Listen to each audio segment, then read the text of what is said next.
Charles IV, King of Bohemia and Holy Roman Emperor, had a long and successful reign.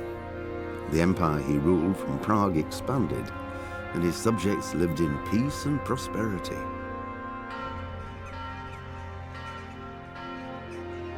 When the emperor died, the whole empire mourned. More than 7,000 people accompanied him on his last procession. The heir to the throne of the flourishing empire was Charles's son, Wenceslas IV, whose father had prepared him for this moment all his life. But Wenceslas did not take after his father. He neglected affairs of state for more frivolous pursuits. He even failed to turn up for his own coronation as emperor, which did little to endear him to the Pope.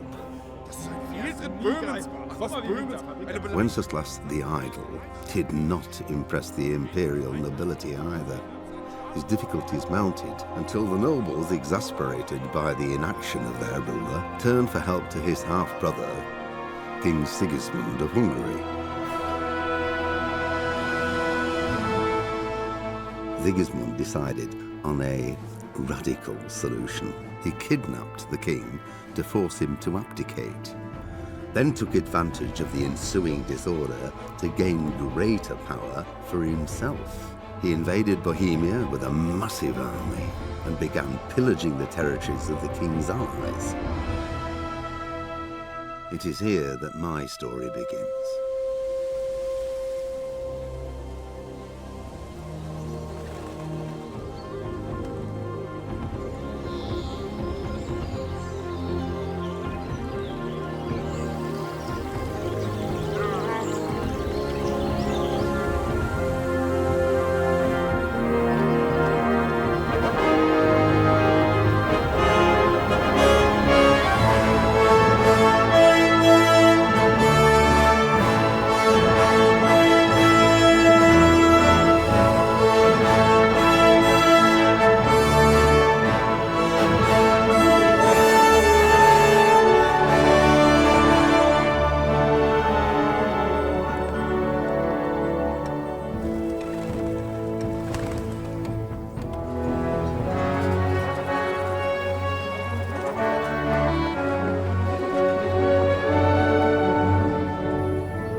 Don't go easy on me, Hal.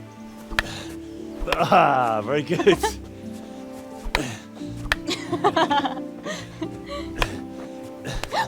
Henry, really? Now that is hardly chivalrous behavior. Now, I shall have to fight for my honor. Take that, you scoundrel! Are you all right? It's nothing, I'm fine. I'm sorry, I didn't mean to. Are you mad at me? No, of course not. It's my own stupid fault. Well, that'll teach you to go around slapping decent, God-fearing girls on the backside.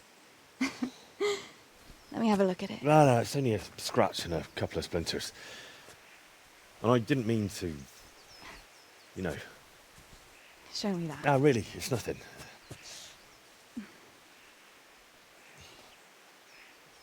You know how it is, Hal.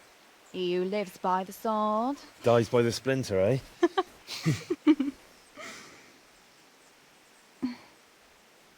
There now.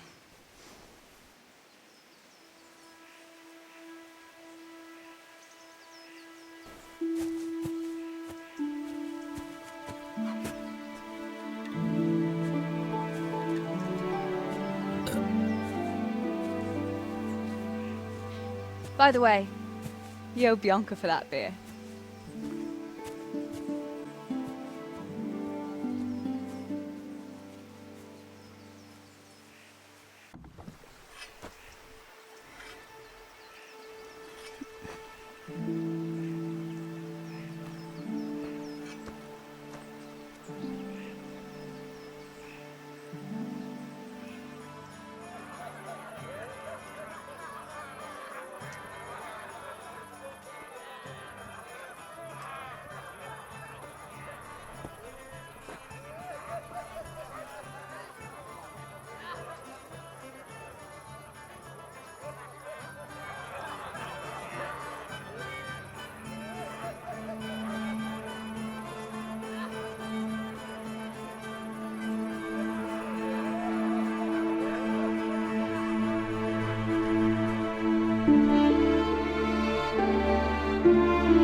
God bless. Same to you.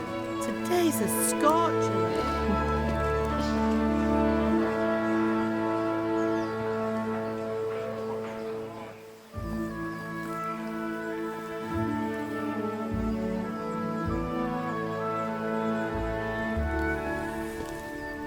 Well, husband, how goes it? Good. I should get it finished today. Where on earth is Henry? I need him to run some errands. He was still sleeping when I went out. At this hour? Blue-blooded idler. Well, it looks like he was out all evening, drinking like a lord. Go and get the lazy bones up then. Quick clout round the ear should do it. Mm-hmm.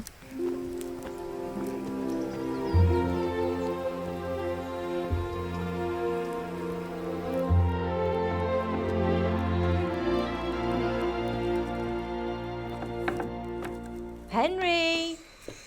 Get up now. There's work to be done. Mother. Get up or I'll come get you up, you slug of bed. Hear that? You'd better not vex him. Now get up quick. Your breakfast is on the table.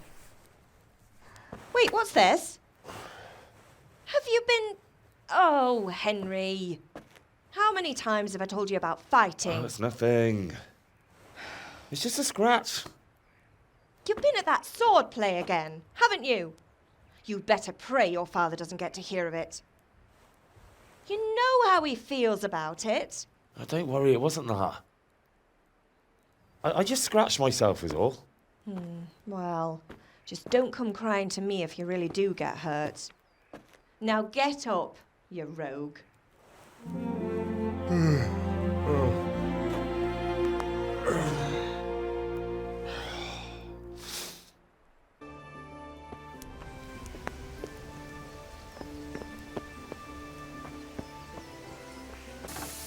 Come here. What's the matter with you, Henry? Didn't you hear me calling you? Sorry, I had to go and deal with something. Well, it's no great tragedy. Anyway, we've a lot of work to do today. I'm finishing the sword for Sir Radzig, and I need your help. With what? I'm running out of charcoal. Run to the market and buy a bag from the charcoal burner. I'll need some money then. Yeah, that's the other thing. Kunesh still owes me for an axe, a hammer, and the nails I sold him a month ago. Not to mention his debt from before. Go and tell him to pay up, at least for the axe and hammer, and then use the money to buy the charcoal. Kunesh? That drunkard? That'll be fun. Well, you're a big lad now. I'm sure you can manage. If not, tell him that next time I'll come myself and personally use that hammer to bang those nails into his arse. Sure I'll be happy to hear it. Is that all? Not quite. The Chamberlain at the castle has the crossguard for Sir Radzig's sword, which I had engraved in Sasau. You want me to go and pick it up? All right. Money, charcoal, crossguard. Got it. And ale. Stop off at the tavern on your way home. I know you'll be going there anyway to see that girl of yours. But make sure the ale's still cool from the cellar when you get back. Her name is Bianca. Right, so make sure Bianca draws me a nice cool one. Run along now, work won't wait. You can't be serious, Deutsch. In insulting our king. What insult? I say only the truth. Sigismund has done only what he had to. He had to abduct the king. He had to lure his cousin Prokop into a trap and imprison him. He had to invade with his army of Tatars and besiege Kuttenberg. Why not? What is this Wenceslas for a king? The empire is falling asunder in his hands. The German counts elected Ruprecht of the Palatinate as king because your Wenceslas would not go to their deeds even. German counts. Traitors. Now even the Pope God be with is you, opposed Henry. to your king. I'm with you, So Matthew. are such lords as What's going on Henry here? Rosenberg, Deutsch is even spouting the shit. Austrian dukes Albrecht What? and Just Wilhelm listen and you'll are hear for yourself. Someone has to bring order and reunite the empire. What do I care about the Austrians? And nowadays, not even the devil himself can keep up with all the popes. Which is the rightful pope? The one in Rome or the one in Avignon? Do not blaspheme, Alex. No, it's true, though. Wenceslas is the king of Bohemia. Bohemian nobles are on his side. To hell with Rosenberg and his cabal. Sir Radzig is Wenceslas' commander-in-chief. He stayed loyal to the king. And if he heard you talking like this, he would have you whipped like a dog. Your deed will soon have nothing left to rule. Jobst had to sell Luxembourg to help your king. South Bohemia is with Sigismund And don't forget about Kuttenberg, where Germans like you kissed Sigismund's feet to keep their heads. Yes, but Goodman Deutsch, this is pointless. Let us talk of more pleasant things. My words exactly. Deutsch has gone too far. Wenceslas is our rightful king. Deutsch is an idiot. But what can you do? I might have an idea. Deutsch deserves to be taught a lesson. Doesn't he, Fritz? You're too right, Matthew. Should give him a proper hiding. Are you mad? Do you want to end up in the pillory? Don't listen to Fritz. I've got a better idea. Deutsch was talking such shit, it made me think of that huge pile of manure. You know, the one right next to his freshly whitewashed house. You think we should redecorate for him? Count me in. Well, I'd rather torch it, to be honest. But throwing some turds will do. What do you say, Henry? But I was going to get ale for father and a few other things. We're finishing Sir Radzig's sword. Come on. Throwing a few handfuls of manure is not going to take all day. And it's our duty to defend the honor of our king.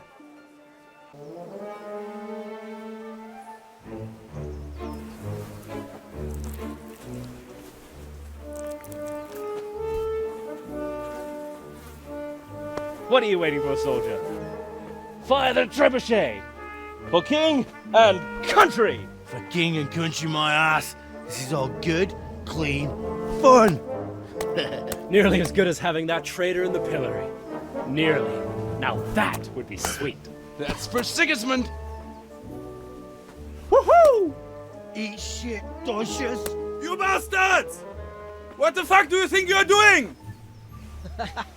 Hey, Hans, can't you see? We're decorating your house for you. It's like your old man was saying in the tavern about that traitor Sigismund. We're just doing what we have to do. Horse Hans! I'll make those smiles off your faces! Oh, I'd like to see you try. What are you doing here, Zbigniew? Hanging out with this poxy Deutscher? Maybe you'd like to try out the latest German fashion.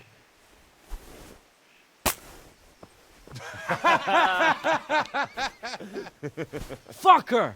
I'll make you pay for that.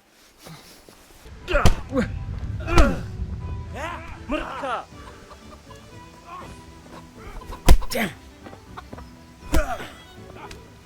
Yeah, well landed. Oh, we sorted that Deutsch out. That was pretty close, eh? Let him. Then I'll snitch on him. And anyway, what can they do to us for throwing a bit of dung? Good point. It's not as if anyone really likes the Deutsch. Anyway, nice job at the Deutschers. Never a dull moment with you lot.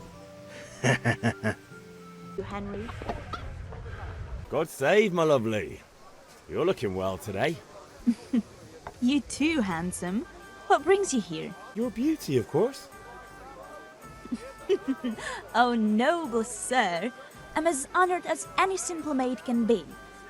And apart from my beauty, what else might your worship desire? I need ale for father. A pitcher as usual? Aye. Bring me a cool one from the cellar. But of course. Here you are. Thanks. It's on me today. You can pay me back this evening. Out of the question. Here you go. And this evening I'll have something more for you. I can't wait. I'll be with you. And with you, Henry. How are you? Father sent me. We're forging a sword for Sir Radzig, and the Chamberlain has the crossguard and grip. Father had them engraved in Sasau. Right. They're here. The Chamberlain gave them to us for you. We looked them over. Beautiful work. I've never seen anything so fine. I can't wait to see the sword. Just make sure you don't botch it. When did I ever botch anything? Where shall I start? Ah, shut up and give me what I want, or I'll kick your ass this evening. Right away, your lordship. Magnificent. Shame I can't keep the sword for myself. Well, I better go if we're to get the job done by this evening. Godspeed. See you later in the tavern. You certainly will. After today's work, the ale might even be on me. Right. Let's see what kind of job the master in Sasau did for us.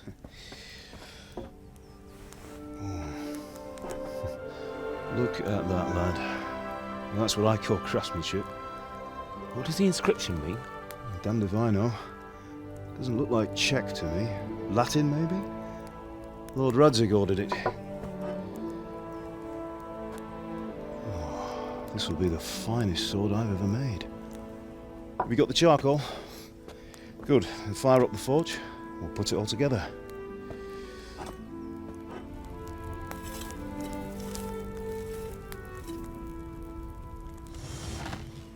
By the way, I heard some gossip about what happened to Deutsch.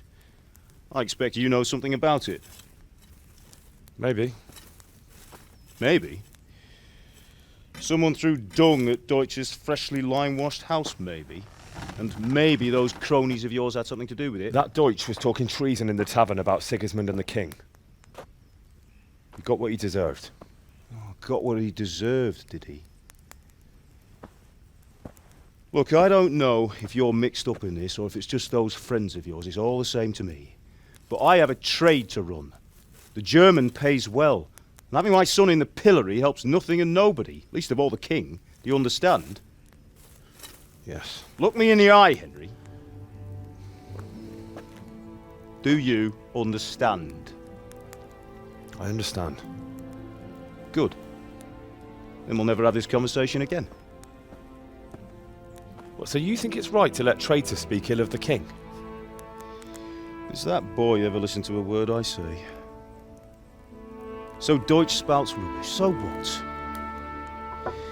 You might win a fight with violence, but you'll never win an argument. Remember, Henry, if you want to convince someone that they're wrong, try using your mouth, and not your fists.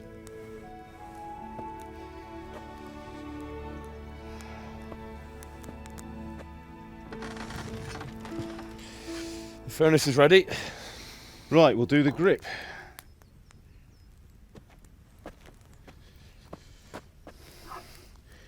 I'll heat it up, and when I take it out, you slip the grip on so it fits exactly. You know what you're doing.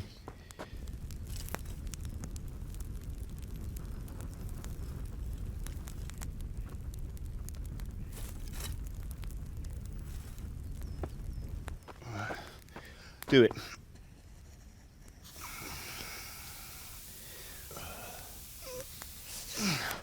Good. Once more.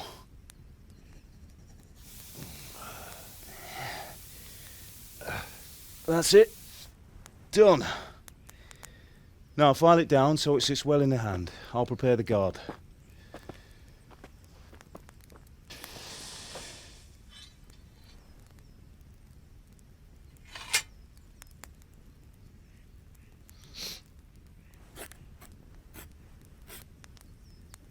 Father, why did you leave Prague?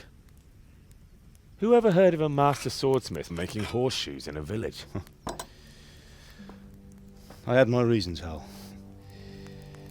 And here I have your mother and you. Why would I want any other life? Do you remember Emperor Charles? I do.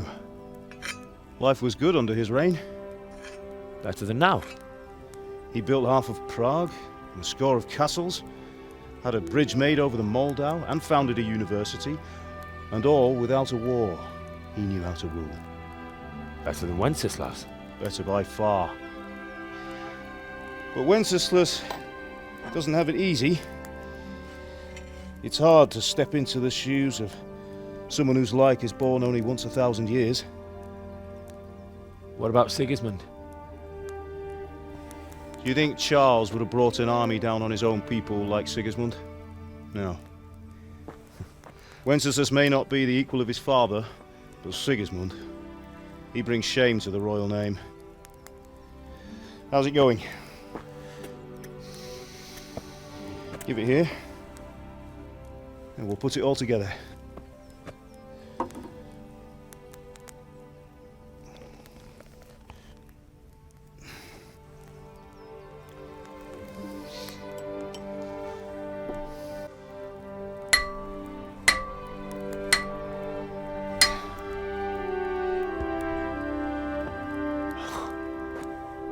It's magnificent. Indeed it is. The Lord be with you. My father sent me for those nails.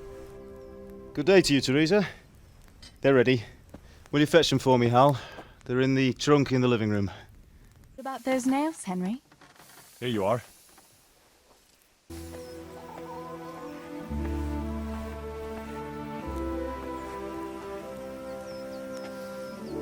Fine lass, eh?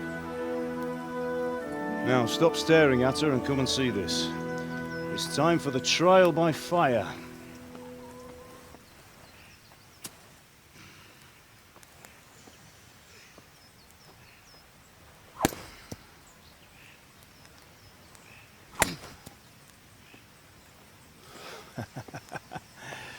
We did a fine job. I would expect nothing less from such a renowned swordsmith.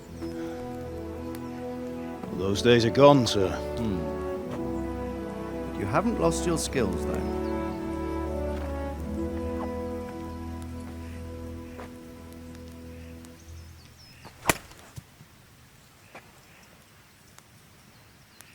Would you like to try it? Sir, what good is a sword to a commoner? Let him try it.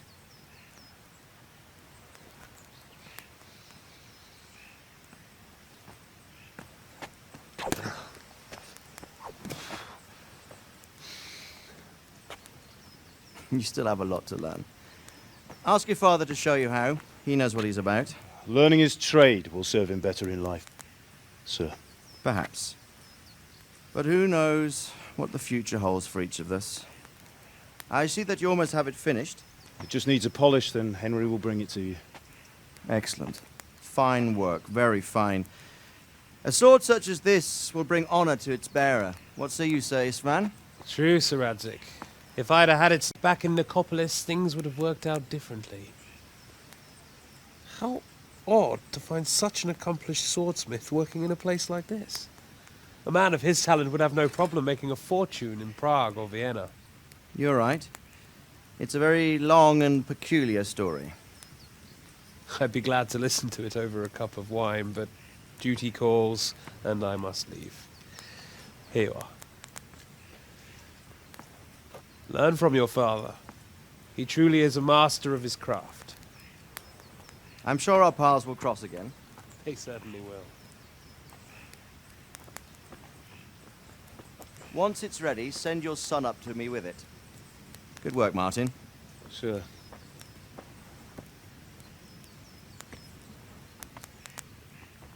It's been an honor, Sir Istvan.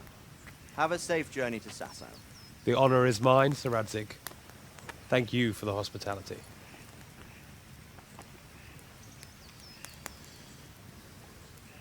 A long, peculiar history. That was a long time ago. I might tell you about it sometime, but not today. Will you teach me how to use it like Sir Radzig said? Why? Well, it could come in useful. Maybe I'll travel a bit before settling down. I'd like to know more than the tavern on the green and the forge. You know the trouble with an adventurous life, son? It can end before it gets started. I might teach you how to handle a sword, and then someone will shoot you with a crossbow as soon as you set foot outside the house. You talk as if you've seen it happen. A man my age has seen a lot. Being a blacksmith might bring no glory, but it has its benefits, like keeping your head on your shoulders. I want to end my days in Skalitz, here, beneath the linden tree and by your mother's side. Well, so do I, one day. But first, I'd like to see the world, meet new people. Meet them or beat them? Meet. You have to keep going on about it. Then you've no need to learn swordplay. Ztratilo se jablíčko v travičce vysokej. Můj milej ho nenajde, bude ho mít jinej. Rozběhlo se jablíčko ze stráně u řeky. Můj milej ho nechytí, uplave na věky.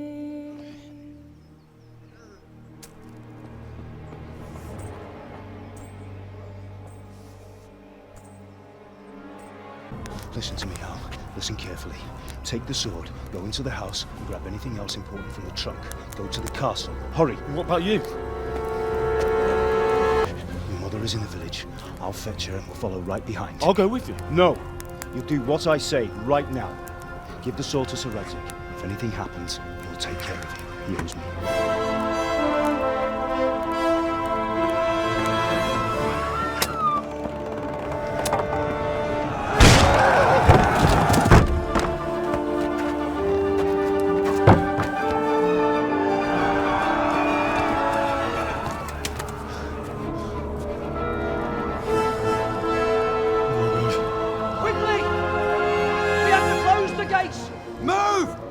Closing!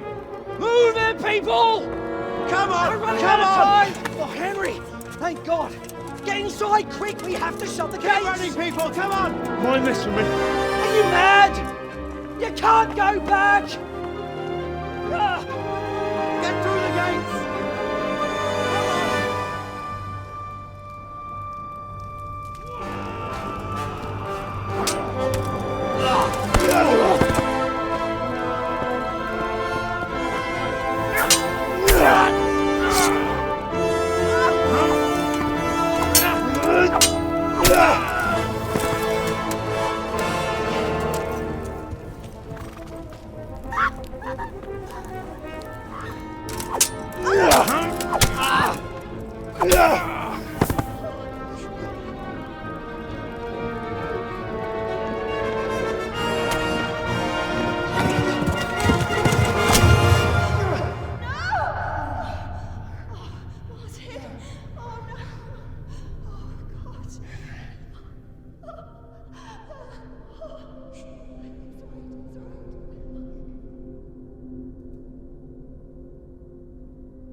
Come on, Hal! You can still make it!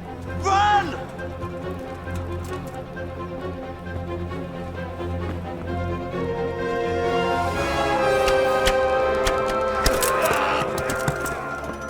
Find a horse! Ride to Talberg! Tell them what's coming! Warn them! Run by the moat! There's a path down there! Jump down from the wall and flee!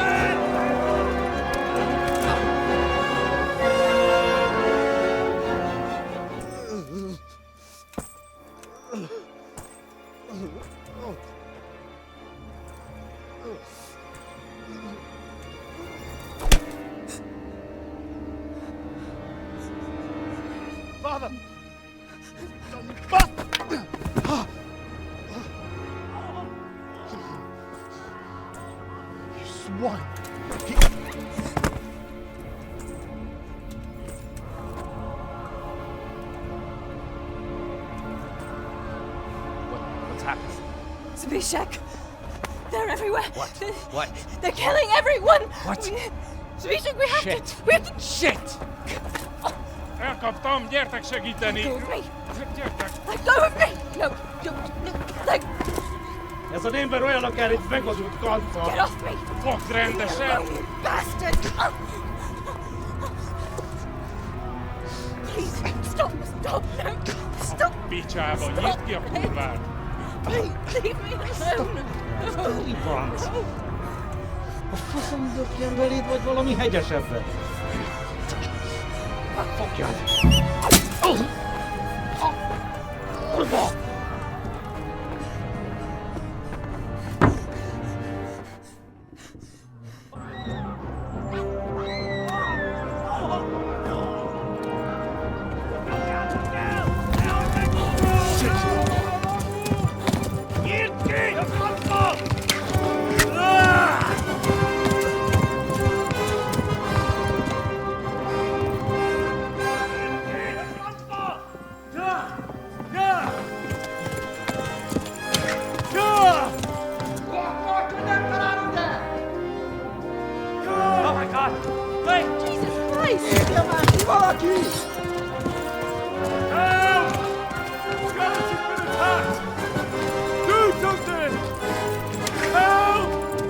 Quickly, everyone! Get your asses here! Hey! And loose! Hacu! Húzzunk innen! They're turning tail!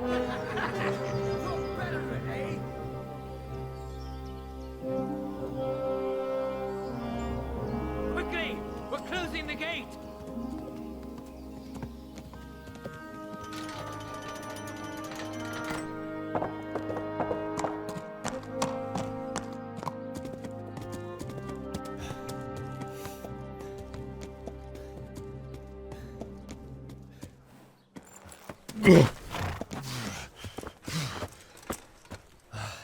Someone give him a drink.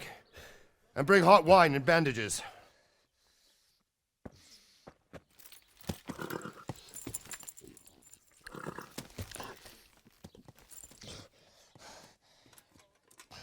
Tell me, boy, who are you and where are you from? What in hell's name happened? I've come from Skalitz. They burned it to the ground. Slaughtered everyone. Who? Who burned it to the ground? A huge army. They attacked without warning. And they weren't Czechs or Germans either. Who then? I don't know. I've never seen armor like it or heard their language. Maybe Tatars?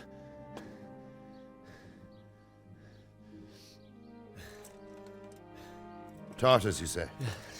Well, we'll deal with that later. First, let's have a look at that leg of yours. Who is that? I don't know. Grit your teeth, boy. I'm gonna pull that arrow out.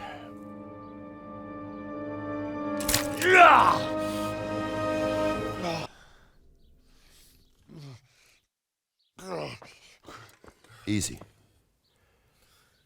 All done. You were lucky, lad. The arrow missed the bone. It only needed bandaging, and I've done that often enough before. War is a good teacher. Can you stand? There you go. Good as new. Thank you.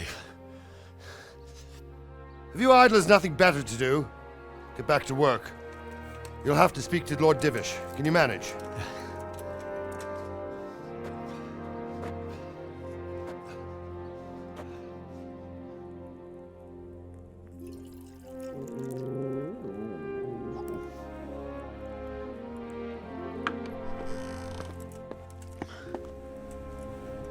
Sir, this is a survivor from... I heard, Robart. Tell me, boy, what exactly happened? Did you see the ensigns of the attackers? And were there any more survivors? So, I don't know what army it was, but it was huge. There were dozens of banners flying on the hill above Skalitz. The ones who did the slaughtering spoke a strange language. They burned Skalitz to the ground. But a lot of people took refuge in the castle. I wasn't quick enough. And as I fled, they shouted from the battlements that I should come and warn you. The soldiers the boy didn't recognize. They could be those Cumans of Sigismund's. It said they came to Hungary from the east, and now they're the core of his army. Sacking Kuttenberg must have given him a taste for stolen silver. Skmivl is a small castle, sir. If Sigismund attacks, they can't hold. Indeed, Sir Robard. And our small garrison would be no help, even if we could risk sending them.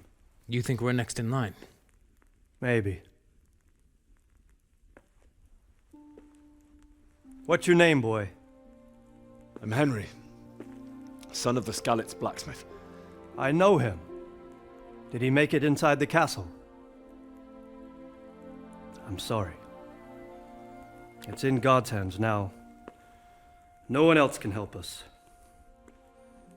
Anyway, thank you for risking your neck to warn us. Robard, take care of Henry.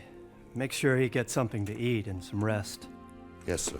And get all the people inside the gates. We have to prepare for the worst. Make all the necessary arrangements. As you command, sir.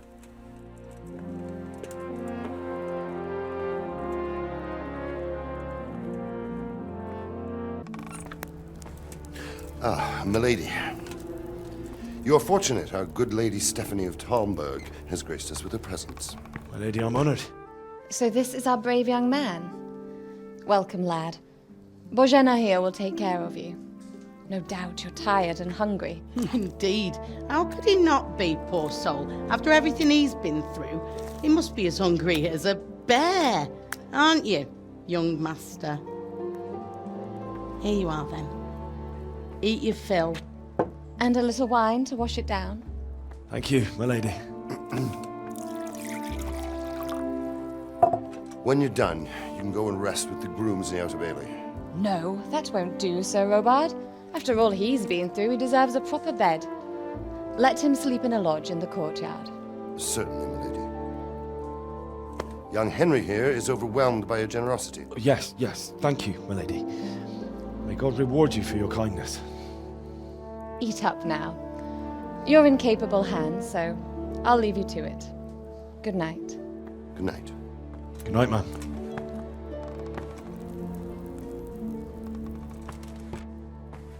When you've done, you can sleep in the bedchamber of the courtyard lodge.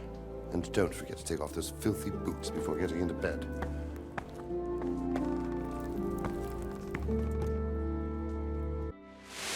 Today the patrols will be doubled. Keep your eyes peeled. If you see anything out of the ordinary, report it immediately. Understood? Yes, sir.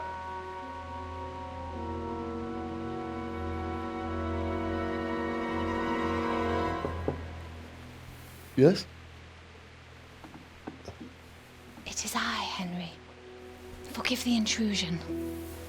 I didn't wake you, boy, did I? My lady, no, not at all. But what brings you here at this hour? I thought you could do with a little wine. It's just what you need to help you sleep. My lady, thank you. You really shouldn't. You could have sent a servant. I was going to, but to tell you the truth, I couldn't sleep either. I thought of you while saying my prayers. How awful it must have been for you. I came to offer you solace, to let you know you're not alone. Thank you. Thank you kindly. You're welcome. Now, Henry, I know this is all very new and strange for you. But I want you to feel at home here. You're not to worry about anything except getting better. God knows you've been through a terrible ordeal. I know what it is to be left alone in the world. Although your loss is much greater. With God's help, the pain will ease in time. And it can help to talk about it, if you feel like it. It was Teresa, the mill wench. She'd been caught by a gang of Cuman savages who planned to violate her. I had Sir Radzig's sword, and even though there were several of them and they were better armed, I had to try and save her. I wanted there to be at least one person I'd helped.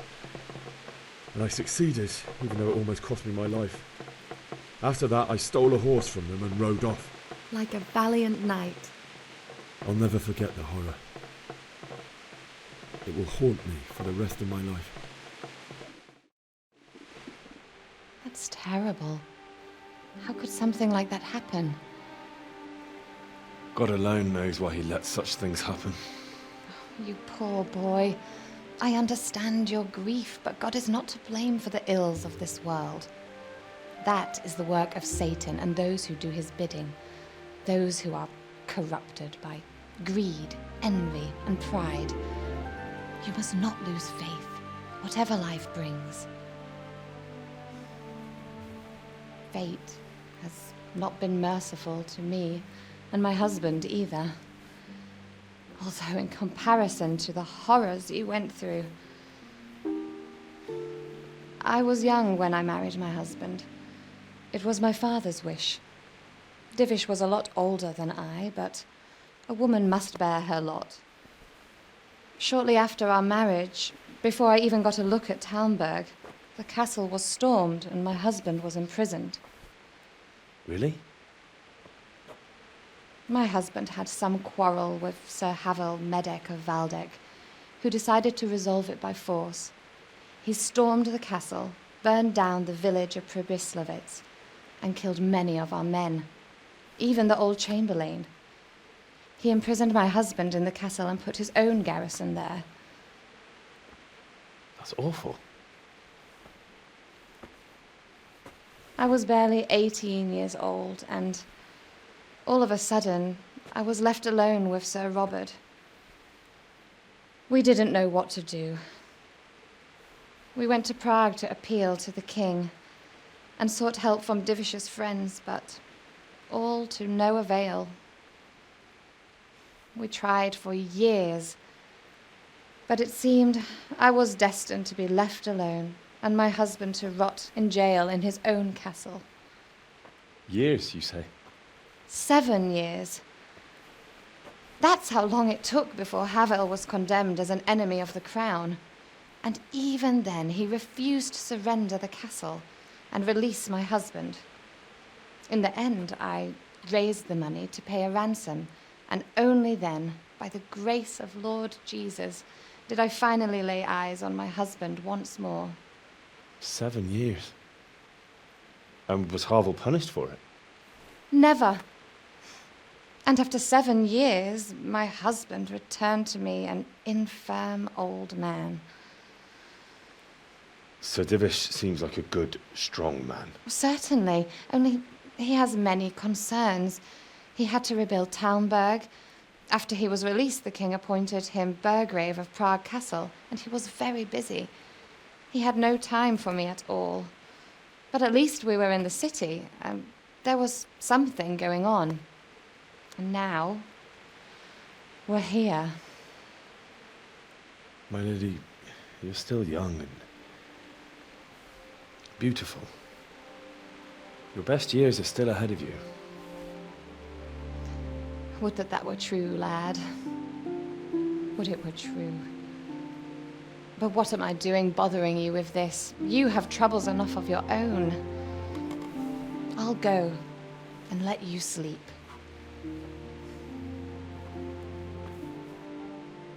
I enjoyed our little talk, Henry. Good night, and God bless. Good night, my lady.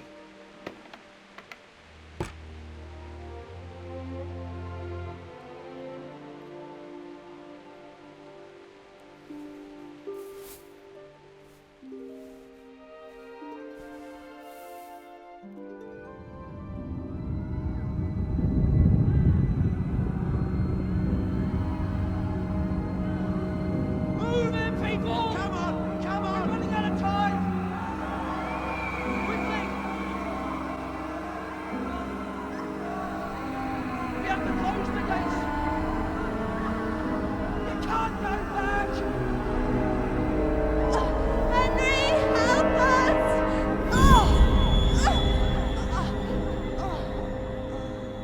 Help us soon. Don't be a coward.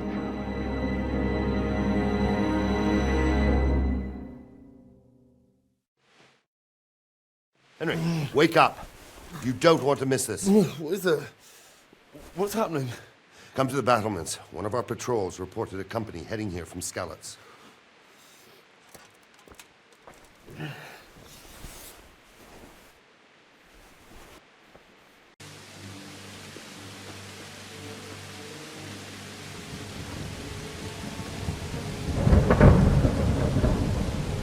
Halt!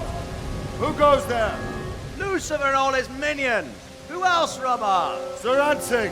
What a relief. Is his lordship there with you? Yes, sir. He is right here.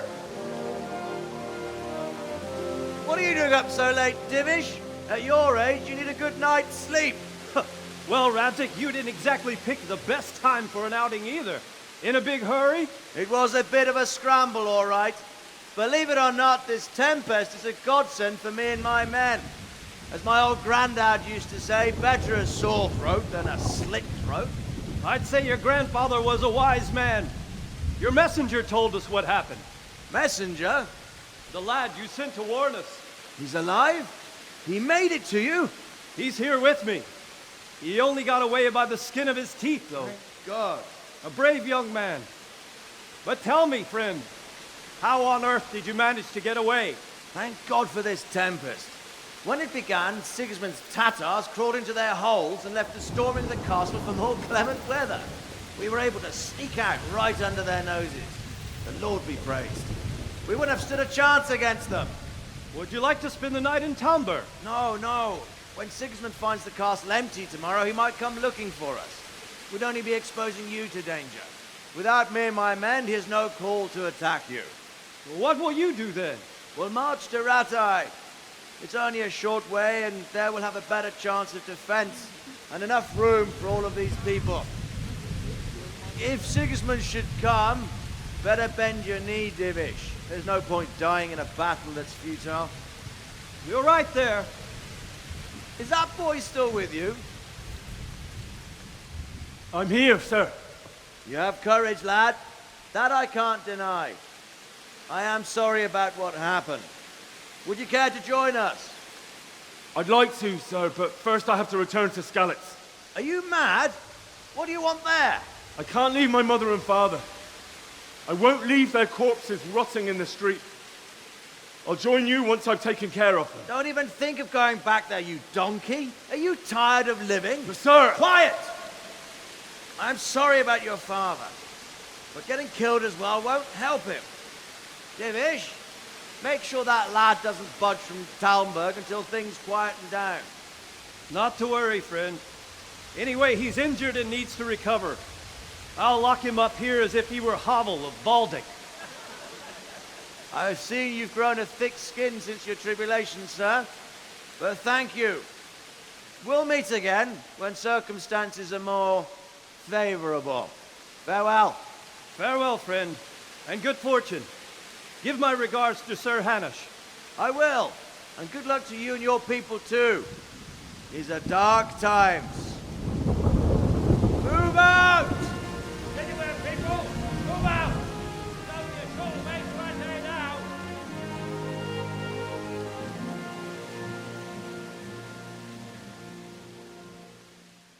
I could use an extra pair of eyes, and yours are keen. Will you keep watch of the battlements with my men? Is that a request or an order? I'd rather it was a request you answered yes to. Of course I'll help. I'll have to pay you back somehow after all you've done for me. Splendid. And don't worry, I'll tell the men to relieve you later. I don't think anything much will be happening today. You can just lean against the wall and wait till morning. I'll show you what's what. I will. Thank you. Go! Go! Let's go! Let's go!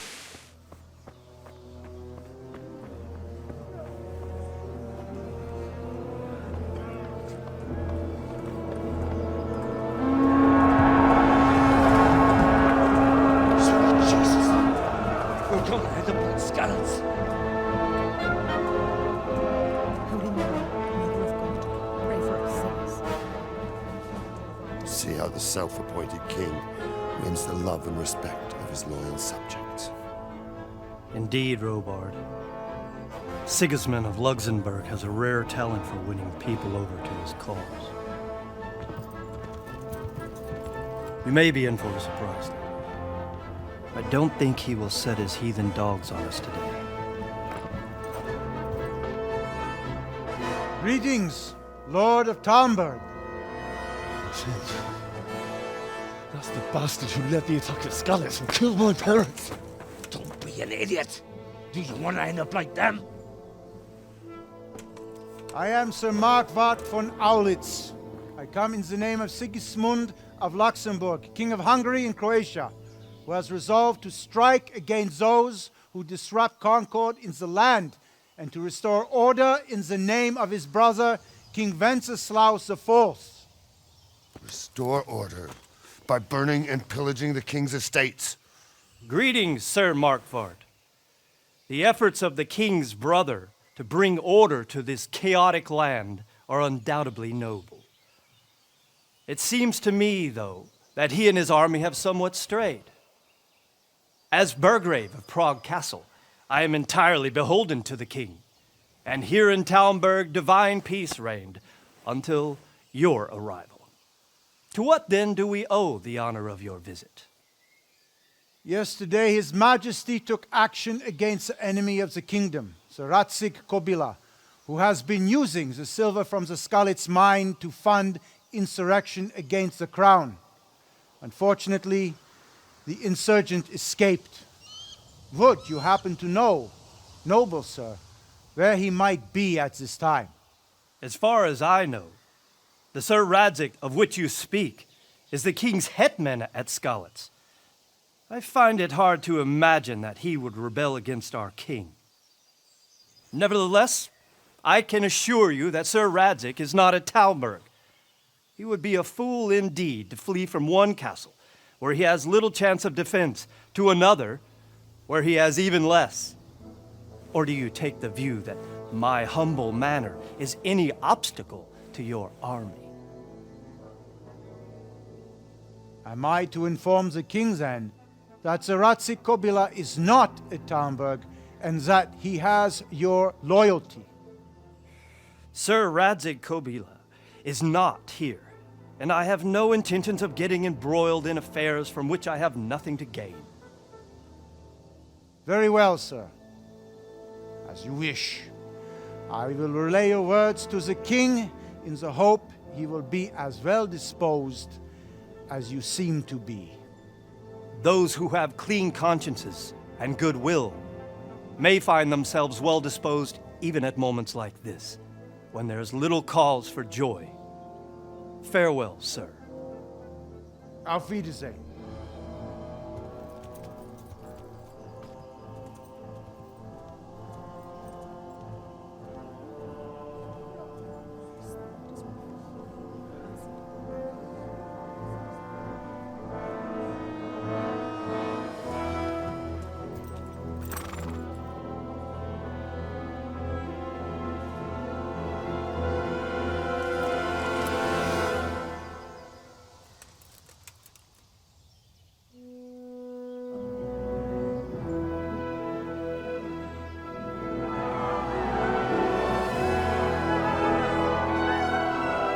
My lord, you have my utmost admiration. Get on with you, Robard.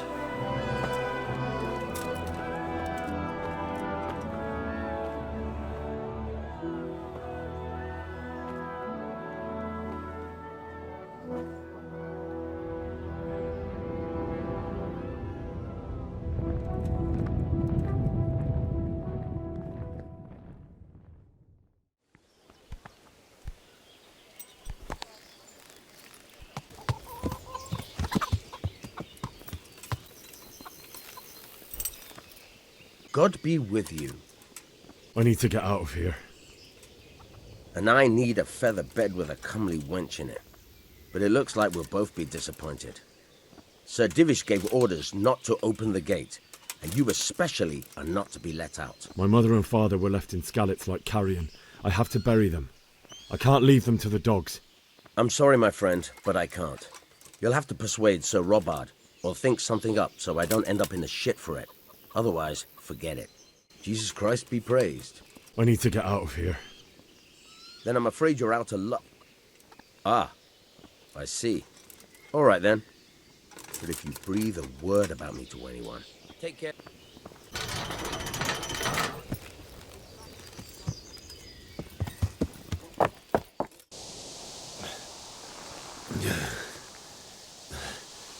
You'll have to wait for me here, friend. Better to keep going on my own.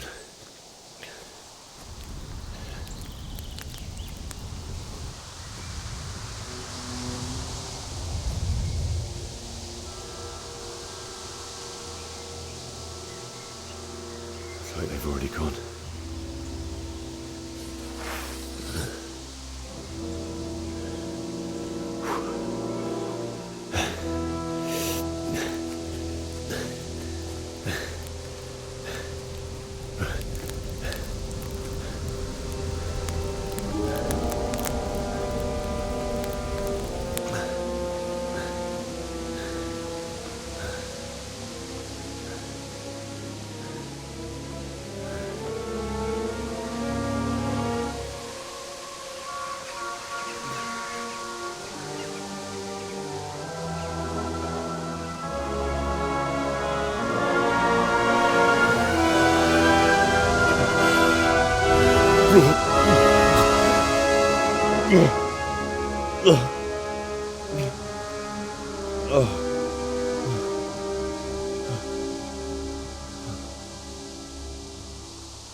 Why? I'll find the bastards that did this to you. I'll find them. I swear it. Just wait a moment. I'll take care of my parents, and then I'll come back for you. I won't leave you.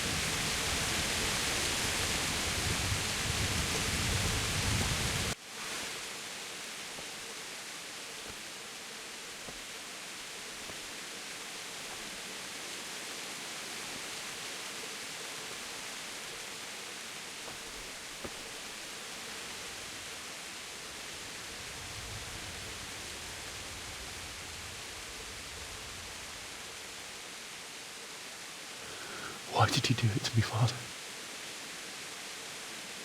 Why? Why did you leave me?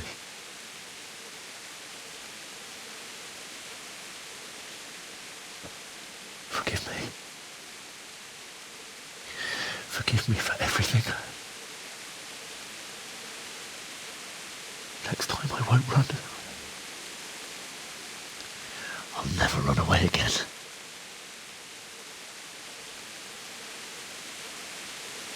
I'll find the one who did this to you. I remember his face. I'll find him.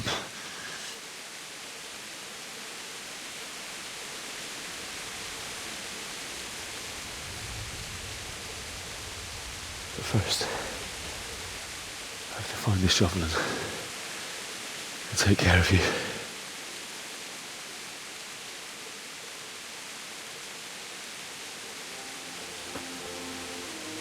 I remember you told me you wanted to lie beside Mother. Here. Under the linden tree. At least I can do that much for you.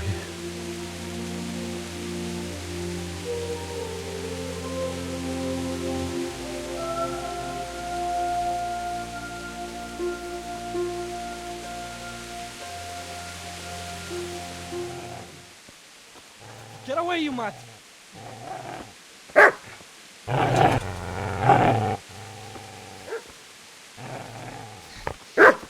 Get away, you beast! What's going on? Smithjack? What in God's name are you doing? What do you think I'm doing? Digging turnips? The beast just went for me. Isn't that Mutt the butcher's? Mutt? Isn't that body the butcher's? Yeah, that's him. What's that got to do with anything? I'd say the poor creature is standing guard over his master. You weren't trying to get to him, were you? What do you care what I'm doing? What are you doing? Came to bury my parents. So bury them and leave me be. Do you know what happened to Teresa from the mill? When I fled, the humans wanted to... They meant to violate her. God knows what else. No, I don't know. What do I care? They probably raped her and killed her like all the others. Her misfortune. Right now, I've got to take care of myself. How did you manage to get away? How do you think I ran? I've interrupted you robbing the dead.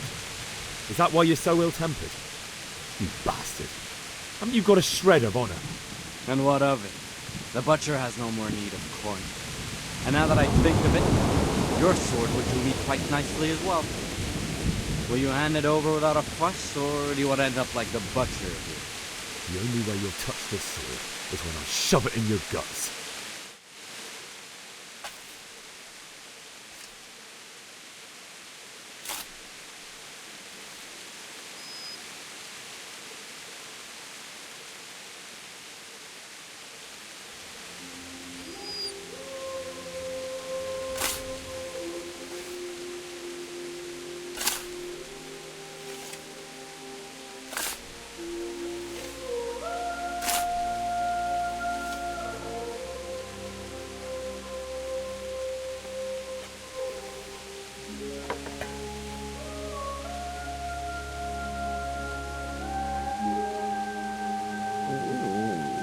So,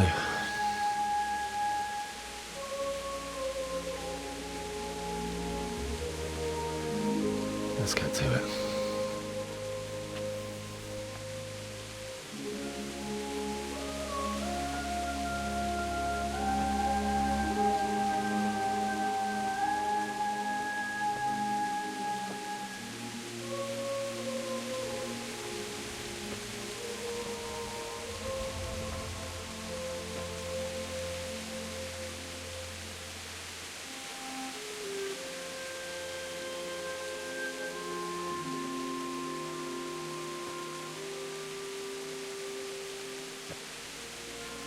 Damn it all.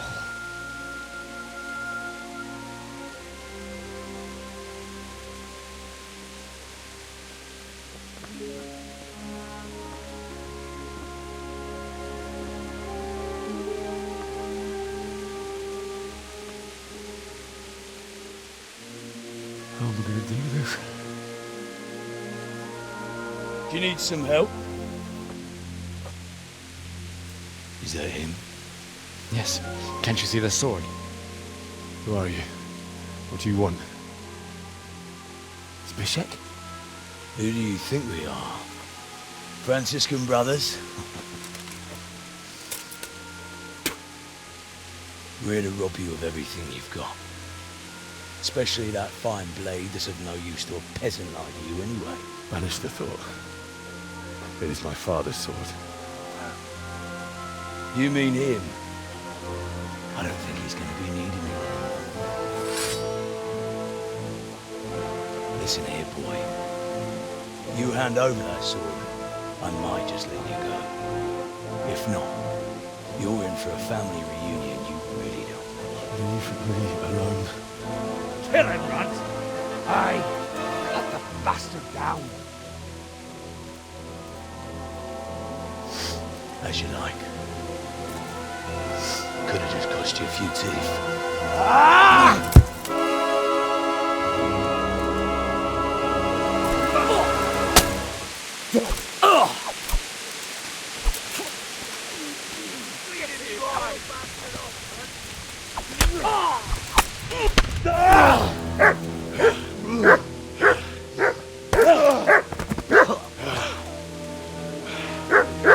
I told you how it would end. You should have listened to me. This is nice work. The chief is going to like it. It's new, isn't it? And now, for the maiden bloodletting. Surely your father never would have imagined it would be your blood. I believe there's a word for such moments. The old man would certainly know. But I'm just a common killer.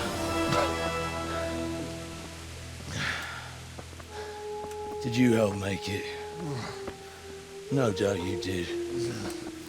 Such miserable luck. To die by the sword you helped forge.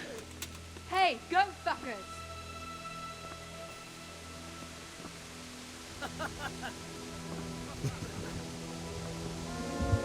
The games are over.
Good morning to you.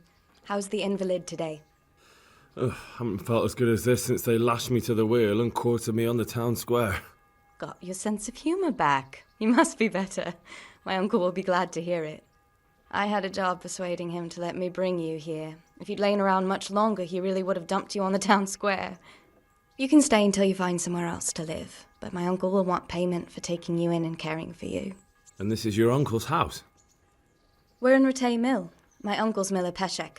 He took me in, and I talked him into taking care of you too. Oh, I'm exhausted. I'm not surprised.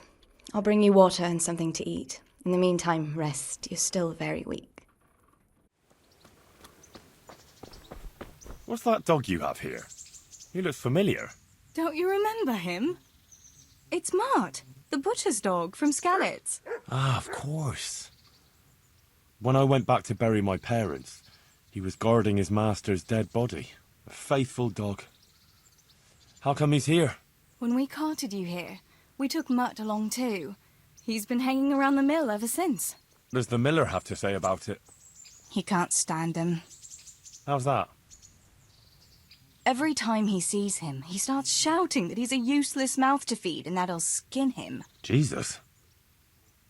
And it didn't even soften his heart when Mutt brought a hare from the woods. He was happy to eat it, but it didn't change his mind. I could have a word with him. That would be a waste of time. He obey you? Me? Not much. He's got a mind of his own, and I'm just not strict enough. Ah, spoilt then. No, he just hasn't learned many commands. But he's well able to beg for a piece of meat. How long has he been with you? More or less since we came here. He runs off now and again, but he always comes back. Sometimes I don't see him all day. I think he likes to go wandering. So he's doing quite well then? Yeah. I'd keep him, but he reminds me too much of Tinker, you know? I don't want to think about Skalitz. So I thought maybe you might take him with you? Me? I'm sure the two of you would get on great. He's a handsome fella and lovable. I'd be very happy if you had him. But we never had a dog at the smithy. We never needed one. Come on.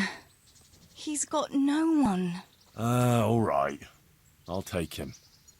He can keep me company on my travels. Thanks, Henry.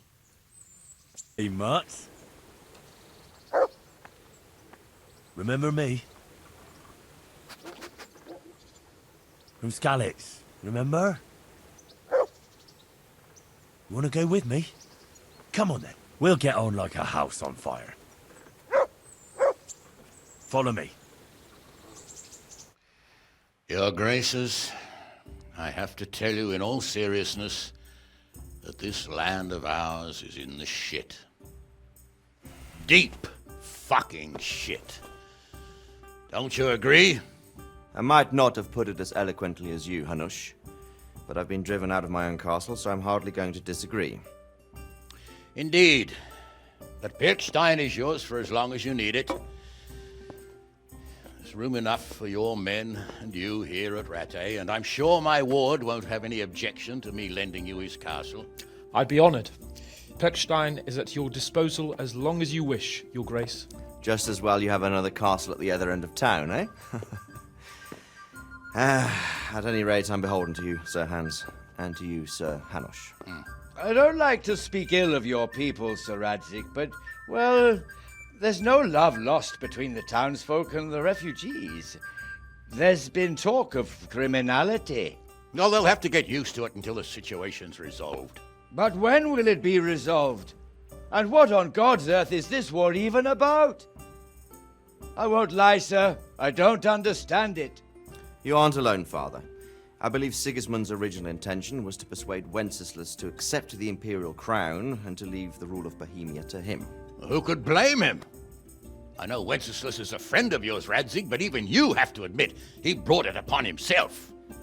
I can't deny the king neglected affairs of state for other pursuits. There is a need for order in the land, but I don't think the lords who sided with Sigismund realized just what Hungarian order looks like. Hungarian order? What concerns me, sir, is how a good Christian could resort to such brutality. To give him his due, I don't think he expected the lords of this country to stand behind the king. But thanks to him, we're tearing ourselves apart, and now he has to get things under control. But why in God's name does he have to use those barbarians? Money is the root of all evil, young sir. Wars are costly, and this one has dragged on for a year. Sigismund ran out of coin for knights, so he recruited those whore sons that settled in Hungary. The less he pays, the more they make up for it with plunder. That's why he attacked us. He was after our silver. What are you doing? You've no business here. Clear off. Wait, it's Henry. Henry, who disappeared after I clearly ordered him to remain at Taunberg. I'm sorry, sir, but I had to bury my parents. Had to? Do you think you were the only man who lost someone there? But the others listened to their lord. And it wasn't just your own life you nearly threw away. So Robard and his men risked theirs to save you. I'm sorry, but I had to. Oh, there you go. When you have to, Radzig. Your father was a remarkable man, and your mother, she was remarkable too. They deserved a Christian burial. Did you manage that at least? No. I was attacked by thieves. I wouldn't be here now if it wasn't for that girl. Girl? The miller's daughter, Teresa. The miller's daughter saved you from the footpads? Well, there's a tale to tell your children. I owe her my life. She distracted them and then brought me to Rattay. But without Sir Robard, we'd both be dead. Oh, that's what I call a good woman. Hang on to that one, lad. Still, it's a great shame your parents are buried in unconsecrated ground. That means purgatory for them. Be quiet, Friar. I didn't invite you here to eat me out of house and home and deliver a sermon while you were doing it. If you're so concerned, Father, maybe you should save the innocent souls of these fine Christians yourself.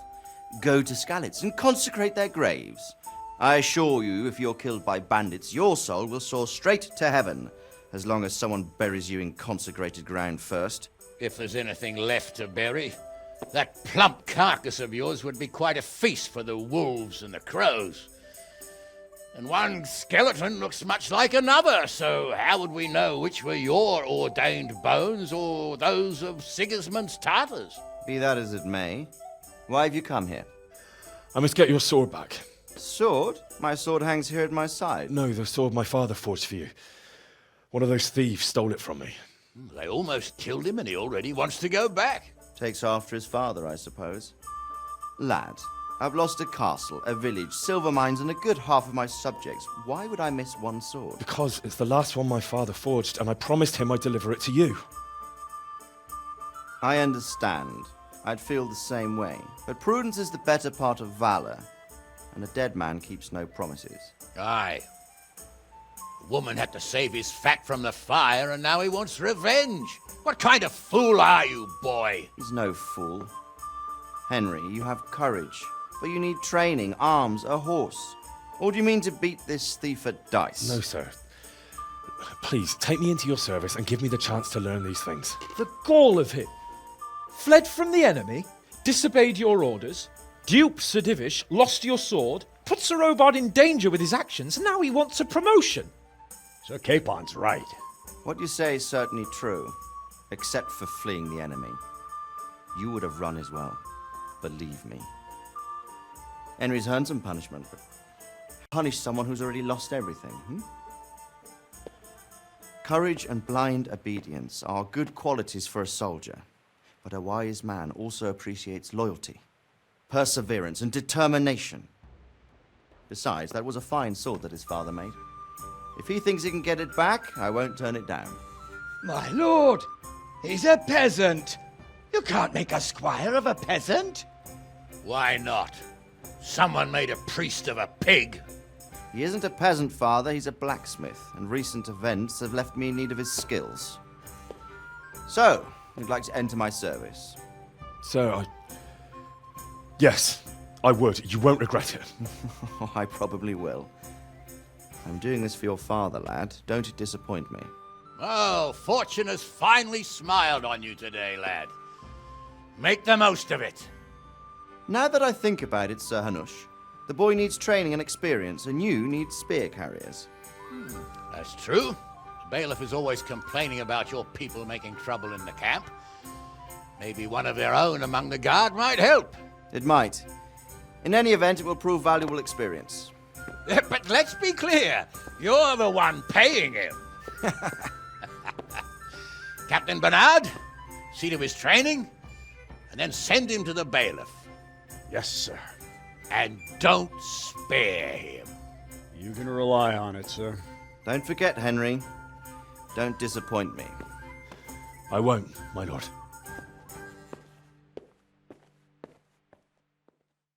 I'm here for training. Yes, you're that boy Sir Radzig sent. Yes, that's me. Let's get to it then, since that's what Sir Radzig wishes. And because you've never held a sword in your hand before, we'll start with something simpler. My father was a blacksmith, so I've learned a thing or two. Fine, we'll try something more advanced then. Good luck to you. Very well then. Let's see what you're made of, lad. Come at me and don't hold back. Good strike.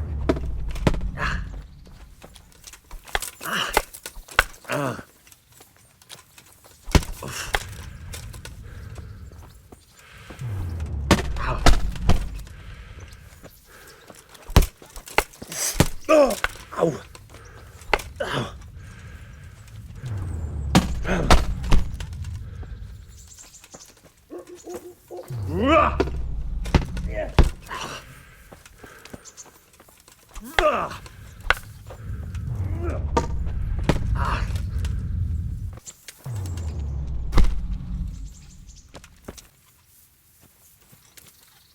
Well, now, that wasn't too bad. Maybe we'll make a soldier of you after all. But don't get cocky. You have to train hard and persistently. You might have talent, but talent alone won't do. Practice. Whenever you've got nothing better to do and you're in the mood for it, you can come and train here with me. I can teach you something more when you're up to it.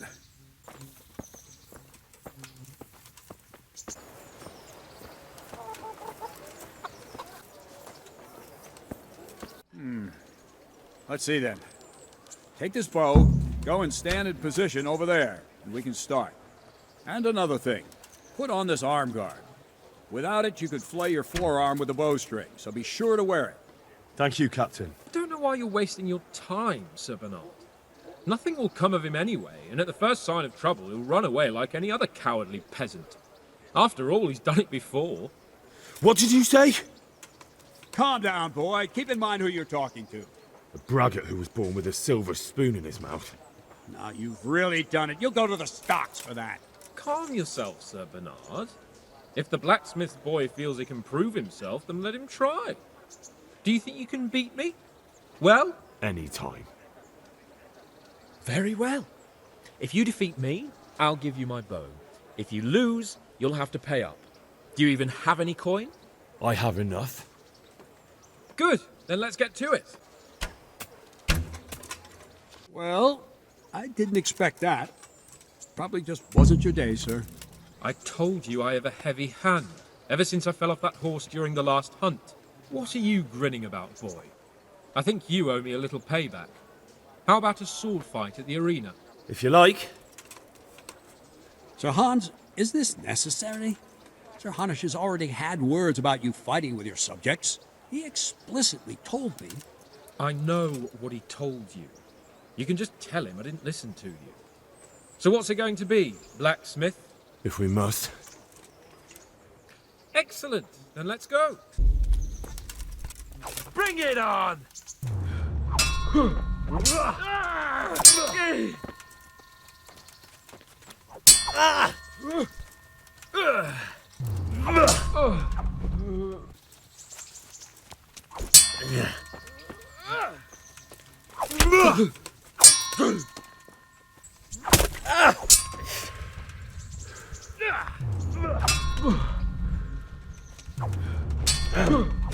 Well, you got the better of me this time, blacksmith.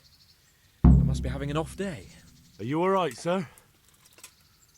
Don't worry your mangy head about me, peasant. We'll see each other again soon enough. You can keep my bow. Its best years are behind it anyway. You better hope his lordship hasn't taken it badly. I hope he has. Watch it, boy. A few of my men have won fights against him before and never had a problem. But you could be the first. Now go to the rat house. The bailiff's waiting for you there. All right, Captain. Good health to you. I'm to put myself under the bailiff's command. Ah, so you're the young man Sir Radzig appointed. Yes. Very well. Sir Radzig asked me to test you a little, and as it happens, you've come at the right time. We've a few disputes to settle. It seems some of your former neighbors have been acting quite inappropriately. I was hoping having one of their own on the town watch might help sort things out. I'm not sure. I'm just a boy from a forge. Not anymore, lad. Now you're a part of Sir Radzig's retinue. That brings responsibilities. Have you been to see Captain Bernard? Yes, I have. And I don't think the good captain took much of a liking to me. Well, he's a man of choleric temperament. But the fact that Sir Radzig has taken you into his retinue is very unusual. A lot of people are talking about you. Well, that's just wonderful. Well, anyway, you're going to assist my town guard. Come to the church in the afternoon. Yaroslav the watchman, Nightingale they call him, will wait for you there. He'll show you around the town and teach you a little about keeping the peace. And you need to stop by the armory to pick up some gear. Yes, bailiff. Here I am. My name is Henry. We're supposed to go on patrol together? I see you're kitted out. Ready to get going. I'm Nightingale. Aren't you that lad the mill wench brought here on a cart? Teresa. Yes, she rescued me. She turned up with Captain Robot and his knights. All honor to the girl. She has bigger balls than most men. Tell me, how did you pay her back? Well, I thanked her. That's not much, is it? You should go and see her when you get a chance. So, how did you end up in the service of the bailiff? I don't want to be kicking around in the dirt while other men do honest work. You're an eager one, aren't you? Come with me, Henry. We'll patrol the town and then check on the taverns to make sure they lock up in the evening. I'm ready. Don't forget, I'm supposed to try you out and, with the help of God, teach you something. So I expect you to deal with any misconduct yourself. I'll make sure you don't do anything too stupid. Let's go. Comfortable, are we? Arms, please, sir. Who do you take me for? Are you stupid or just insolent? Oh, what's the matter? Stupid, then. There's no begging allowed here, so pick up your stinking arse and haul it somewhere else. Who am I bothering here? Me. Us. Everyone. If Sir Hanush saw you here, he'd take a whip to you. All right, I'm going. Damn beggars. You offer them a helping hand, and they want the whole arm. It's not like the rules aren't clear. Beggars belong at the church. There's one alehouse here on the market square, the Trader's Tavern. The other's up by the gate. We'll be going there later. God be with you, Benesh. How goes it? Well enough, Nightingale. It's quiet today. Good. Where's Moimir, anyway? Isn't he supposed to be here with you? Be merciful, good Ah, neighbours. yes. He hasn't turned up yet. Oh, I see. Now, where might he have got to, then? I don't know. You don't know, eh? Let me tell you something. When the bailiff finds out Moimir's slacking off, he'll be in serious shit. And being a friend of his, you wouldn't want that, would you? No. So it's better if I deal with it and we leave the bailiff out of it, right? Yes, I suppose so. So where is he? In the tavern. He was thirsty, so he... Went for an ale. We know how that goes. Come on, Henry. Let's go and find that idler, and you'd better talk some sense into him.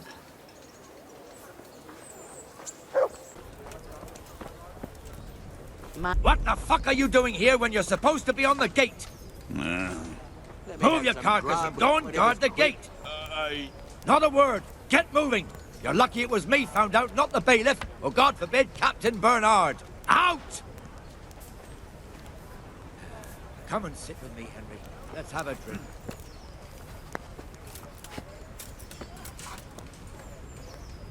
That fool got me all worked up. Shouldn't we be on patrol instead of drinking? You're eager, aren't you?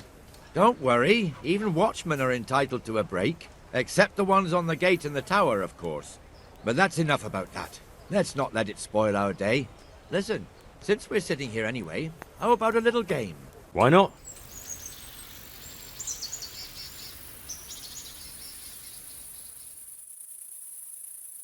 Just one more thing and we're done for the night. Ringing the end of the day and closing the taverns. Isn't it still a bit early? I don't know how it was in Skalitz, but here in Rattay we close up at this hour. Except, of course, during fairs and big festivals. Then we don't close at all. I see. Should I go and ring the bell? If you wouldn't mind, the bell is hanging outside the rat house. Ring 3 times, then go to the Trader's Tavern by the market square and make sure the innkeeper closes up. I'll do that. Before I forget, it's forbidden to walk in Rattay at night without a torch. Here, take this one. And the canon of St. Wenceslas in Olomouc was so drunk, he dragged the pig to the market square, saddled it up, and rode it out of the town gate. No, we can see that this wasn't going to end well. So, Sir Peter and I rode off to look for the good canon on his pig. Did you find him? We tracked the filthy beast down to a sty beyond Cronau. I mean, the beast with a tonsure on its head. We never found the real pig, but the Reverend was sound asleep in the pigsty. Birds of a feather stick together. It seems the same goes for pigs and brannets. I toast, gentlemen, 2 pigs and pellets. God save the bacon. Sir Hans, forgive my intrusion, but I need... Oh, but what? You want to join us? Want to buy us around? I'm afraid we don't drink with peasants. You're not in your village now, boy. No, sir. Curfew's been rung. The alehouse is closing. Nothing closes while I'm sitting here.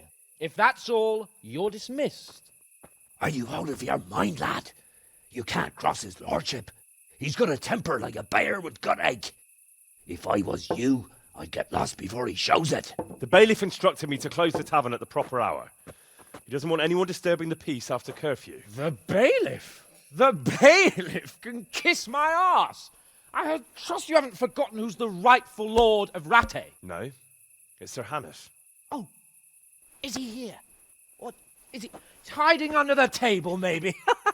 No! Then what he wants isn't worth a fart in a bathhouse. And besides, he's only in charge till I grow up. Which clearly hasn't happened yet. Enough! You can't talk to me like that. I'm a nobleman. Come now, sirs. You're not going to fight here, are you? We most definitely are. This yokel needs to be taught his place.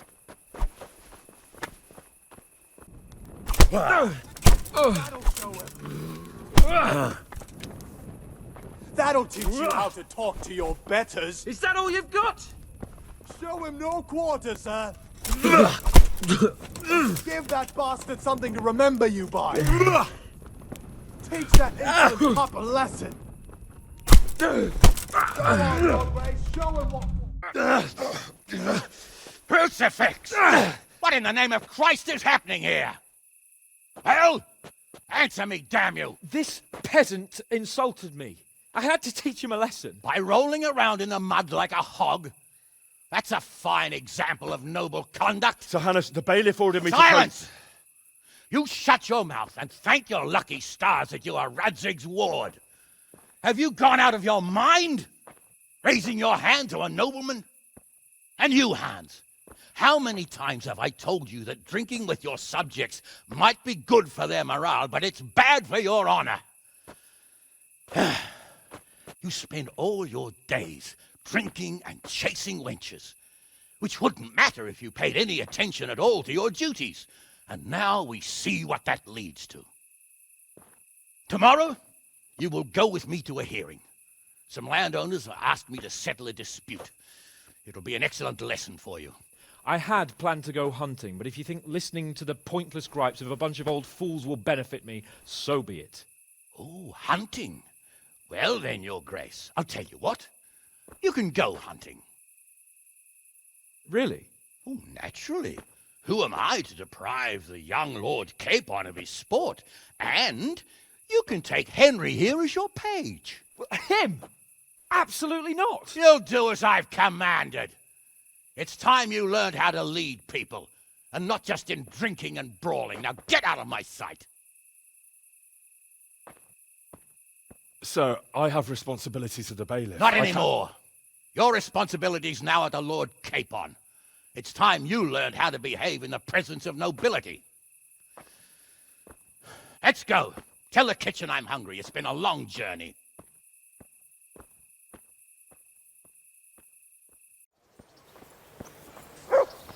Here I am.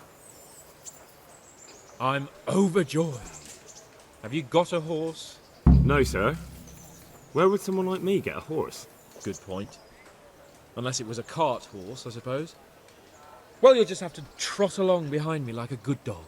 But, sir, isn't there a horse I could borrow? Oh, certainly. Why don't you just have mine? Or, then again, you can just run alongside as befits a peasant.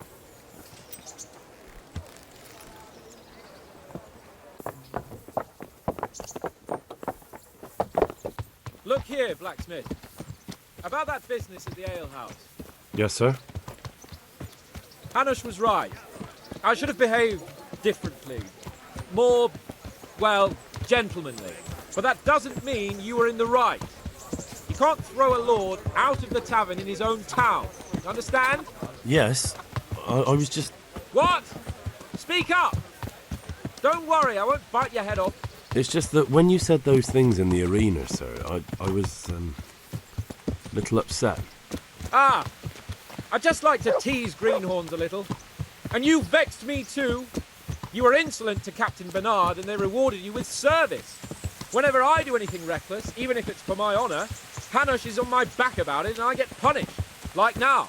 I didn't mean to threaten anyone. Well, it's all water under the bridge. Let's not spoil our hunt. We'll make camp here.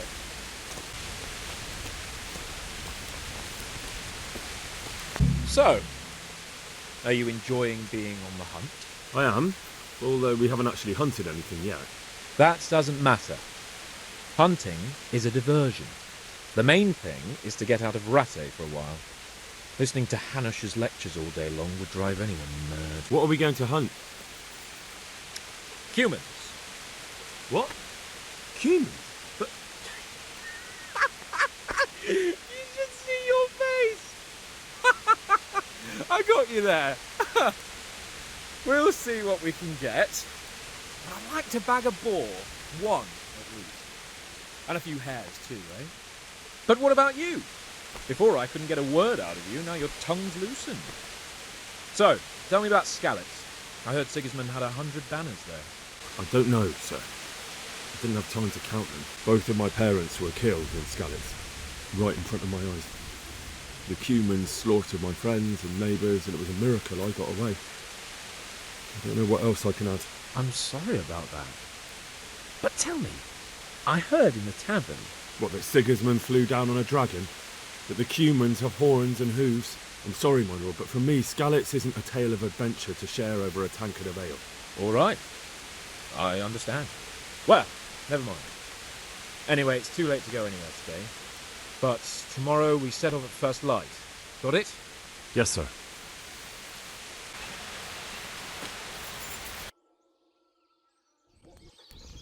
Sir?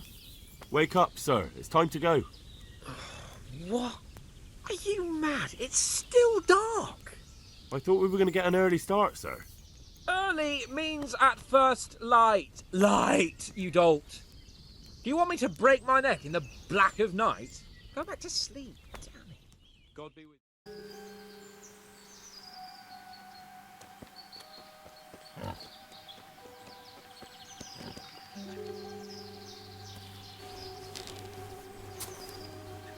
You want to take him down with an arrow? Certainly. Why wouldn't I? You won't kill him like that. Boar is hunted with spears. Is that so? So now all of a sudden you're a master huntsman, are you? Watch and learn. Did you see that? Damn, I'm good. Quiet. So, next time you try to tell me I can't kill a boar with an arrow, you can... Fuck! After him! Fetch! Mount up, Henry. We're gonna chase down that swine! Yeah! Aryan cunt! It takes 3 of you to handle 1 check!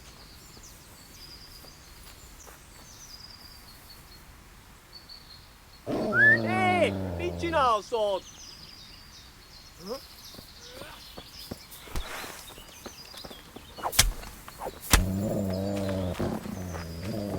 Be a man and get those out. It's a good thing you showed up. I was afraid the next time we met, this would be...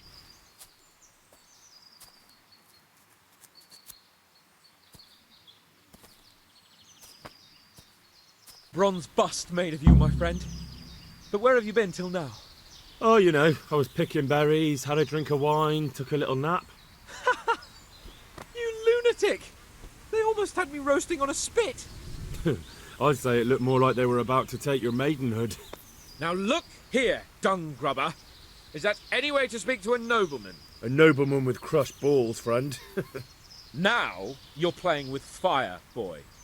I could have you in the pillory for that. And then with my own 2 hands, I'd... crush your balls! That wound doesn't look good, Sir Hans. You're right. Those Cuman swine roughed me up a bit. And my damned horse is bolted. You'll have to get me home somehow. The sooner we get out of here, the better. Who knows how many bandits are creeping around here? Let's go then. I've had quite enough excitement already. It's Lord Capon! Get here, everybody!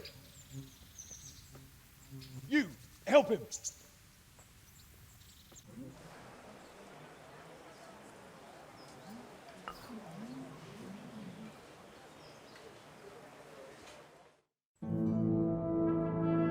How is it possible, Radzig?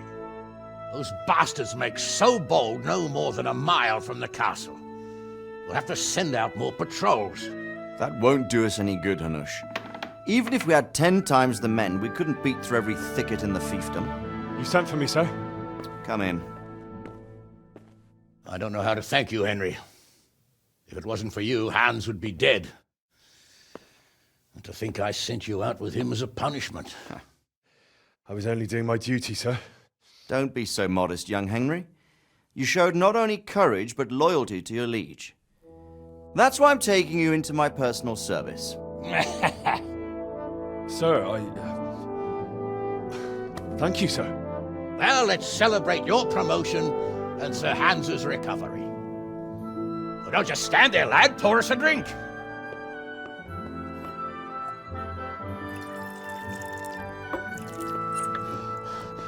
I'm sorry to interrupt, sir, but I've urgent tidings. What now? A stable boy came from Neuhof. He says brigands raided the stud farm this morning. There's many dead or maimed. Tell us exactly what happened. I'm not sure. The boy was so shook up he could barely speak. He said the bandits murdered for the joy of it. I'm sorry, sir. Your vassal Skmivl is dead. Who did this? Who were they? We don't know, sir. The stable boy just kept babbling about some huge fellow in black armor who led the attack. Take as many men as you need, and don't stop until you've found those bastards. And bring me their heads! Yes, sir. My men at your disposal too, Hanush. Thank you, friend. Sir, let me ride with them. He's full of piss and vinegar, isn't he? Their leader, he must be the one who attacked me at Skalitz. There can't be 2 men in the whole kingdom who look like that. You think he might still have my sword? No doubt you could use another swordsman, Captain. As you command, my lord. How soon can you leave, Bernard? Soon as the men are ready, sir. Good. Wait in the courtyard for Henry. And, give him a horse. His own mount?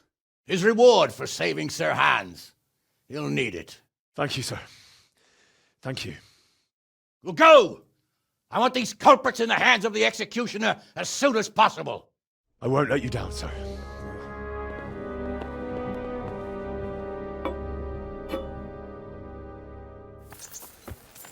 Can we go?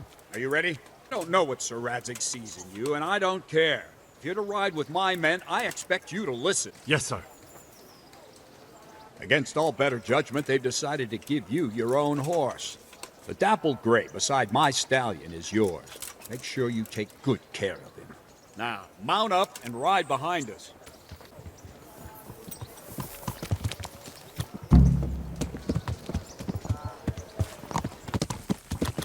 Yeah.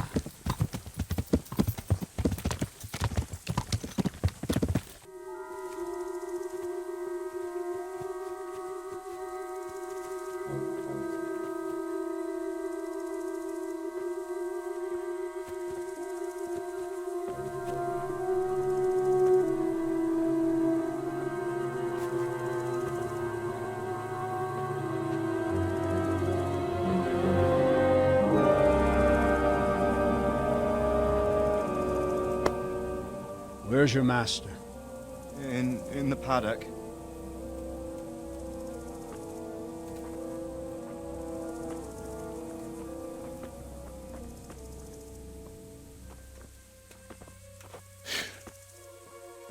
Crucifix? What kind of beast could do this? By the blood of the martyrs.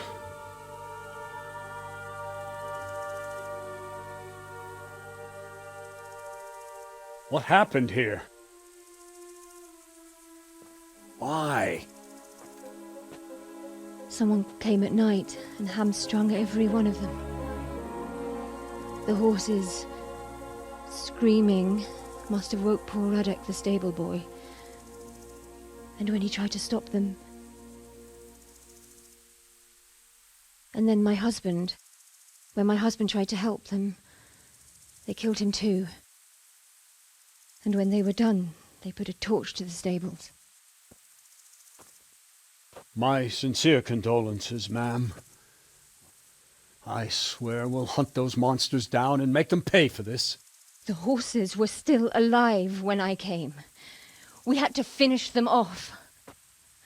All of them. The pain in their eyes. They couldn't understand how anyone could do this to them. Did they steal anything? Any horses? Nothing. They wanted blood, not coin.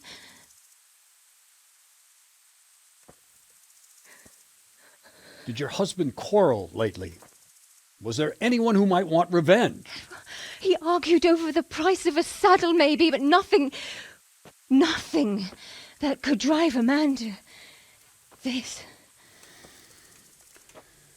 These are dark days when there's more kindness in horses than in men.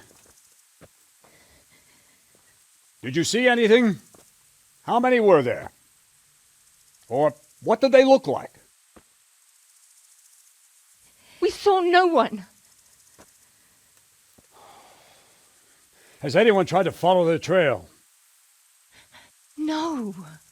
We were fighting the blaze until now, and even if we weren't, what chance would any of us have against someone who could do this?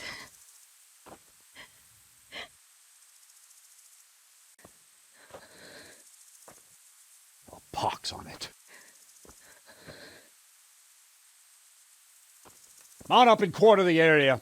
We have to find out where they went. Look for tracks and ask the folk if they saw anyone. Fuck! Someone must have at least caught sight of them. Yes, sir. What about me, Captain? What the hell use are you? You stay here. Please, let me do something. I could have a look around the area and see if they left any tracks. Well, if you must. Just don't get in anyone's way. Don't go too far, and come back here when you're done.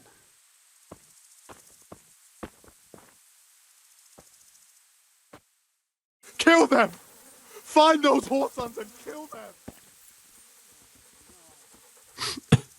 Are you well? Leave me alone. Go away. But there's no need to be afraid. With your help, I'll find those bastards and then I'll make them pay. They deserve it. What do you need to know? What actually happened here? They killed the animals and... Why did they kill them? Did they take anything? No. Think carefully now. How did it all start? We heard the animals, their shrieks, then Skmivl. He shouted, and they murdered him. You're certain it was the animals first and then Skmivl, not the other way round? I'm certain. I'd never heard a sound like that before. Now I'll never forget it. What happened after that? We ran outside and it was chaos. Animals were dying, the stables were burning, and those demons everywhere. You said they were demons? No, just vermin. Worthless human vermin. How many of them were there? Not many. There were just a few that came after us, but more round the back. I heard them yelling at each other. Did you see a big man? That cutthroat, that devil! I never want to see him again. So he was here? That bloodthirsty beast. Where? Where did they run to? To the north, into the woods. I wanted to do it myself. I don't even have the strength. You're in the wrong place at the wrong time.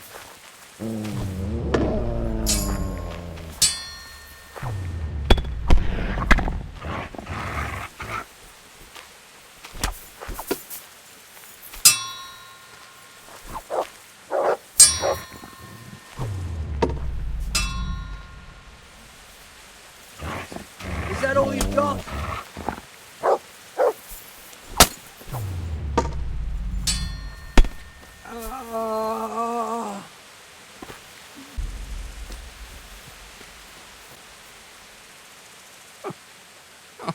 I'm fucking dying here. Nobody can match me with iron in their hands, and some damn peasant kills me. Dagger covered in horse shit.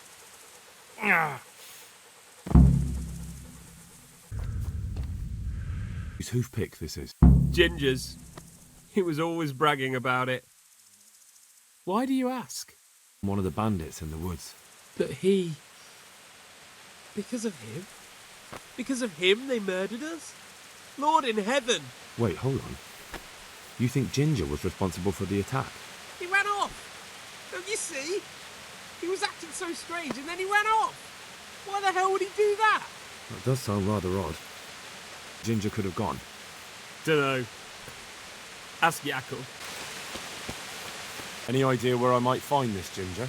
Well, that's the thing. He packed up and left. What? Look, I know how he looks. But Ginger is a fine fellow. I don't believe he had anything to do with the attack. Do you know anything about this hoof-pick? Yeah, it's Ginger's. He had it made in Mate. Where could he have fled to? I might know. But you gotta promise me one thing. When you find him, listen to what he has to say before judging. You have my word. Sometimes the charcoal burners come to see him. He gets on well with them. I think that's where he's gone. And where is that? No idea. They've always kept to themselves, you know, charcoal burners. But the forest is full of folk like that. They could be anywhere. Aye, except these ones won't be far. If you follow the stream from the stud farm towards Radzig, you'll come across one of their camps. Only what? Ginger didn't go that way, though. He always went by the big road, through the woods in the direction of Uzhitz. But how can I find them? There's always smoke when they work. You'll smell them before you see them. And they need to be near water. There's that too. So if I go through the woods along running water, I'll find them? Exactly.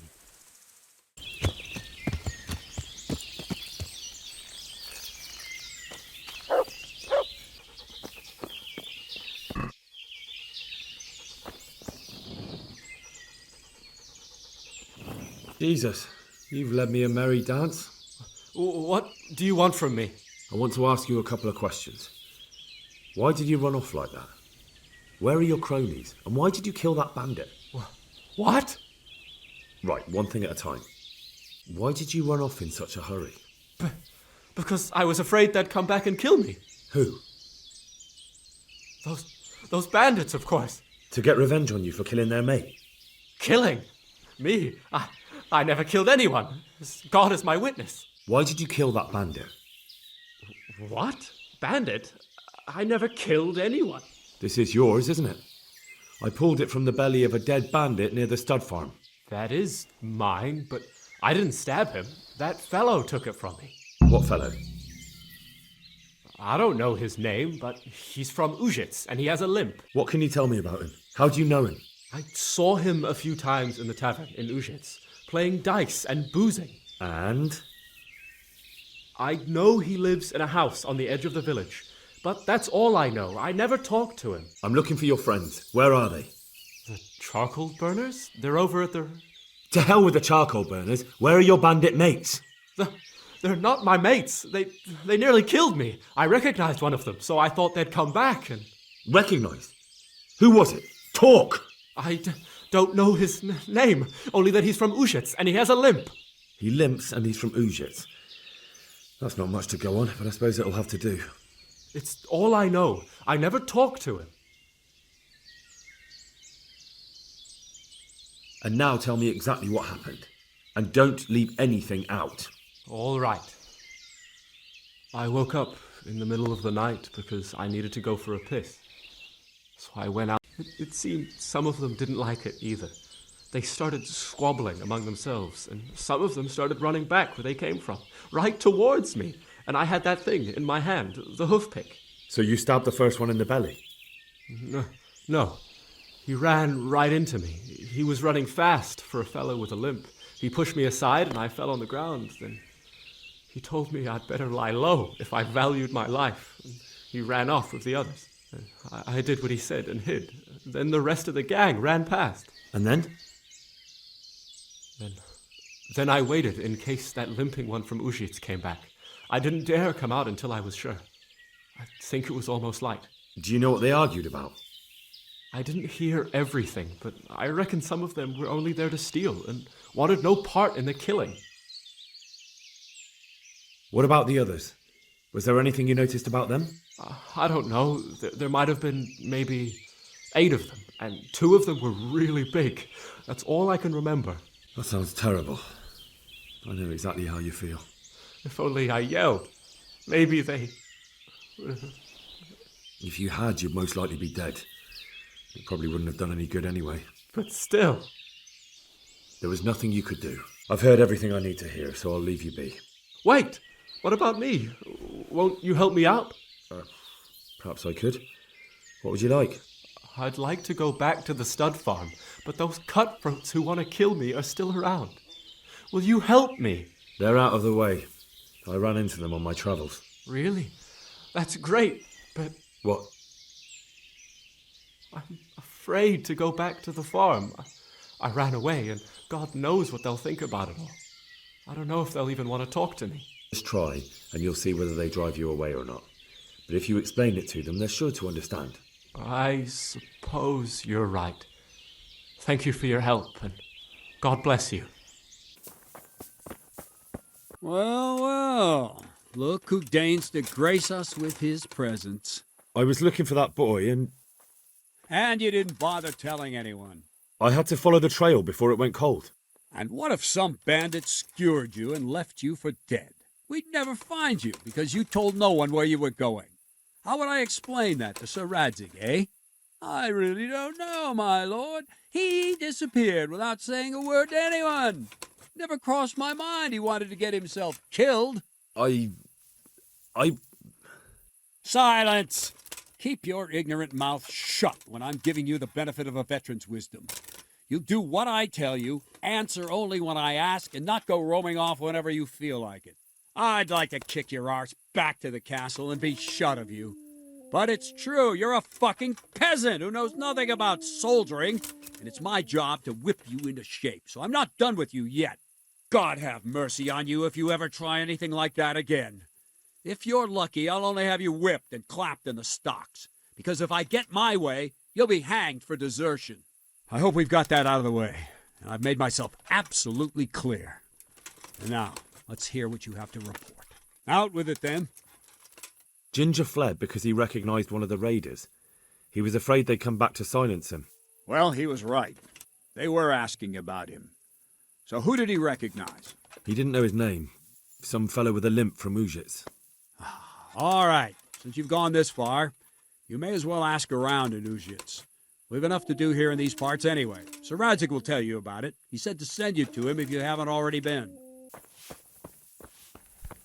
God be with you, Henry. Congratulations on winning the tournament. I'm proud of you. My lord, I managed to find a clue to the whereabouts of the bandits. Excellent. Bernard already told me what's been happening, but I'd like to hear it straight from the horse's mouth. The whole story, or just the gist of it, sir? It's up to you what you consider important. In the end, I tracked down the stable boy who fled in fear of his life, and for good reason, too. He put me on the trail of a crofter from Ujit with a limp. And his name? The boy didn't know him by name, only by sight. But if I ask around, I'm sure folk will know who limps and keeps peculiar company. Villagers like to gossip. But what if he's not there? He could have fled, maybe even to Kuttenberg. If I don't find him in Ujits, I'll ask around. Someone will know something about him.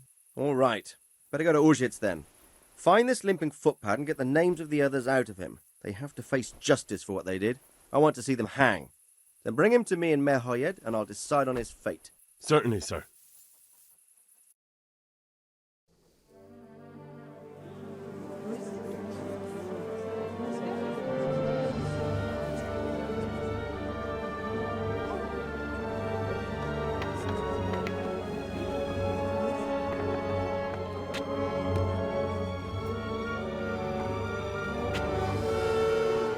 Move along, citizens. Move along. There's nothing to see here. That's what you call nothing to see. I'd like to know what something to see looks like. By the keys of St. Peter. This is all I need. We'll have to send word to Sir Hanush. That might not be necessary. Who are you? I'm Henry of Skalitz, in the service of Hanush's Captain Bernard. I'm investigating the attack at Neuhof, and I think this could be related. Well, I'm the bailiff of Auschwitz. And I say we don't want any of that kind of trouble around here. What makes you think this has anything to do with Neuhof? One of the folk at the stud farm recognized someone from Auschwitz among the bandits. We have no bandits or murderers around here. Really? They say he had a limp? Shit. Well, allow me to introduce you to Limpy Lubosh. Or all that's left of him.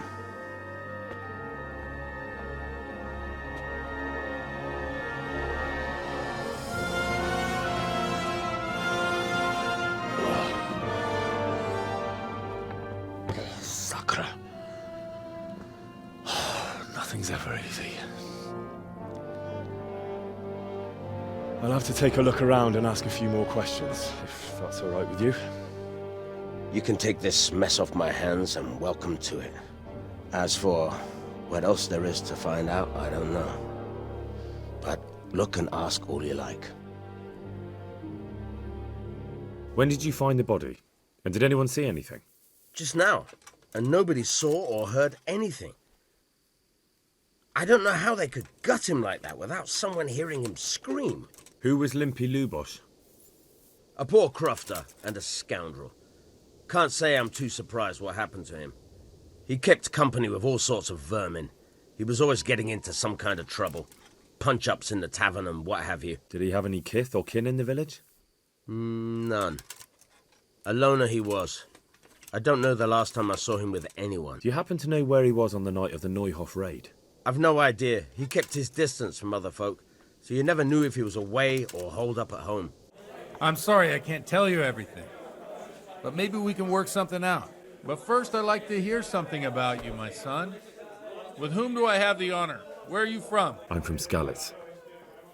Oh, I'm sorry. What about your kin? They're dead. Well, I'm sorry to hear that. And good health. Here, we'll drink to them. My poor child. May God grant them eternal rest. And how did you come to get this assignment? There. I'd have expected Sir Hanush to send that old grouch, Bernard. He did, but I found a witness and the trail led here to Auschwitz, so he sent me here to follow it up. Ah, well, congratulations. It's nice to see someone using their head to find things out instead of torture. We'll have to drink to that. Now the most important thing. What actually happened at Neuhof? The good folks hereabout are saying all kinds of terrible things, but I take most of it with a pinch of salt. The rumours aren't exaggerated this time, unfortunately. The Neuhof stud farm was raided by bandits, but they didn't come to pillage or even take the horses. They only wanted to kill. They maimed the horses and slaughtered some people. I'm sure they would have killed more, but the bandits quarrelled among themselves and broke off the attack. And judging by what's left of our Lubosh, they're still settling accounts. I see it's every bit as bad as people claimed. Dreadful. Well then, here's to those poor souls who had to die so pointlessly and so terribly. I've told you all about me. Now it's your turn, Father. You don't look much like our parish priest at home. I noticed there's a woman living with you at the presbytery. What of it? Have you never met a cleric who lives with a woman before? Mother Church won't let me take her to wife. Too afraid it might lose its property to any heirs she bore me. But she cooks and cleans. And, well, as a man, I have my needs. I'm not sure the parish priest at St. James would agree with you. I heard he was a bit odd. Well, we've had an agreeable chat, but now let's get down to business. So, about this confessional seal. Do you really want more innocent people to die? Henry, that's not how it works. There are matters in which you can't make exceptions because if you do it once, you'll forever be tempted to do it again. If people stop believing in the church because their confessional secrets are betrayed, they won't trust anyone, and that's worse than even the most hideous crime. I understand, but that means I've reached a dead end. Those cutthroats will strike again, and I can't stop them. Chin up, lad. I might have a solution. What? If I tell you what Lubosh told me, I'd be betraying the confessional secret. But first thing tomorrow, I'll try something I think might help you. Word of honor? On my soul. All right. It's getting quite late. What are your plans, Father? What do you suppose?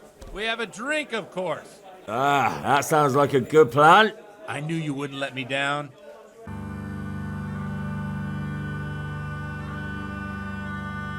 Przyszła bida mora lat, to nie ustoi żadnej chlap. Na kraj padł desej smutek, dodnielo i rano utek, niech już małżeński majstak, do wczera żylne staje prak. Už sejmo i svatý muži, nechtěl bych bejbě jich učit. Nám je to jedno a tak si dáme jedno a požerem si huby jako poslední den. Půjďme se bavit a do rána slávy a tak vypal sudy a posaď se mi sem. Tak posaď se sem a vypal je ven. Ukaž kozy jako vozy, zítra jen tu soudnej den. Tak nalej mi hned a točí se svět. Enough of this! Bailiff! Come on over here, sit down and have a drink with us. Don't vex me again, Father. It's 3 hours past dusk, and curfew is long gone. So what? So, I'll have you all whipped and put in the stocks, and I'll write a letter to the bishop about you, priest. Well, nothing to worry about then. Everyone knows the only one around here who can ride is me. Enough! Men, throw them out. Oh.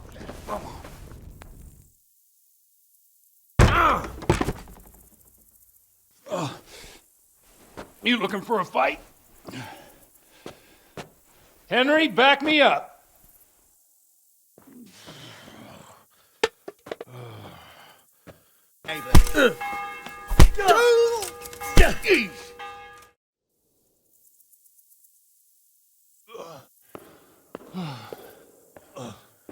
Here we are. Look at this beauty.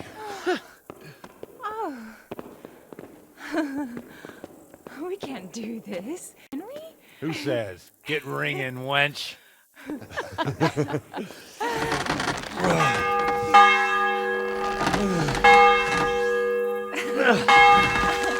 This is wonderful.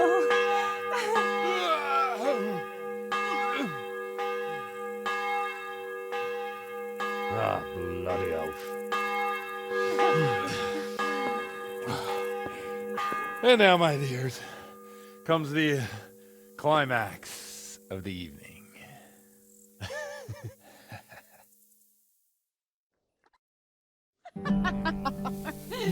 Godwin, you old goat. Come here.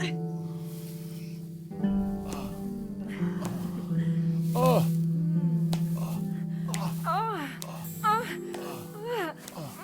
The priest has mounted up. What do you say, Henry? Shall we take a little ride of our own?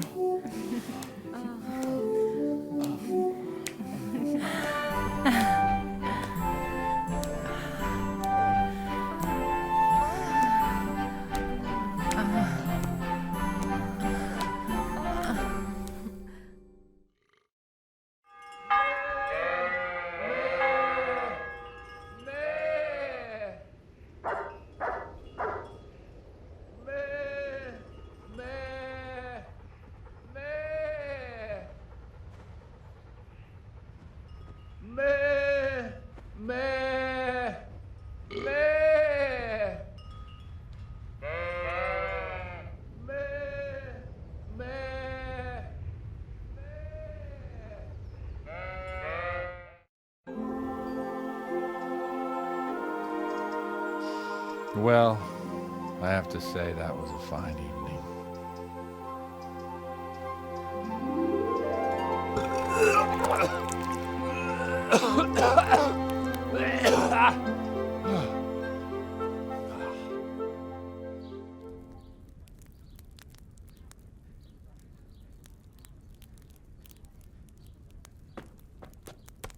Godwin, you beast!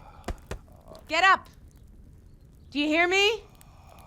Wake up, you drunkards! Oh, fucking hell. Where the... Oh, what the... Oh, who the hell are you? Oh, Henry. My great friend, Henry. Didn't we have a wonderful time? Well, you certainly did, you old lecher. Now you better pull yourself together quick. You haven't much time.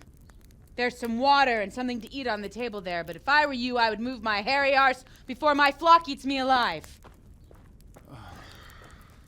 Oh, step on my head. My guts. Oh, my poor suffering stomach.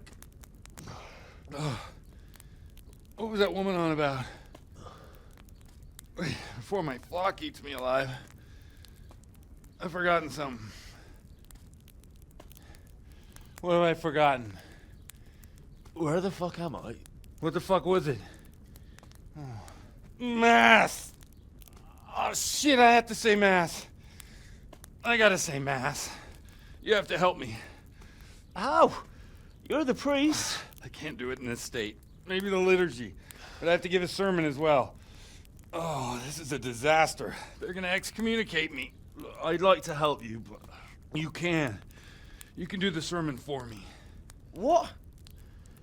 So, first I investigate a murder no one wants investigated. Then I drunkenly keep the whole town up all night. And now you want me to preach at them from the pulpit? Do you want them to burn us at the stake? No. No, I've got it. Suppose that Sir Radzig's protege. You just came from studying in Prague. And you want to share the words of Master Jan Hus, who you recently heard preaching there. Henry, look, from what I remember, we might have overdone it a bit last night. And if the bailiff or someone else complains about me, the bishop's gonna have my guts for garters. So I'd appreciate it. Stop gaping at me like a stuffed squirrel and start helping. You're mad. You're stark raving mad. I'm not. It's a perfect plan. It's flawless. Oh. How about this? If you help me with this, I'll tell you who Lubosh's cronies are.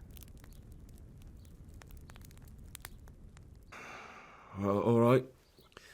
But I can't make any promises about what'll happen. No, neither can I. What do you want me to do exactly? I'll go and start the liturgy. Then I'll introduce you. You give the sermon I told you yesterday in the tavern, and that's that. No need to drag it out. If it turns out well, I'll tell you what I know about Lubosh. Christ almighty. Fine then. We have a deal. Wonderful. Let's get to it then.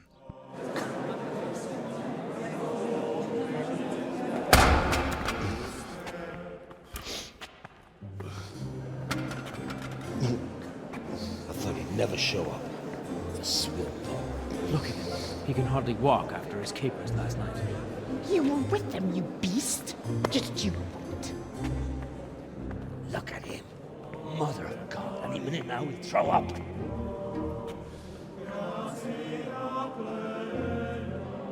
So I couldn't sleep a wink last night with all that clamor.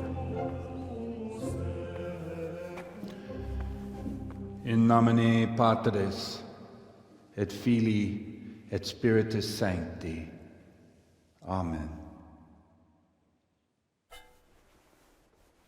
Accepit panem in sanctas at venerabilis a manus suas.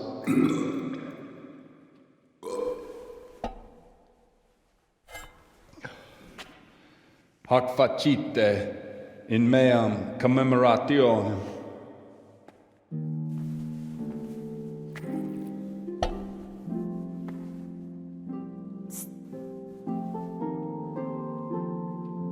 Brothers and sisters, you may have had the honor of meeting Henry from Skalitz, who is here at the behest of Sir Hanush to investigate that heinous crime at Neuhof. You might not know that Henry recently visited Prague, where, by the grace of God, was able to hear Master Jan Hus from the esteemed Charles University preaching. I've managed to persuade Henry to stand here today in my stead and tell us what he heard. Because, as you all probably know, Jan Hus is a very popular preacher in Prague. So, Henry, you may begin. Now I'm curious which one of them will cue. Greetings, brothers and sisters in Christ. I am here to tell you about Mother Church and to show you through my words how she is falling into decay and abandon, how the once great mother of all Christians is losing her dignity and trading in souls like the merchants in the temple. But I am digressing. That boy has a cheek. Creation has given to every man the power by which he might rule the whole world. But that power does not give him the right to rule. That right belongs to God alone. It is the corruption of God's pastors here on earth that has brought misfortune on our heads. Plague, enemies, injustice, hunger and chaos, failed harvests, fires, floods and other catastrophes. The accursed wealth that the church is drowning in is poisoning almost the whole of Christendom. When dogs are fighting over a bone, take the bone and they will stop. Just like the flock of ravens that has descended on this land to peck up every speck of gold and silver. They show no mercy. Their hearts are poisoned by covetousness. They trade everything. Everything is for sale. You want to baptize a child? Pay. You want to steal and murder? Pay and you will have absolution. And the prelates sin and give themselves absolution. For shame! Shame upon them! It is the custom of the gluttonous prelates and monks to preach against sin. But what do they know of us ordinary folk? Let us remember the marriage at Cana, where our Lord Jesus Christ himself feasted with the other guests and drank his fill. And when the wine was gone, he performed a miracle and created more. He, whose companions were poor travellers, simple folk, prostitutes and troublemakers, performed a miracle so the feast could continue. Now that's the kind of sermon I like to hear. No, brothers and sisters. Jesus did not condemn alcohol. Drink to lighten the cross you bear in this vale of tears, but not with such abandon that you cannot keep holy the Sabbath. For there should be moderation in all things, and it is not drinking itself that is sinful, but intemperance and beastly indulgence. He's right. Enough about sin, which the prelates are so fond of preaching about, and whose absolution they promise if you only pay enough coin to Mother Church. What if the devil himself were to pay? Will the bishops tell us he too would ascend to heaven? And what about those bishops? They sin without remorse, and with the money grasped from the poor for indulgences, they keep fine horses and hordes of servants to pamper them. They play dice and garb their mistresses in expensive furs, while Christ, the Lamb of God, walked barefoot and had nowhere to lay his head. Look to your consciences, you robbers of the poor, for you are seen by God and his people too. Down with the prelates! Away with them! We're fortunate to have our good father Godwin. At least he's a fair and simple man. I say to you in the words of Jan Hus, he who knows much, let him speak much. He who knows little, let him speak little. Let each speak as much as he knows, and he who knows nothing, let him at least teach his neighbour one virtuous deed by setting him good example and refraining from playing dice and from fornication. And that applies both to priests and to you, brothers and sisters. That's his conclusion. That is all I heard in Prague. Amen.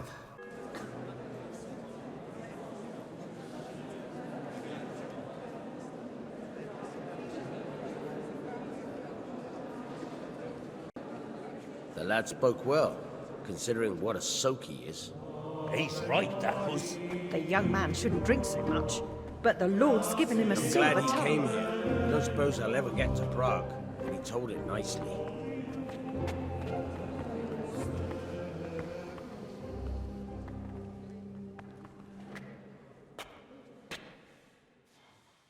Well, well, my boy, you have talent, and I can't deny it. And you pulled a thorn from my side. I almost didn't make it. Yeah, I noticed. Well, I wasn't the only one. Oh, what's to be done? I'll make it up somehow. So, about our bargain. Although it's a sin. So's gluttony. And fornication. God does forgive a penitent. So, what did Limpy Lubosh tell you? Was he at Neuhof that day? Who was with him? And where are they now? Now slow down. I'm sorry, but he didn't tell me that much. Don't let me down after all I've been through. For you? Well, now Lubosh came to me shortly after it happened. His conscience was gnawing at him. And I must say, in the end, he turned out to be a better man than he looked. He said they'd been hired through some crony of theirs. And at first they were just to steal some horses.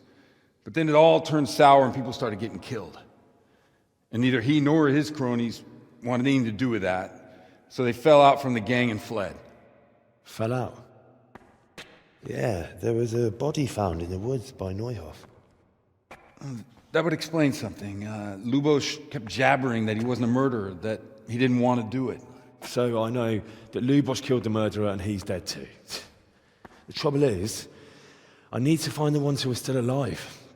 I need names and places. Did he mention any of the others? Only nicknames. Talked about some fella called Riki from Ledechko, Pius, Timmy. Pius. That lot are about as pious as I am ordained. Nonsense. You would make an excellent priest.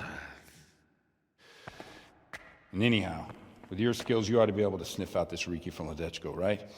Well, we'll have to now. There's not much else to go on. Let's hope he's not hanging from the wall too. Indeed. And I'd hate to be excommunicated for nothing. Anyhow, good luck. You watch out for yourself. These people clearly mean business. And I'd like to raise a tankard with you again sometime. Yeah, I'll try. Although I'm not sure I'd survive another night of your debauchery. And if anyone should ask, you heard nothing from me. I'll deny everything. I don't doubt it.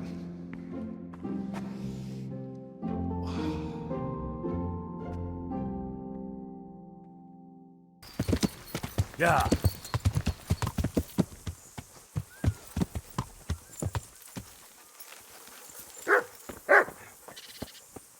I'm looking for a fellow called Riki. Do you know him? You mean Hinek? He's the tanner's son, isn't he? Any idea where I could find him? I don't know. Tried his folks' house, but he doesn't spend much time there. Don't tell me there's not a single person who talks to him. He's been seen around with one of the bathhouse wenches. Adela, I believe she's called.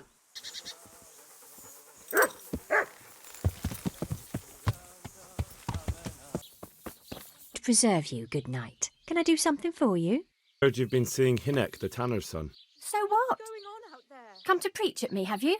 That I'm a loose woman, a sinner, that I seduce decent men? Just wanted to ask you a few questions. It's not my business how you live your life. I'm glad to hear it. Some folk don't care for the way I make a living. I can imagine. When did you last see him? A few days ago. He came to me late in the evening, drunk. And that was unusual? I never saw him drink much. He always came to me sober. So he was acting strangely that evening? He was strange. I had the feeling he was afraid of something. He kept prattling on and didn't seem to care about you know what. So I threw him out and I haven't seen him since. Can you remember anything he said that evening? Oh, I'm not sure.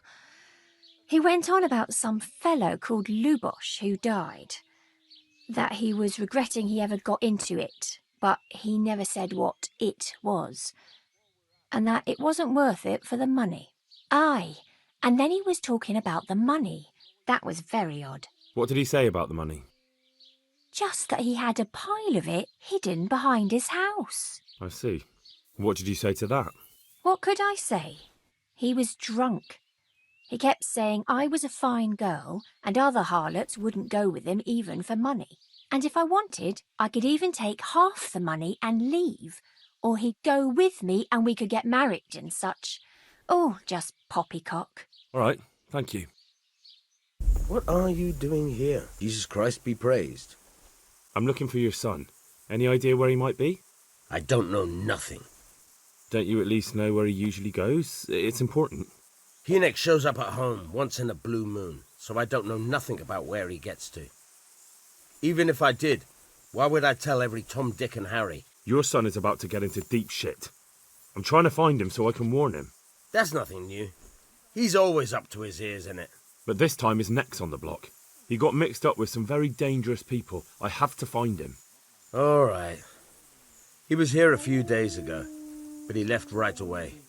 He looked like he was in a hurry. And you don't know where he went? I've got an idea, but I don't know where it is exactly. I don't follow. Hynek makes some money on the side from poaching. He boasted to me a few times about what a great hideout he found in the woods, but he never told me where it is. Well, it's not much to go on, but it's better than nothing. Thank you.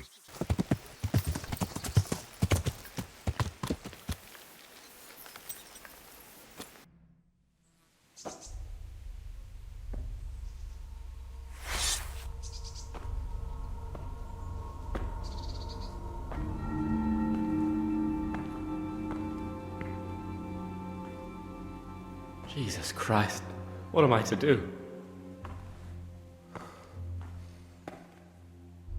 Not that I can expect any useful advice from you. At least, you've no more cares.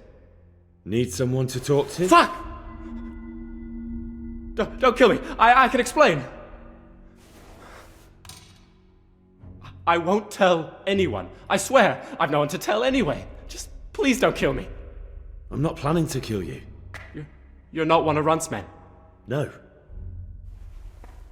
Huh. Then who are you? I come here in the name of Sir Radzig Kabila and Sir Hanish of Lipa. I'm investigating the raid on the Neuhof stud farm. Got no idea what you're on about. Save your breath. If you want any chance to escape the gallows, you better come clean, all right? Jesus Christ. This will never be over. So? Fine then. That Neuhof raid of yours didn't turn out quite as planned, did it? Depends on whose plan you're talking about.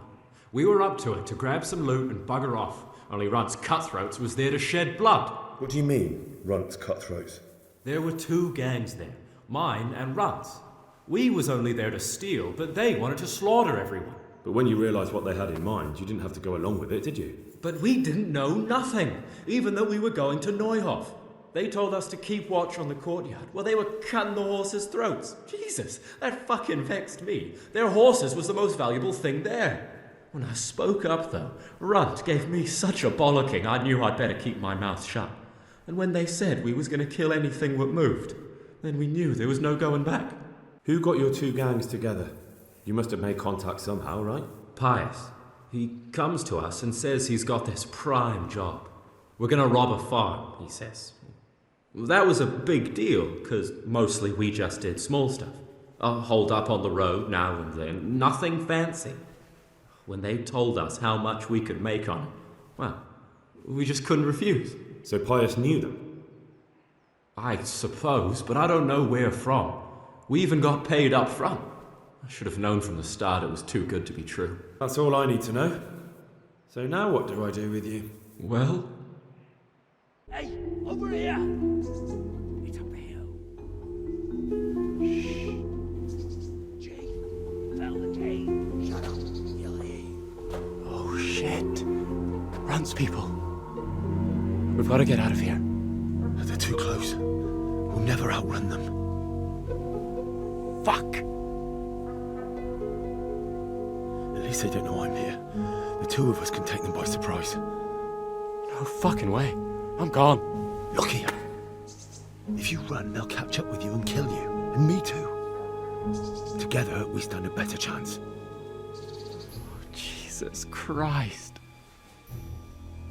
All right. I suppose you're right.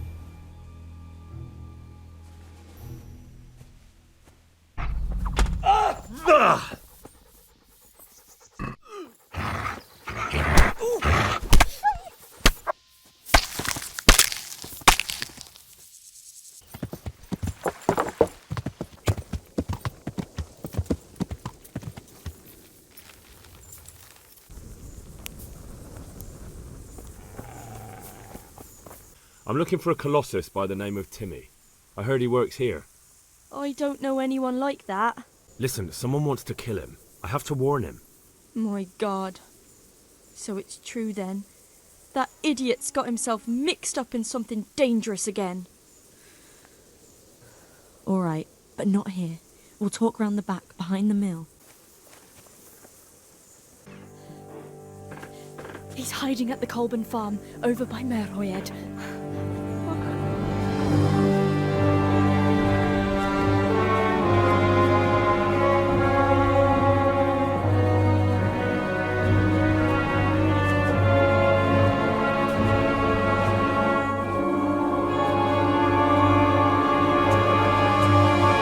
I get the feeling you're looking for someone here. I'm looking for someone too. Maybe we could help each other. I don't think so. No? Why not? I don't stick my nose into other people's affairs, and I expect the same from them. That's a shame, a crying shame. I take good care of people who help me. Now, if someone were to tell me where to find Timmy, I might offer that man a job. We could use a smart fellow like that at the camp. She didn't say anything. Oh, yeah? Stop messing around and spit it out. You don't know when to give up, do you? The one who has the upper hand does as he pleases. Boy. No curva. Jump, cunt.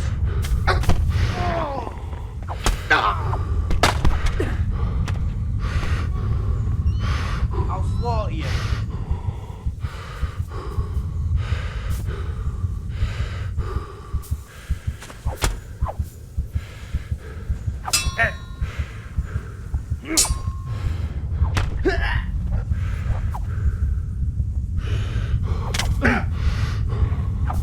Bring it on!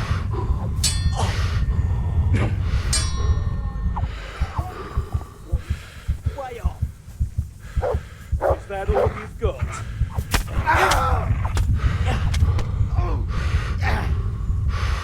What's...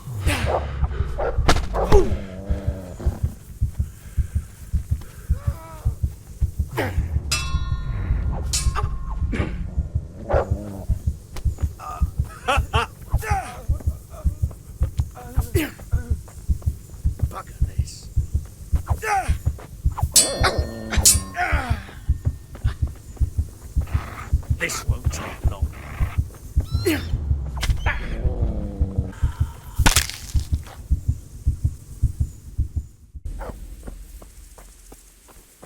Hey, Timmy. How are you today? I'm all right.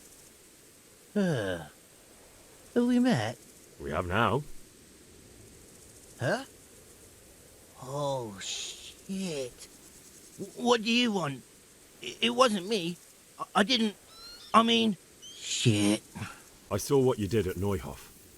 What are you talking about? You weren't there. I mean, I wasn't there. Don't waste your breath. You were there with Limpy Lubosh and Riki. I heard all about it. What do you want from me? Your mate Hinek told me about a whole camp full of those horse huns. And I want to find it. I need to find it. Yeah, but why should I trust you, though? I'm not stupid. You might be one of them. Pretending to not be one of them. Trying to catch me out. I won't tell you nothing. Why would I be trying to catch you out? For Christ's sake, man, they crucified Limpy Lubosh in Ujits. What the hell are you trying to pull here? Shit. What will I do? Shit. I don't know where their camp is. That's a load of horse shit. Hinek told me you were there, and that Pius warned you to keep your mouth shut. You must know something. Well, once I was there with them, yeah. Only, I was pretty drunk, so I'm not too sure. Try to remember. It was in the woods. In some kind of woods. You know, with trees and stuff. There were some wrecked houses there and all. In the woods. A church! There was a church there. Kind of a broken one, though. Oh, great. Thanks a lot. Now it's all clear to me. Do you remember which way you went? It was straight north from Talmberg. When you go uphill from the castle, there's a path there round some barns, I think. It leads to the woodcutter's camp. If you go further on past the woodcutters, you come across this abandoned house. Can't miss it. Looks like a house, only abandoned. Go to the left there and carry on till you come to this clearing with a big beech tree. Or was it an oak?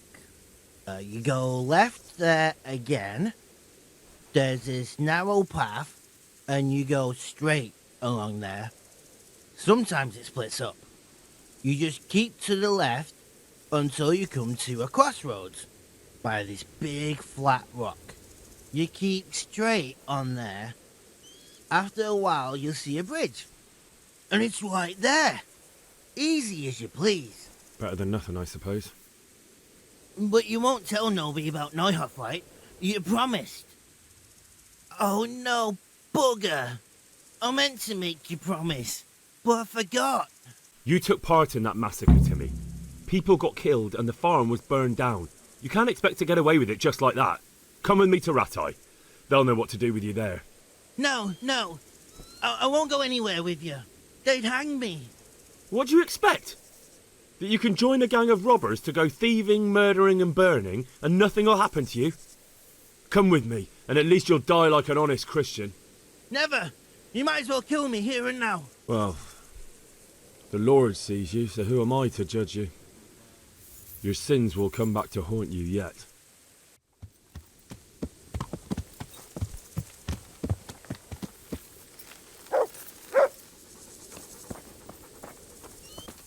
The Lord be praised. What brings you to me? I have some news about the investigation, sir. Good. Tell me. I went to Uzhit, where they told me I could find Lubosh, only someone had murdered him. It seems they're trying to cover their tracks and get rid of witnesses. Indeed. The whole affair's becoming ever more suspicious. Have you any further clues? I found out about another one of them, a crony of Limpy Lubosh's. They call him Riki, and he comes from Ledechko. You're doing a good job, but you need to be careful. Have you found this Riki fellow? Afraid my news isn't good, sir. I might have expected as much. Tell me the worst. This Riki fellow was hiding out in the woods, and his former accomplices really did want to kill him, because he, Limpy Lubosh and others deserted them in Neuhof. It seems they wanted no part in the killing. Anyway, Riki told me they were hired by a bandit they call Runt. He's the one who stole your sword. Those murdering whoresons weren't after loot. They just wanted to do damage. And the worst thing is, they have an encampment in the area, and they're getting ready to make more trouble. Sakra. Anything else? That's all I've found out so far, sir. All right. Come back and report to me as soon as you learn anything new. About that encampment, sir. What is it, lad? I found out about the camp from another of the bandits who deserted. He's called Timmy. Big fellow, but more brawn than brain. The camp is an abandoned village in the woods to the west of Talmberg. Good work, lad. Have you been to check it out? Do you know how many of them there are? There's quite a few of them there. Perdition. We'll definitely need reinforcements. I think the Talmberg men should suffice. I don't like leaving the castle unprotected, but there's no other option. Don't worry, Henry. You've proven yourself an excellent spy. I need you to go to Sir Divish in Talmberg and tell him to send Captain Robard and his men to our aid. There's not enough of us here in the camp. You can rely on me, sir. What should I tell him? Tell him to take all his men. Leave only the bare minimum at the castle and march to Pribislovitz. I'll take everyone but for 1 or 2 sentries. Hopefully together we'll have enough men to defeat them. All right, I'll get going. And be quick. We've no time to spare. God be with you.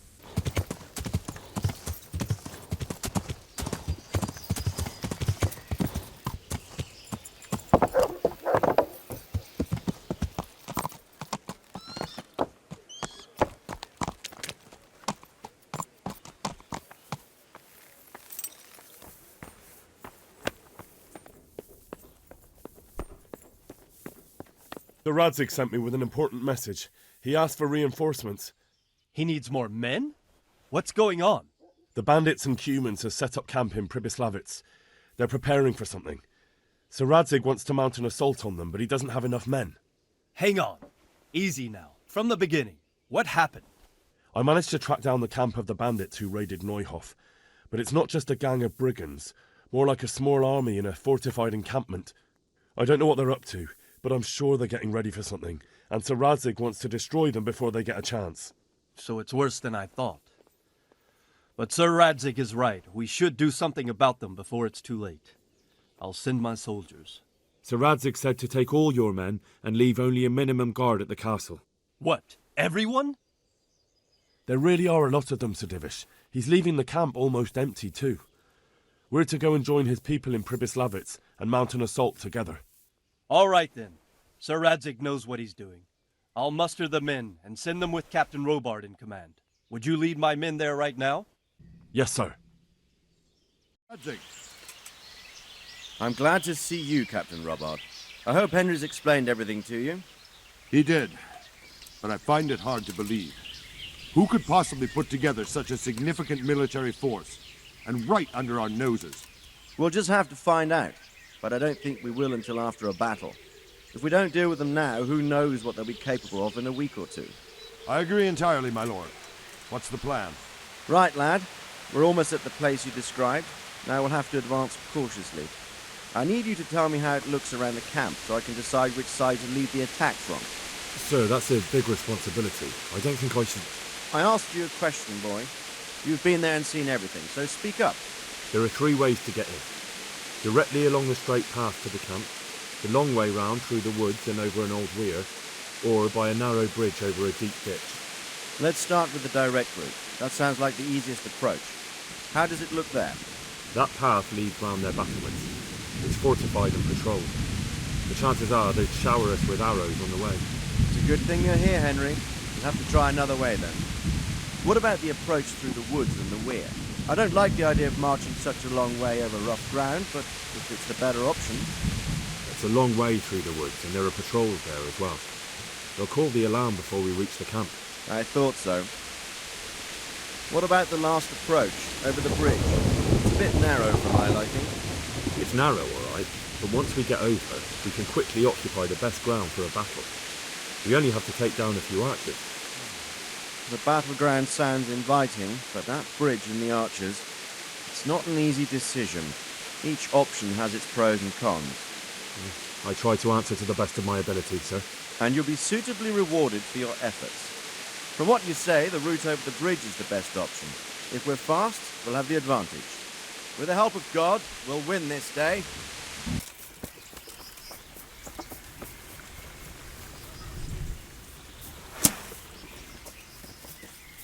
Oh! Go! Go! Go! Together! Get to the other side! Go! Go! Go!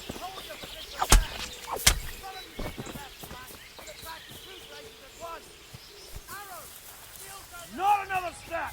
Not one step back!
now, you dogs! Drive them back!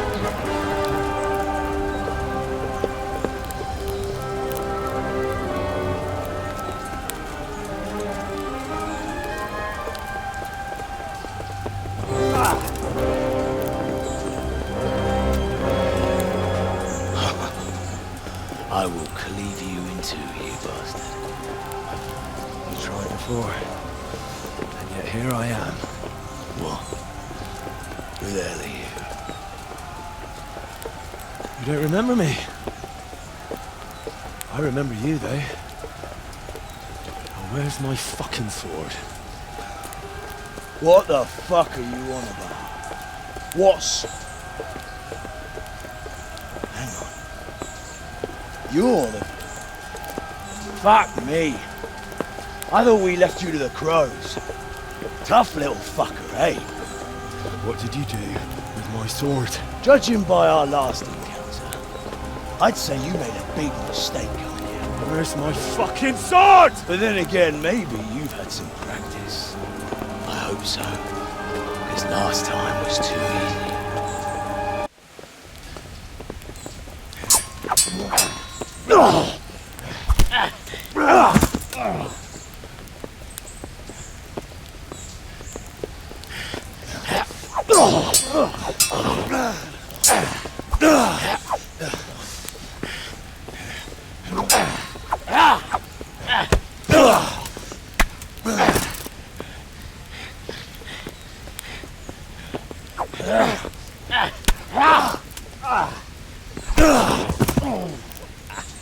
I'm bad for a peasant brat. It's not over yet, you scum. Now where's my sword? What have you done with it? Talk, you bastard! I'll see you in hell.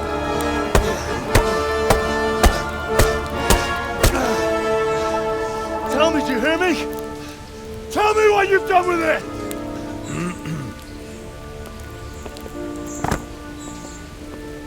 I'd say you're flogging a dead horse there. You took him down. On your own. Well done. Nice work. You surprised me. He was a mountain of a man. He was the one who attacked Neuhoff. And stole your sword, sir. The thought did cross my mind. What did he tell you? We'd taken him alive, the executioner might have gotten more out of him. Oh well, these things happen in the heat of battle. Anyway, we found a trunk full of coin down below. Someone was paying this gang very well. There were some of Sigismund's barbarians among them. I don't think we've seen the last of this. Whoever engineered it was highly placed. They won't give up after one defeat. This louse was just a pawn. I'm afraid you're right, sir. Well, lad, we live to fight another day, eh?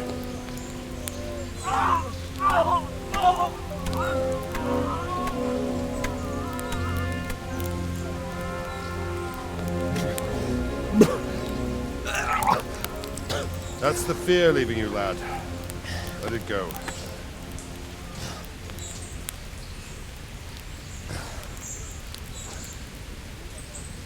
Now, put it all behind you. A decent Christian shouldn't dwell on such horrors. I beg to differ, sir.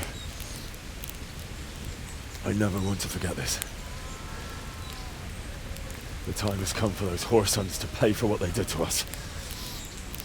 You're right, my boy. But first, we all need some rest. We'll meet later in the upper castle in Radzig and then decide what to do next. Come what may, you did a good job today.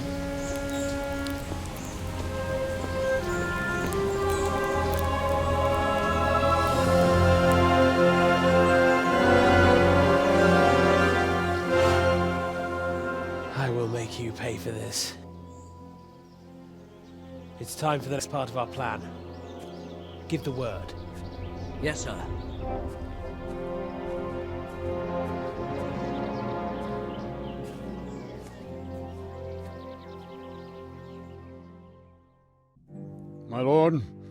afraid you were right when you said these hostilities wouldn't end at Pribislovitz. That comes as no surprise. What has happened?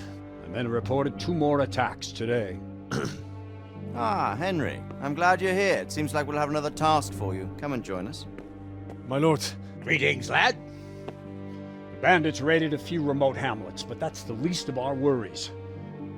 They also attacked Merhoyed, and that's a much more serious matter. Merhoyed? Matthias is working there. They attacked right after the battle in Pribislovitz. Bastards were probably trying to prove they're still strong. But there's a silver lining. The villagers held them off, and they even took 1 captive. He's wounded, but we can still interrogate him. Your Graces, I hope I'm not intruding. On the contrary, Master Tobias. Unlike Bernard, you are the bearer of good tidings. Or so I gather from the coin you carry. Tell me, how many groschen did we find in Pribislovitz? My lord, I'm sorry, but my news is no better than Captain Bernard's. These coins are very good. That is to say, well-made facsimiles, as we call them. What? I don't give a what you call them. I want to know what they're facking worth. That's just it, sir. They're worth nothing. Are you saying what I think you're saying, Master Tobias? This here is just a pile of copper. Kurva! Fuck! Plated with silver, so it's still of some worth. Kurva! Fuck! Is it a lot of work to make such counterfeits, Master Tobias? I should say so, sir. Highly demanding work. Especially to make such plausible forgeries. They would need a well-hidden foundry, several craftsmen, and a source of material. But they could just be brought in from somewhere else, could they not? Well, they could, but then again, the silver mines are nearby, and these groschen seem freshly minted, so... So we are facing a foe who has almost limitless sources of coin. That's all we need. Doppelter. Well, gentlemen, it's clear what we have to do. Interrogate that captive bandit, find out their numbers, and promptly cut off their supply of money. Otherwise, they'll soon have another encampment. If they haven't already. But I doubt it, sir. Merhoyed wouldn't have been able to hold them off if they did. Well, lad, I said we'd have work for you, but it never crossed my mind there would be this much. You've already proved your worth as an investigator, so I'm putting my faith in you again. Go to Merhoyed and question that captive. Find out where those brigands are hiding, how many there are, and what they're planning. And while you're at it, see if you can find some clues as to where this counterfeit coin is coming from. Very well, sir. Good luck. We're counting on you. All of us. Come report to me as soon as you know anything. I'll be at the lookout point near Talmberg.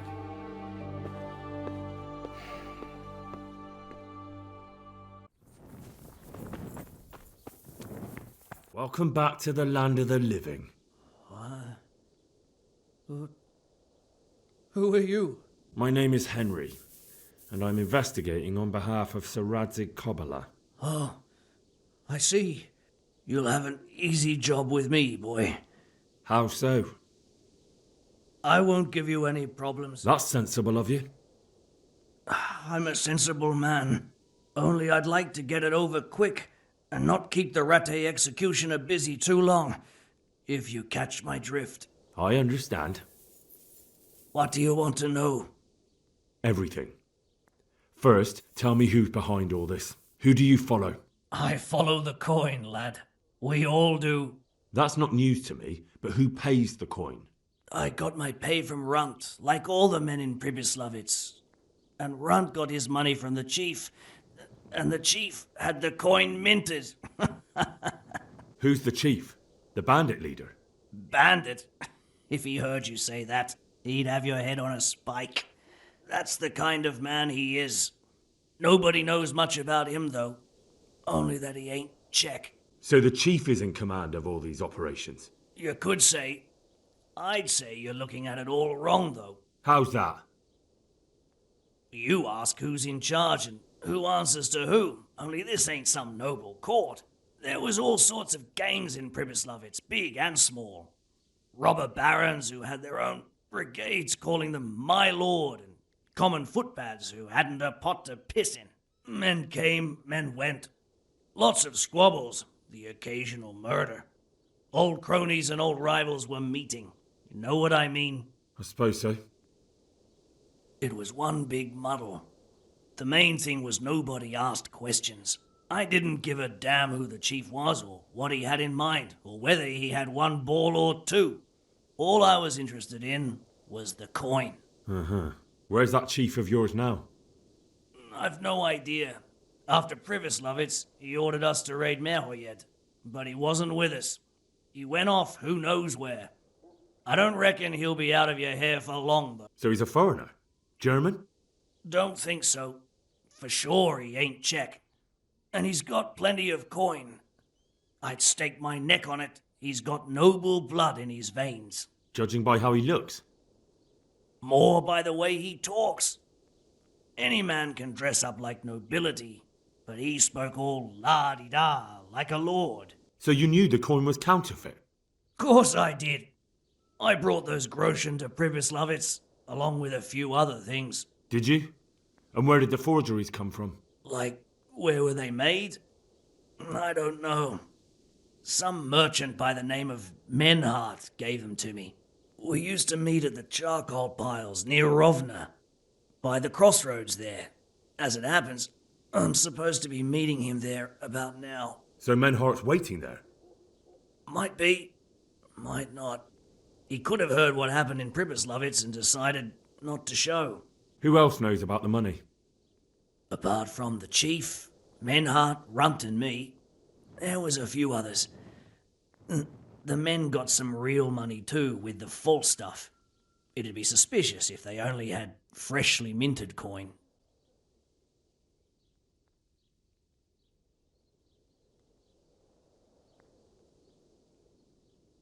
And does this Menhart know where the coin comes from?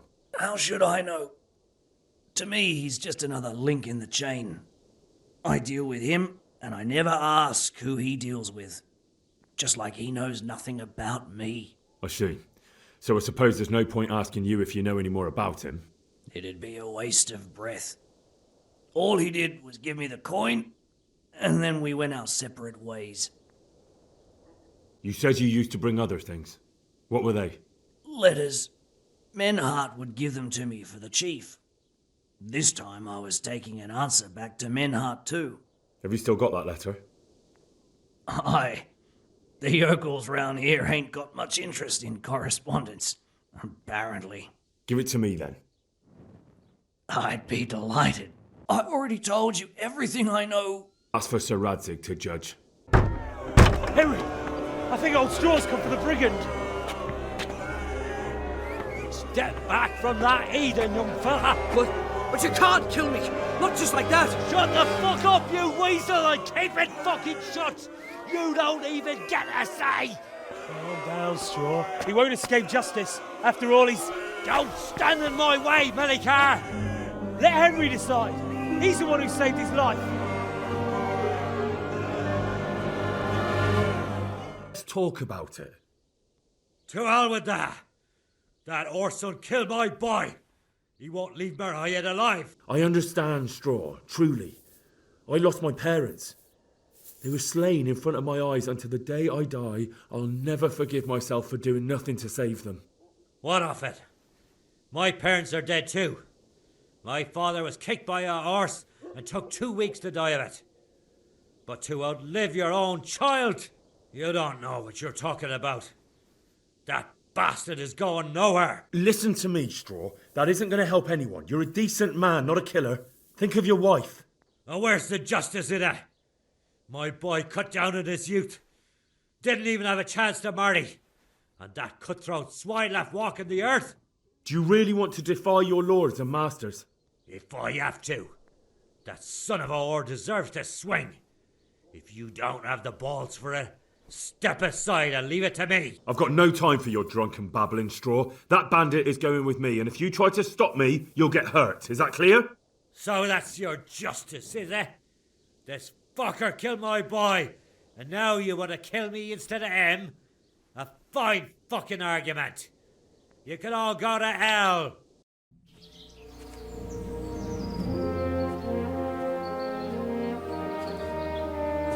You haven't disappointed me.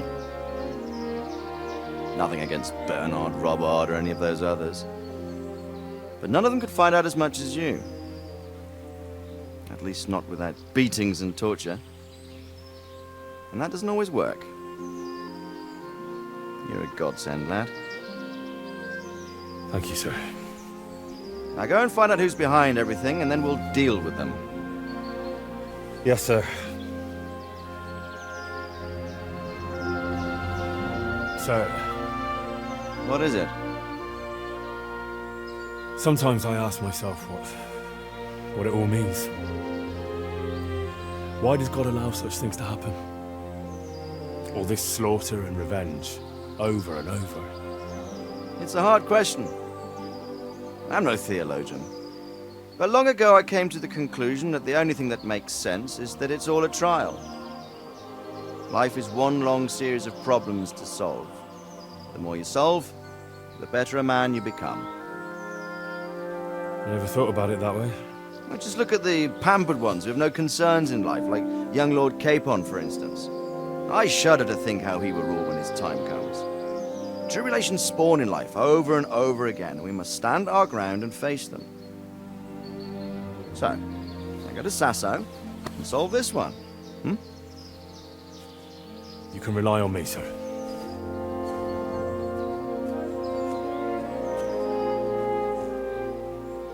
Good luck, son.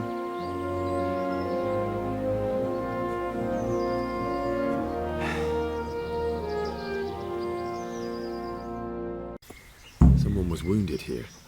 It looks like another person dragged him off. Maybe there'll be some tracks. Charcoal burners.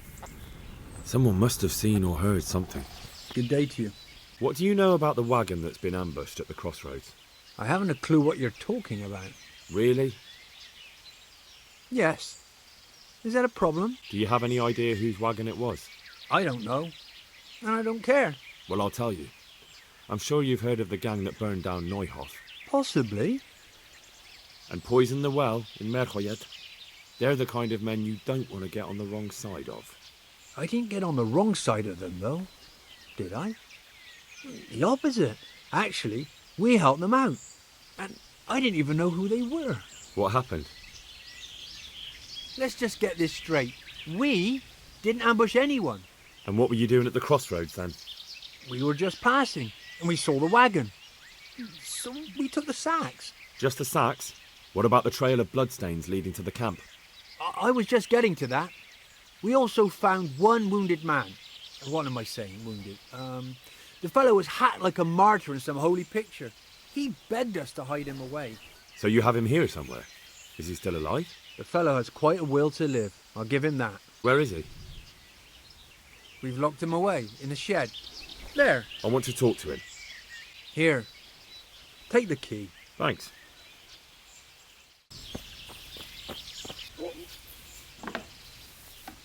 Who are you? Never mind that. I've come to help you. Thank God. I thought I'd breathe my last here. Lucky for me, my guardian angel comes bursting through the door. I'm no angel, so you'll have to answer a few questions before you get my help. Ah, well, I knew it wouldn't be that easy. Who is it you work for? Who did the wagon belong to? To Menhart. He's some kind of merchant who hired me for protection. But that's all I know. And where's this Menhart disappeared off to? No idea. I blacked out after the attack. Only came to my senses once I got here. I don't even know where here is. Do you know what you were carrying in that wagon? I never asked Menhart that. Who ambushed that wagon? A knight. He's been following us for a while. And where did he go? I don't know. I got a beating, and then I passed out. Tell me more about the knight. Where's the coin? What? What coin? I will not repeat the question. I don't know about any coin. Where are those sacks you took from the wagon? Sacks? They're behind the shed. That's him. That's got to be that knight. Is that all? Did you take anything else?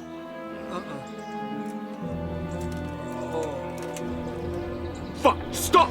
Stop right there! Yeah.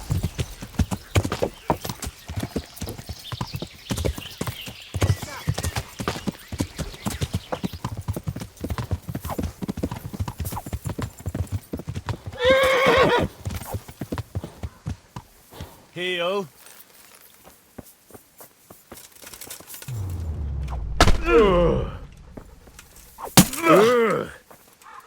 Scheiße! Not so brave now, are you, Junge?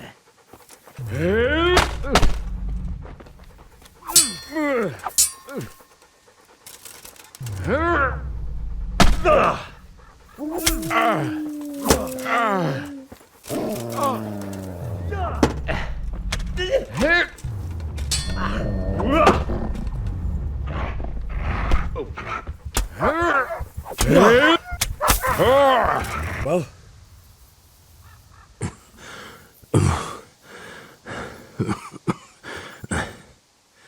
Who is that, Teufel? It seems I have finally met my match. I want to know everything. Who you are, why you're here, and what you know about the ambushed wagon. You may call me Ulrich. I will tell you nothing more until you give me some assurances. Assurances? How about this? If you talk, I'll spare you. Do you expect me to believe that? I know full well how these stories end. I have been at the other end of the sword more times than you can count. I give you my word. The word of a thief? Jesus. It is true what the preachers say. This world has gone quite mad. You had better kill me. I'm finished, anyway. Just as you are. Unlike you, I'm not a criminal. You believe that the forging of money is an honest trade? I've got nothing to do with that. I'm not a forger, I'm the one investigating them. What? What are you saying?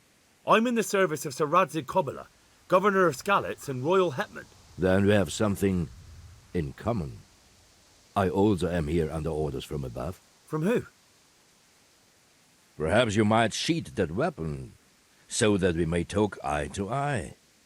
If we do indeed have a common cause. Stand up. It is true our meeting has not begun well. But if it is the truth that you are sent by Kobila, then we can assist each other. What do you mean? I found out many things, but there are still questions I cannot answer. And the last man who knew anything... All right. What do you need from me? You will introduce me to a certain person, and I will tell you everything I've learned. What do you mean? Master Tobias Pfeiffer. If you truly serve Sir Radzig, then you must know him. Of course I know him. What do you want him for? I have here a written confession which tells how those forgeries are made. But I do not understand such technical matters. Master Pfeiffer, however... We'll definitely be able to make sense of it. And you'll give it to me, just like that. It seems I have little choice. This is the last lead I have. In the meantime, I will return to Sassau and see what I might learn there. Who are you working for? I understand why you wish to know. But this does not mean I am at liberty to tell you. That sounds a bit fishy. It is simply that my master does not wish to be revealed. And if we are to help one another, that is how it must remain. Tell me what you know about the false coins. Do you know Passau? No, what is it? A city in Bavaria. Passau is a city of trade. All the currencies in Christendom change hands there. I see. And that would include Prague groschen? Some months ago, counterfeit groschen were discovered to be circulating there. They are made from copper plated with silver. The Passau alderman began to investigate and learned that a family of money changers was involved. They were bringing the forged coins in from Bohemia and sending back real ones. My liege lord is allied to the Passau alderman, so they requested that he deal with the matter. And so he sent you? Yes. He needed a man that he could trust absolutely. What do you mean about the connection with Sassau? The matter was investigated in Passau, and the executioner extracted information from those who were arrested. They told him that the coins were made in a monastery. What, in the monastery itself? I cannot say. I know only what the Paso scribe wrote down in his reports of the interrogations. They were transporting false groschen on that wagon? Yes. On their way here, they brought real coin. Groschen, forints, francs, and the like. But now, the sacks were full of counterfeits. Happened on that track? I ambushed them. I took down 2, but that bastard man had cut the horses loose and rode away. What next? While I was chasing Manhard, those charcoal burners came and stole what they could. Before I could catch him, his horse threw him and he broke his neck. So we won't get anything out of him? Unfortunately not. Well, I'll go and see Master Fayfar. Godspeed. I will wait in Sassau at the Wagoner's Inn.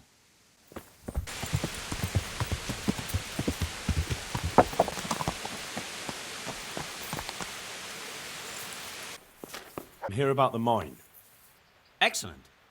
So what did you find out? It's been plundered and wrecked, but everything can be fixed. It'll be quite a job, but at least it won't have to be rebuilt from scratch. That's a weight off my mind. And did you see anyone there? Thieves or suspicious types? Nemoy and his gang were stealing silver there. The vermin.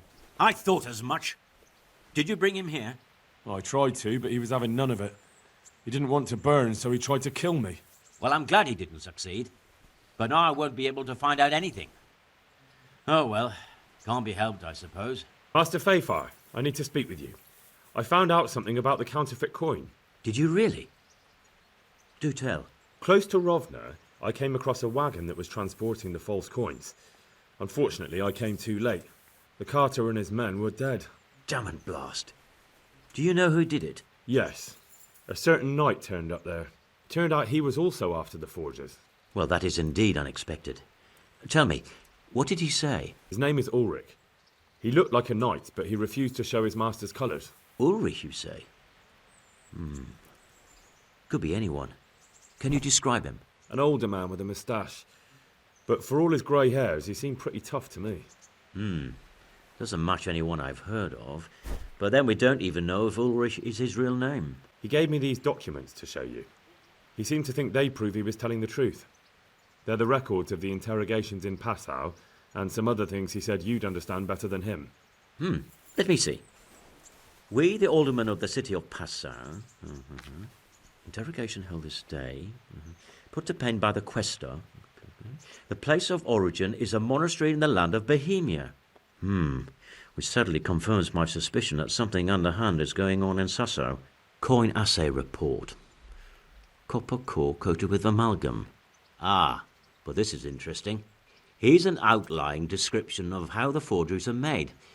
I'll have to study it more closely. We command Herr Ulrich to investigate and let no man stand in his way. This looks like the original safe conduct. It has the seal of the Passau alderman, but they certainly didn't pen this. How do you know? I recognize the hand.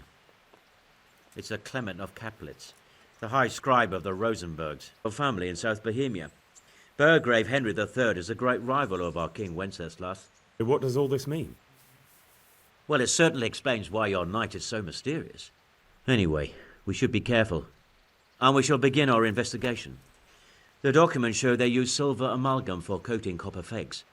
That's a lead we can follow. What? Silver amalgam. It's produced from quicksilver and silver. Well, that doesn't sound like something just anyone can get hold of. You're quite right. You will go to Sassau at once. Look around the forges in the city. Someone must be working copper for them. I, meanwhile, will take counsel with Sir Radzig and then follow after you. Where shall we meet? At the inn on Sassau Market Square. So, what did Master Pfeiffer have to say? I consulted him, and we definitely have a starting point. Tell me more. Master Pfeiffer found out they need copper sheets for the core of the coins, and quicksilver for the the other part? I see. They have such materials at the monastery. Exactly. That's why I'm interested in the local forges. Yes, that is good. Yesterday, I heard people from the craftsman's yard by the monastery complaining. They said they could not sleep at night because the blacksmith works all the time till dawn. I see. I'll be right back. That's certainly worth asking about. Have you heard anything else? You said they use quicksilver. There is a painter lodging here who is painting the church in Ujits. I heard him complain also. He said that he went to the monastery for quicksilver and it was all gone. Well, that's something to follow up as well. Yeah. Thanks. Give me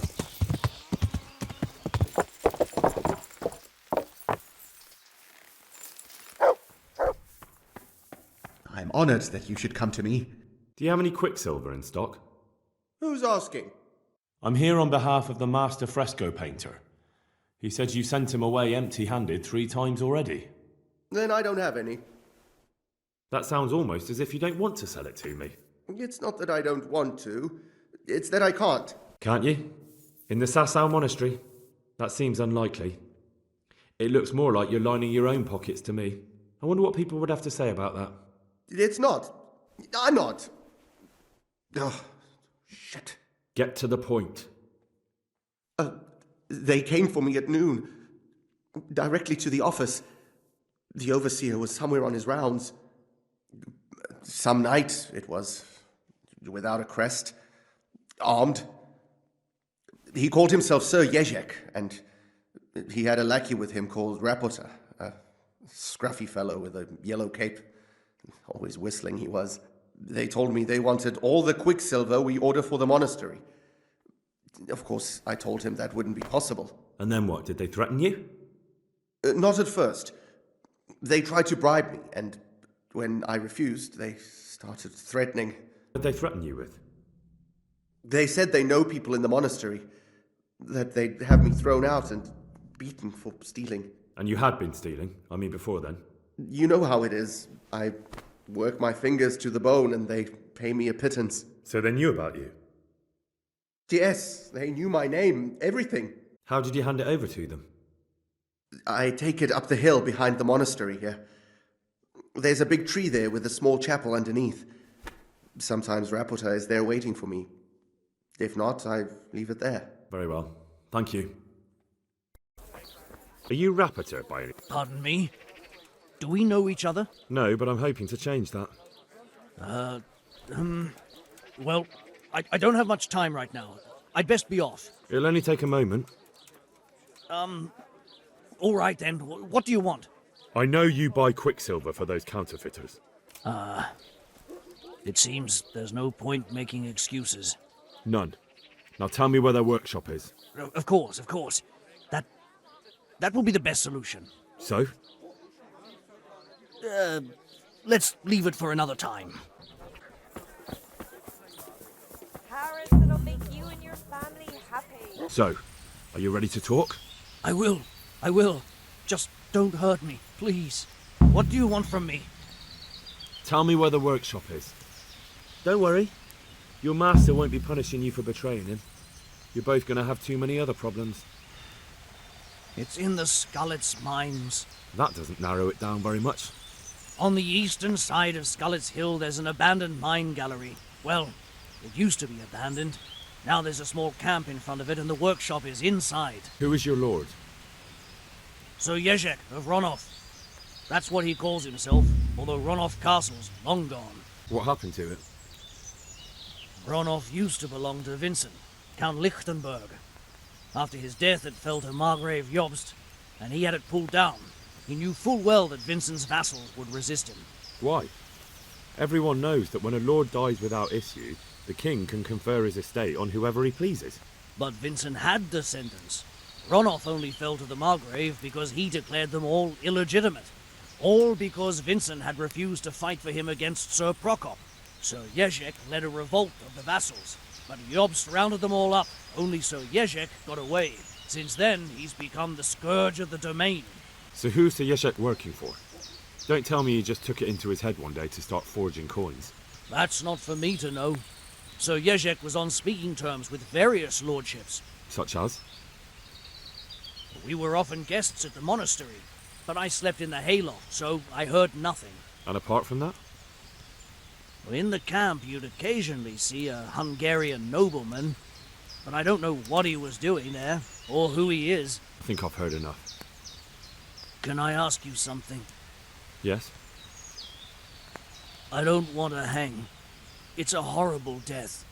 I prefer you just kill me here and now. An honourable death? No chance.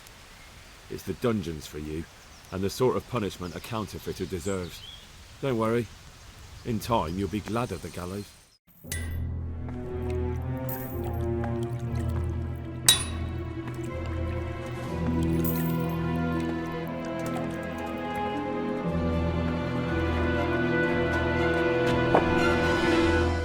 Jesus Christ. Who are you, and what are you doing here? I'm here at the command of the royal hetman, Sir Radzig Kabila. And who's he? That's no concern of yours. I'm sure we could come to some sort of agreement. I have plenty of coin. We can come to an agreement that you'll keep your mouth shut. Please, don't take this personally. Wait! What? Do you want to do it? Be my guest. It gives me no pleasure. You can't kill him. I have orders to take him to Rattay. That is unfortunate. I have orders to kill everyone involved in this business. You can't do that! I have no choice, as you are aware. You can tell your lord the man is dead. He'll never find out. But he will. Or do you think you can lock this man away from sight until Judgment Day? Why not?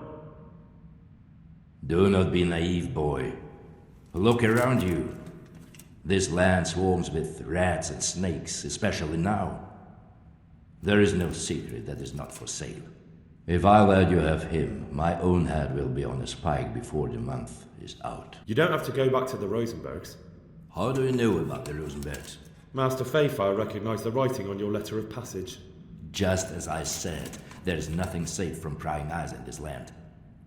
And where would you suggest I go? Into Sir Radzig's service. He needs people like you. I serve Kabila. Out of the question. If he learned of all that I did for the Rosenbergs, he would hang me from the nearest tree. But you are right, I do not have to return to the Rosenbergs. In fact, I cannot. Why not? I am a knight without a crest, without allegiance. No one was meant to know whom I serve. If the Rosenbergs hear that I have been found out, they will see to it I vanish. They cannot afford to be associated with me. Where will you go then? Where the road takes me, as I have many times before. Farewell, Henry. Auf Wiedersehen. Please, please, I'm sure we can come to some sort of agreement. You can talk all you like, but not here and not to me. Let's go. Master Fayfire is very keen to meet you.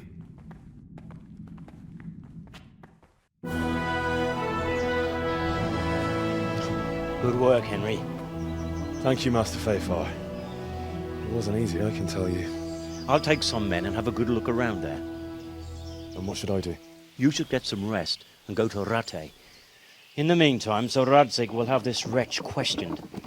Maybe he'll get something useful out of him. All right. I'll see you in Rattay then. You really want to question the authority of the Margrave? I've always been loyal to the crown, but what can I do when the Margrave stole my fief? That's not why we're here. I don't care about your conflict with the Margrave. It's your crimes against the king I'm worried about.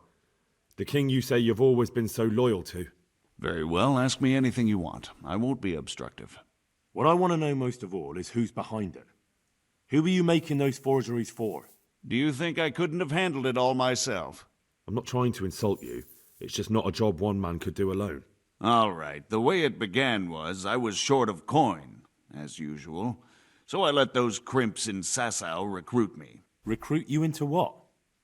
I didn't inquire too much. In this business, you don't ask too many questions. But when they found out I wasn't just anybody, they put me in charge of the counterfeiting. A foreigner by the name of Eric gave me instructions. But for sure, he isn't the chief. And there's someone highly placed at the monastery who's mixed up in it too.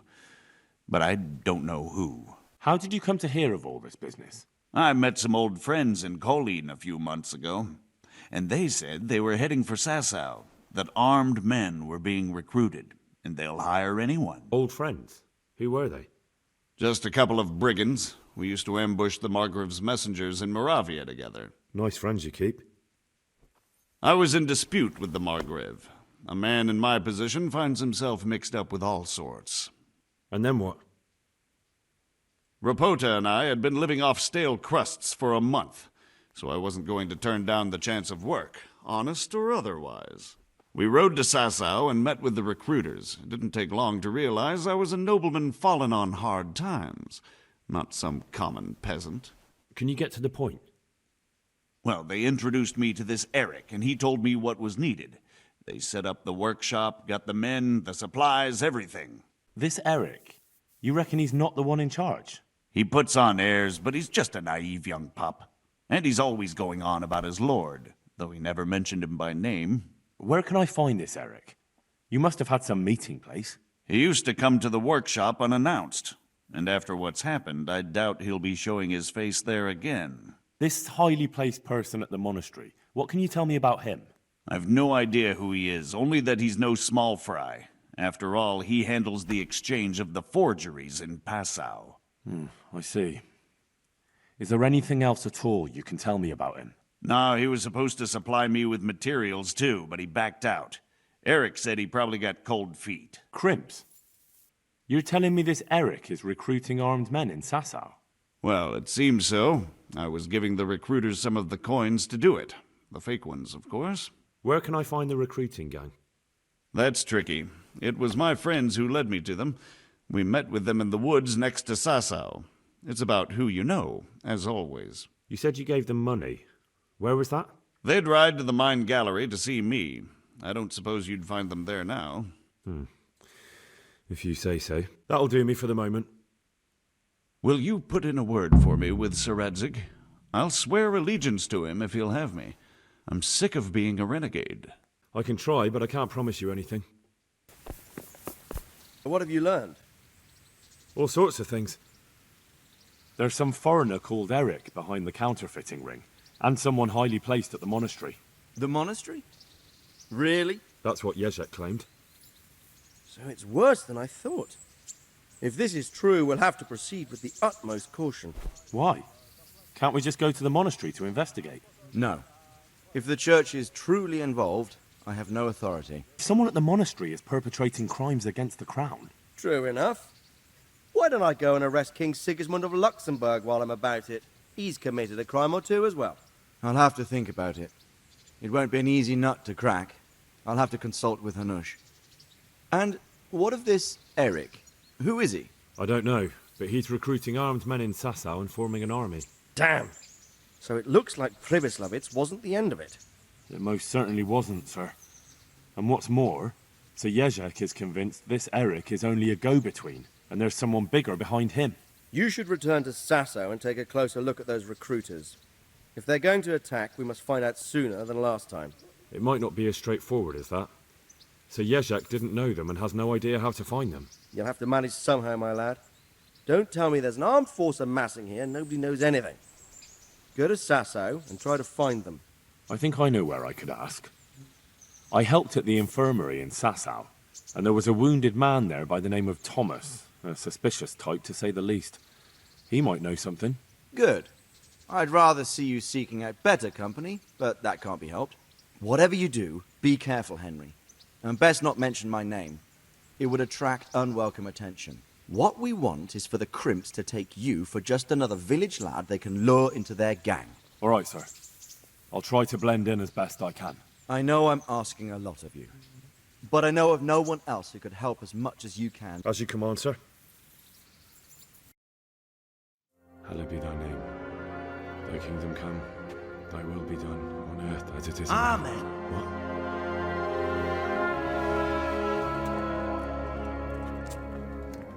So, you've been looking for us, eh? What is it you want? I hear you're hiring men who don't mind getting their hands dirty. Is that so? And where did you hear that? Taverns and the like. People talk. Oh, that's a pretty tale. But no one in any tavern told you to come here and wait, did they? So let's have it. Who told you? I don't recall his name, but he was one of your friends. He said that he couldn't take me straight to you, that I had to go through the church. He was right about that. But he still said more than he should have. I know my way around. You won't go wrong with me. Spare me the boasting. I've got a test ready for you. Let's see how you handle it before you tell us how wonderful you are. What test? Nothing complicated. We used to take anyone who looked like they could keep their head on straight. But not now. Now you can only join if you do what we tell you. Which is what? Steal something? No, not theft. If you want to join us, you have to kill Pius. Who's Pius? And why should I kill him? That's none of your business. But I'll tell you anyway, because it's an instructive tale. Pius was one of us, but he fucked up. How? Did he steal something? Yeah, that was part of it. Stole some money, ran away. A few boys died over it. Showed a distinct lack of loyalty. And as soon as he's dead, you can join us. I'll have to find him first. You don't need to find him. We know where he is. Then why haven't you killed him yourselves? It's quite a test. He's hiding in a monastery. With the stable boys? It's not hard to get into the grounds. No, not there. Well, he would have been dead long since. He's in the, cloister, or whatever it is. But only monks can get in there. Just monks and Pius. He's an educated bastard. Seems he used to be a priest, but it didn't quite work out. How will I recognize Pius? He won't have been there long. He should be the only new one there. But what if there are others? What does he look like? Normal. He always went about well dressed and had a fine-looking dagger. Yes, except he'll be given a robe and they'll take his knife. Then you'll have to try and figure out which one of the novices it is, and get him to betray himself. Try getting him drunk, then send him straight to hell. Get him drunk? In a monastery? Where better? There's more wine there than in the royal cellars, and I doubt he suddenly stopped drinking. Fine. So I've got to kill Pius. He's in the cloister, and to get into the cloister, I'll need to enlist the help of some boy who's joining the order, right? More or less. And now the main thing. The main thing is to kill him, isn't it? Of course. But that's not all. All hell's gonna break loose in the monastery after the murder. So, either make sure nobody finds him, or hightail it out of there quick as soon as the job's done. But better if they don't find him right away. And what else? Should I come back here afterwards? No. Before you run for it, take his special dice and bring it as proof that you killed him. And if you can get him to tell you where he hid the coin, bring that as well. Bring his dice and the money if I find it. And where should I bring it? From the monastery, head east across the river. There'll be a swamp where you'll find a fire pit. Go there at night and light a fire. Make it nice and big and we'll show up. Take the dice and the money, and then tell you where to report. Got it? Right, I'm to slip into the best guarded place in the entire region and kill someone. Take his dice and money, and then go to the swamp and wait by the fire. Yeah, that's the idea. Well, you can at least say a few Hail Marys for me. I'm gonna need all the help I can get. And remember, we'll be keeping tabs. So don't you try to run off, alright?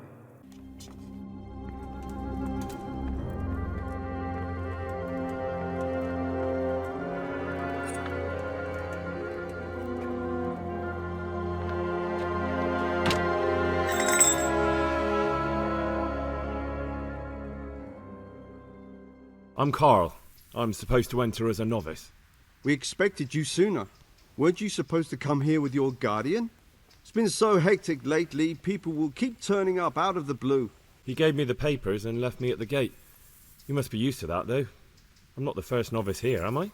Well, that wasn't very considerate of him, was it? It's been so hectic here lately, novices arriving one after the other.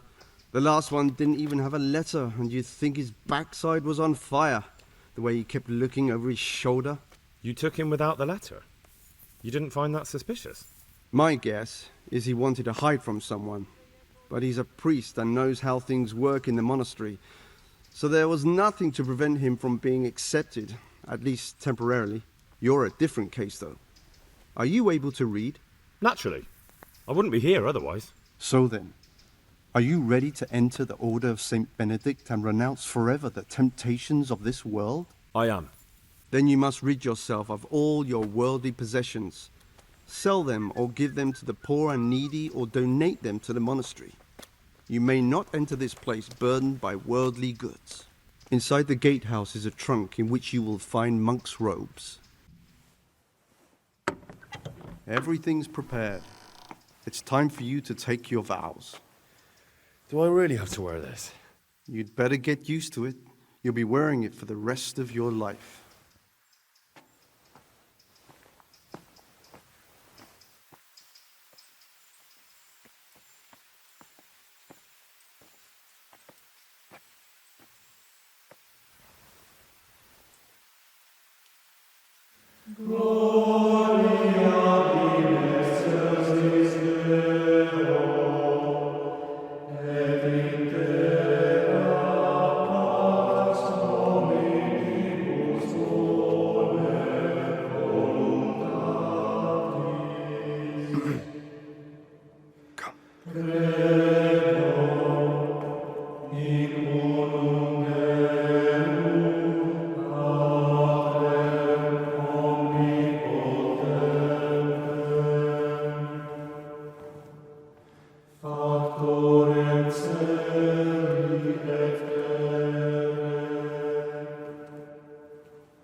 Brothers in Christ, we have gathered here today to welcome a new novice into our midst.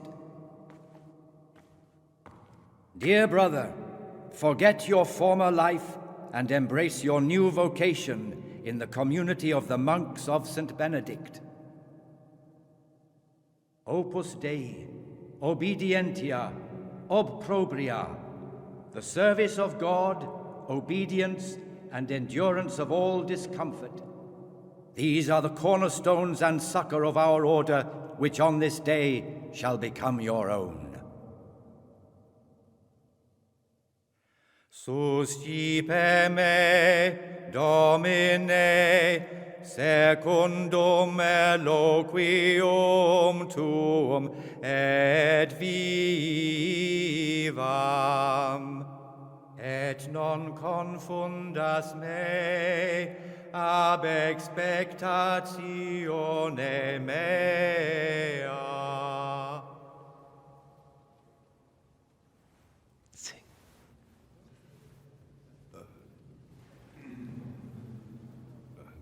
Suscipe me, Domine, secundum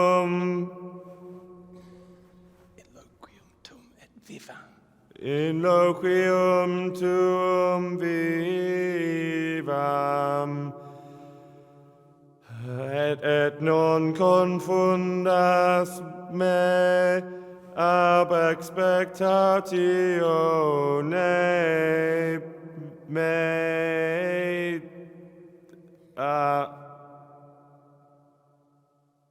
Accept your new name, Brother Gregor, and wear it with honor. Welcome, brother.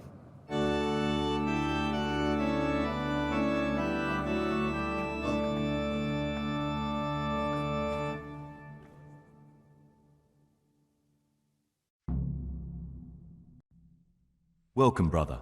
I am Antonius, a novice like you. I've been instructed to guide you around the monastery and tell you what you can expect and what your duties will be. Thanks for helping me out during the ceremony. I had no idea what I was supposed to do. You don't know Latin, do you? Don't worry. Work in the scriptorium will teach you fast enough. Why exactly are you here? Was it your choice? Or did someone force you to come? I'm being punished. If it were up to me, I'd still be spending my days in taverns and my nights with whores. I don't envy you. Unfortunately, you're here for the rest of your life. Let's go then. Good. But before we do, here's a letter directly from the prior telling you all your regular duties from tomorrow onwards. Make sure to read it this evening, so you know how things work. Right, we can go now. I need to make a confession. I'm no priest, but tell me what you've done. It's probably nothing to worry about. I'm here in the monastery looking for a thief. He had a hand in burning down the Neuhof stud. You don't say. And who are you to take such an interest? Someone whose job it is to investigate the case, find the perpetrators and make sure they get the punishment they deserve. Punishment? Do you intend to punish them here, in the monastery? I don't know yet. I'm still just on their trail. Perhaps you could help me find him? The missing thief? If I knew anything, I'd tell you, but I suppose it must be one of the novices. I've only recently heard about the Neuhof incident, and all the other brethren have been here much longer than that. I know. Aside from me, there are only 4 novices, but still, I don't know which one he could be. 3? Please, leave me out of it. And you're right that it could be any one of them. No one knows anything about Lukas. Siskin might be a lot of things, but a monk isn't one of them. And Yodok is a slimy worm. It wouldn't surprise me if he was behind that massacre. Actually, the more I think about it, the less I like that Yodok. He's a treacherous rat who'd do anything to get in someone's good books. The thought of Yodok at Neuhof sends chills up my spine. I don't think it was him. But please, don't tell a soul what we've been talking about. Don't fret, my friend. Your secrets are locked inside my lips. The Rule of Saint Benedict. Readings on daily manual labor. Idleness is the enemy of the soul. Therefore, the sickly brethren should be assigned a task or craft of such a nature as to keep them from idleness. Their weakness must be taken Brother, what are you doing? You've got a strong constitution. Anyone else would have certainly died. What happened? Let me tell you a little story. Once upon a time, there was a young boy. He was lost and miserable. He had no future.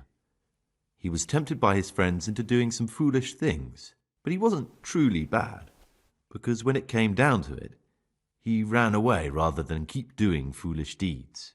His former friends didn't take kindly to that, though, and wanted to punish him.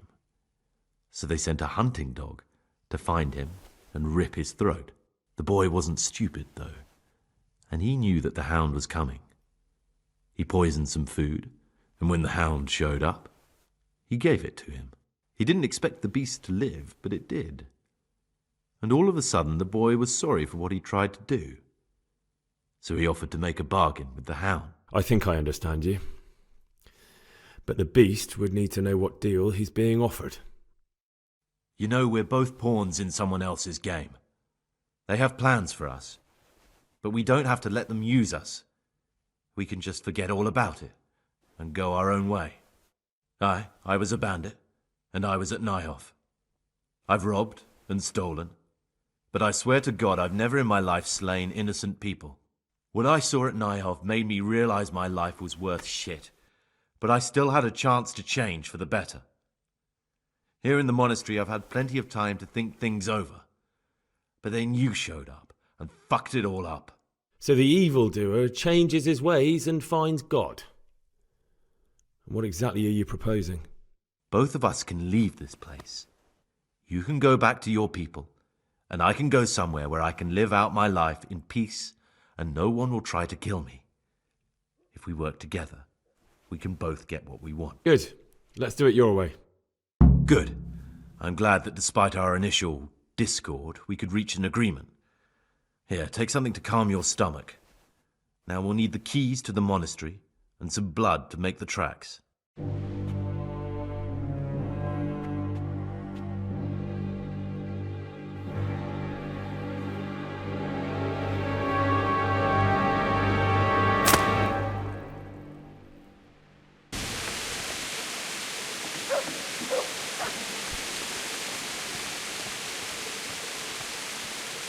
Thank you for helping me out. Now we must each go our own way. Well, I can't just let you leave. You're a criminal. What are you on about? Did you really help me escape just to portray me?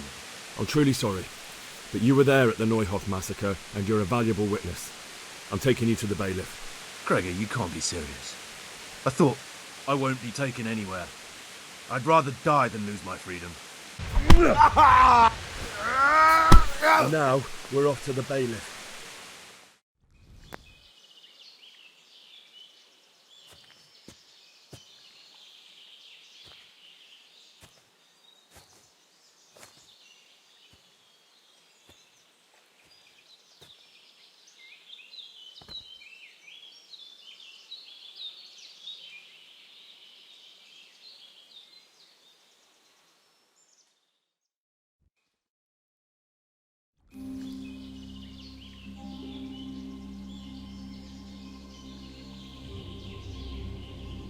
Morning, sunshine.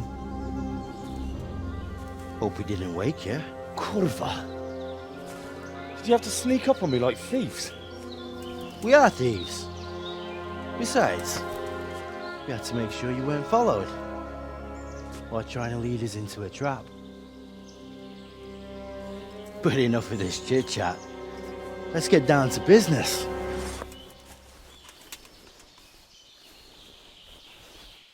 We heard there was some trouble at the monastery.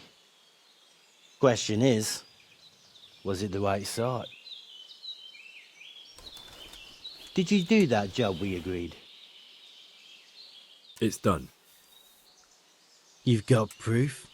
I didn't find anything unusual on him except for a lot of coin. I'd say that's unusual for a monk, wouldn't you? Well, have you got it on you? Forget it. I put my neck on the block for that coin and I'm keeping it. You what? That's not how we do things, boy. You don't question orders. Hand over that money. All right. Don't ever try anything like that on me again. Sure. Here you are. Well, I never. Honest to God, Groshen. What are you so glum about? You didn't think I'd let you keep it, did you? Here's your share for the work you did. Not a Groshen more. What now? What now? You did your job. Welcome. We need people like you. But what do you need people like me to do? I'm just a crimp. All I do is recruit. Now you get to go to our camp and find out everything you need to know. Where? Are you seriously telling me you didn't notice the camp? Not too observant, are you? Well, there's a hill above Sasau, and on top there's an old abandoned fort. Only it's not as abandoned as it used to be. That's where the camp is. Go there and report to a fellow by the name of Eric. Tell him Kozliak sent you. And they'll let me in just like that? Good point. I almost forgot. Show this to them. It's our sign. That's all? That's all. You'll learn everything you need to know at Vranik. And hurry up. I've got a feeling there's something being planned.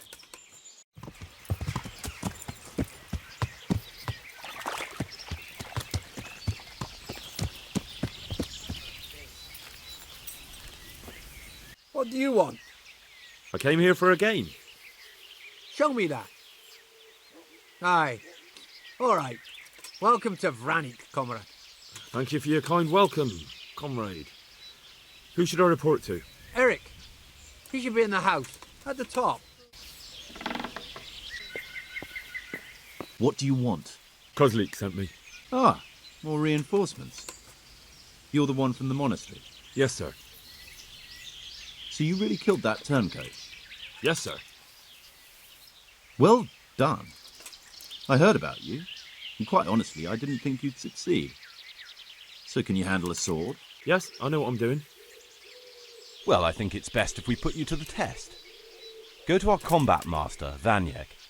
He'll soon find out what you're made of. Just go downhill, as far as the stockade. His tent is right next to the training arena. All right, sir. Sir, may I... What is it?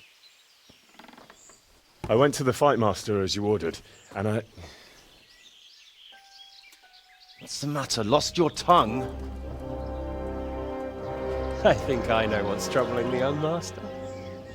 He's surprised to see me here. And the feeling's mutual. When did you start recruiting Radzig's people, Eric? Radzig? Indeed. This boy is very dear to him. And I expect he's looking for this?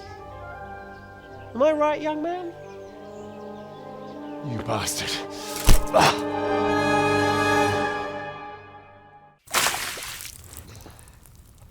He's coming round. I apologise for the discomfort, but it's for your own safety. And ours, of course. You can count yourself lucky, lad. I'm gonna keep you alive. I'm sure your father will pay a nice fat ransom for you. My father's dead. That lackey of yours wouldn't even let me bury him. He doesn't know, Eric. Nobody told him. They told me, a foreigner, but not him. How very inconsiderate. I'm sure you'd rather hear it under different circumstances and from someone else, boy. But beggars can't be choosers. Your father, your real father, is alive. You even know him. It's your liege lord, Radzig Kobyla. Although, how much can he really care about you? Here you are, a homeless orphan, and he still hasn't acknowledged you. Your parents are both dead, aren't they? I thought so. And yet, Radzig still hasn't told you the truth. Could it be that he's ashamed of you? I wonder if you'll want to pay that ransom after all. Well, best not think about that. If your father won't pay your ransom, you have no value to me. My father's dead. I understand why you feel that way. My own childhood was not dissimilar. How strange that we should have something in common. But I've delayed long enough. Now it's time for you to tell me why you came here. I was looking for my father's sword, which was stolen by a certain bastard. And I found it. But I wonder which father you mean. In a way, it belongs to both. Doesn't matter who it belongs to. I'm gonna kill you with it. You're hardly in a position to threaten me. But now I think of it, why not?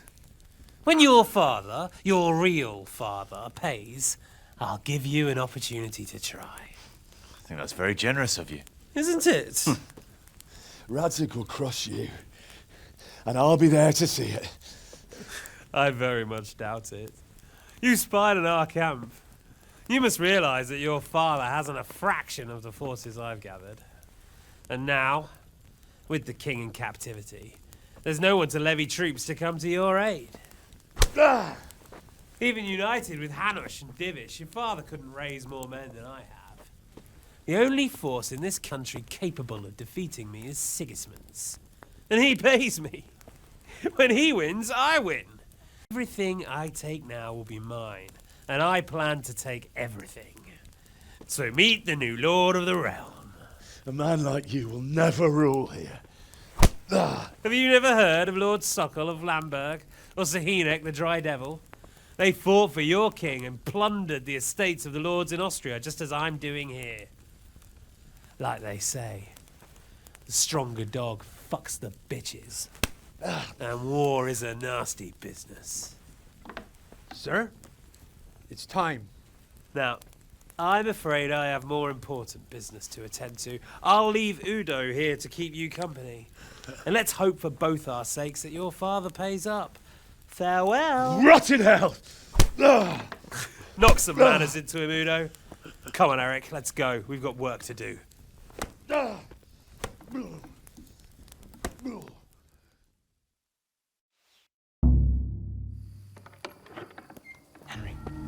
Henry, wake up. Can you hear me? Jesus, that brutally works you over. Here. Try to drink.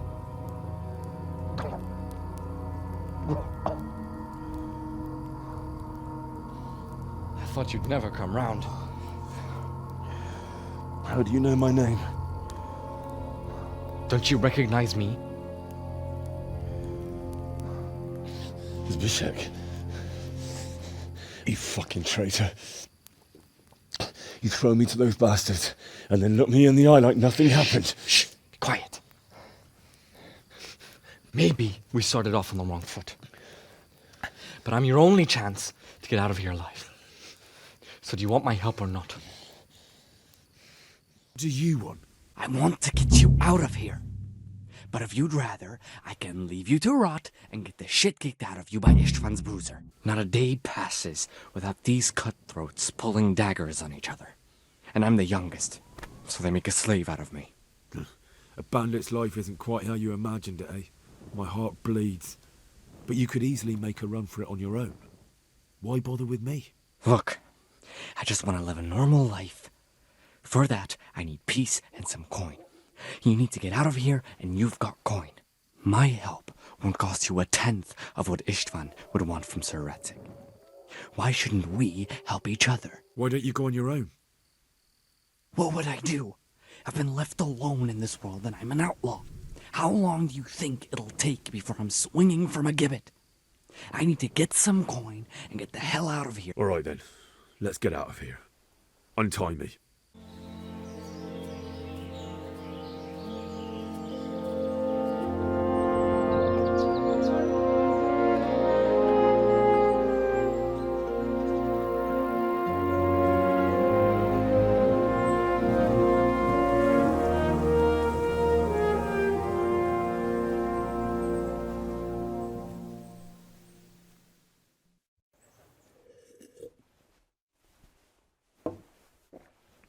Any word about your boy, Radzig? Nothing yet. Let's hope he hasn't done anything rash. Wouldn't surprise me, given the balls that he has. Now, I wonder where he might have got those from. Don't start, Hanush. I'm sorry, sir. This fellow... Henry! Father? I told you he had balls! Well, I see that you haven't been idle, and we'll certainly need to have a talk later, but not quite so publicly. It looks like you have plenty to tell us. What happened? I got a bit tied up at Vranyik. But now I know what they're planning. What's being planned? And who's planning it? Spit it out, boy! There's no longer any doubt about it. It's that Hungarian noble you were hosting on the same day Sigismund pillaged Skalitz. Sir Istvan Toth. Toth and his people. Everything fits. They're the ones making the counterfeit money and using it to hire mercenaries from all around. He's already got quite an army at Vranyik. But what the fuck is he after? I can tell you exactly, and you won't like it. How's that? I had quite a long talk with him. What? When I was trying to get into his camp, I was taken captive. We had a bit of a chat. Actually, he told me his entire plan. What? I suppose he thought he didn't need to keep it secret any longer. I'm not all that surprised. Why not? What's that bastard planning? He's in the service of Sigismund. He wants to destroy King Wenceslas' allies. That means us. He's gathered a very large force. I'm honestly not sure if we can defeat them. And he knows no one will come to our aid now. That fucking cunt! I'll skin him alive! How many men has he got? More than 100, I'd say. And how secure is their camp? It's an old abandoned fortress on a hill above Sasau. It's inaccessible from 3 sides, surrounded by a timber palisade. Bastard! I'll crush that rebel of his! That's easy to say, old friend. It seems Toth isn't taking any chances. Together with Divish, we can muster enough men. And we can all see there's no time to waste. That bastard wants a battle. Much better we pick a time and place than he does. Undoubtedly. We have to take them by surprise. It would be best to attack tomorrow night. We can't get ready any sooner. That's what I like to hear, Radzig. Henry, I want you to get yourself fixed up and then go straight to Sir Divish of Talmberg. Tell him to assemble all the able-bodied men he can and bring them to Vranyik tomorrow evening. We'll wait for him there. Yes, sir. Finally, a chance to show I'm not carrying a sword just for ornament. What is it, Henry? Is there something else? The thing is, we have to deal with Zbyszek. I see. And who is he? Zbyszek is from Skalitz. He helped me escape captivity and saved my life. I promised him a reward for it. Indeed. Well, Zbyszek, if you saved my son's life, I'm grateful to you. As a token of my gratitude, please accept this reward. And under the circumstances, we won't ask how you came to be with that herd of swine at Vranik. So you'd better get out of here quick, before I start thinking about it. Get a good meal inside you and get those wounds tended to. You look wretched. And if you need equipment or armor, tell Bernard. He'll give you what you need. Yes, my lord. No more, my lord.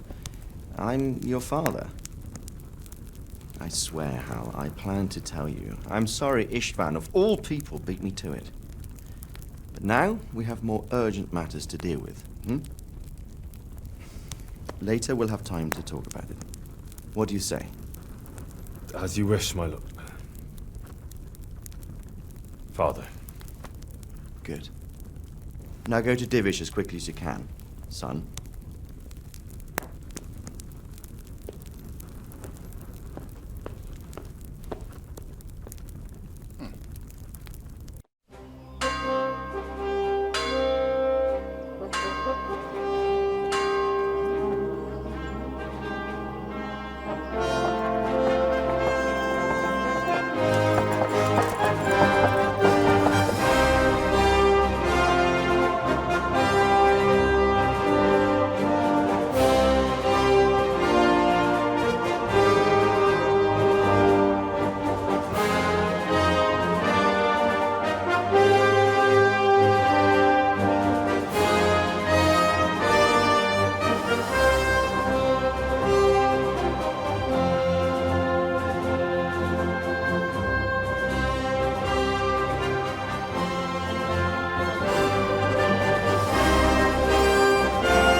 Divish.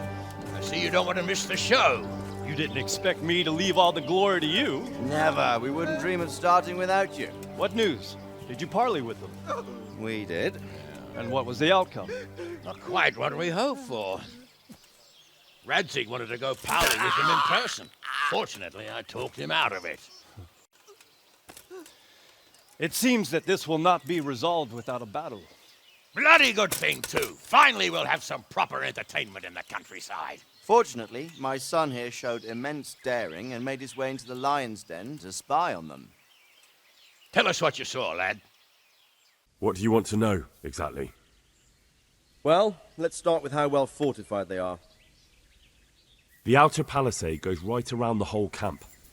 On a small hill inside it, there's a half-demolished farmhouse that's ringed by another palisade. That's where I was held prisoner, and that's where Toff's based. Him and his inner circle. Can you tell us how many tents there are and how they're arranged? There might be 50, maybe 70. Most of them in the right-hand side of the camp. And the men? How many men strong are they? Quite a few. At least 80. Huh. We don't number much more than that ourselves. We do outnumber them, though, even if only by a few men. And our men are well armed and disciplined. The foe, nothing but a rabble. From what I've seen, it's best to attack from our direction. How does it look from the other sides? The east side is all rocks, so no hope of launching a major assault from there. On the other hand, that's the way I escaped. It's where they throw all their waste. The heap's already so high it's almost to the top of the palisade. Now that is interesting. The ramparts are long. If there are as many of them as we think, they can hardly keep watch over the entire length. Attack with full force at the gate, and they won't have enough men at the rear. That's an excellent strategy. But then I'd expect no less from you. If we cause an enormous uproar at the same time, they won't know what's hit them. Uproar? You said they have tents there? Yes, sir. Well, if I'm not mistaken, tents usually burn rather well. And we have quite a few archers. You don't do things by halves, Divish. So, I believe we have a plan. Robard will take 10 men and sneak to the rear of the fortifications. There's an entry point, but you must remain hidden. I will do my best, sir. That shouldn't be too hard. They'll have other things to worry about. The rest of us will launch a frontal assault. Rain burning arrows on them and then attack. Those bastards won't know which way to turn. At that point, Robard and his squad will strike from the rear. I think it's a good plan. God be with you, my friends. We'll wipe those whore sons off the face of the earth.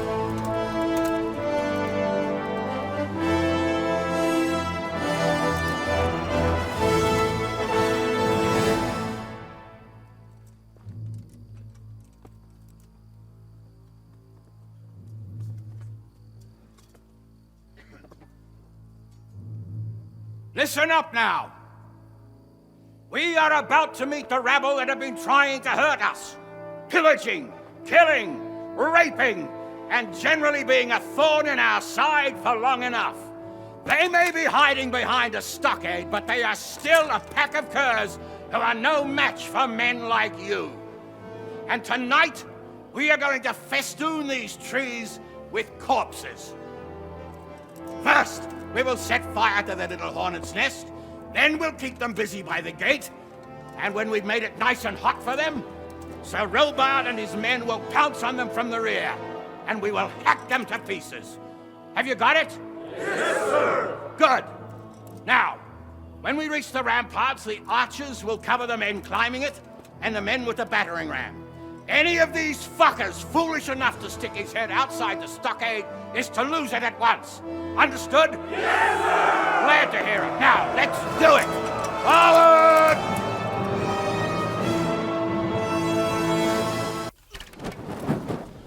It seems...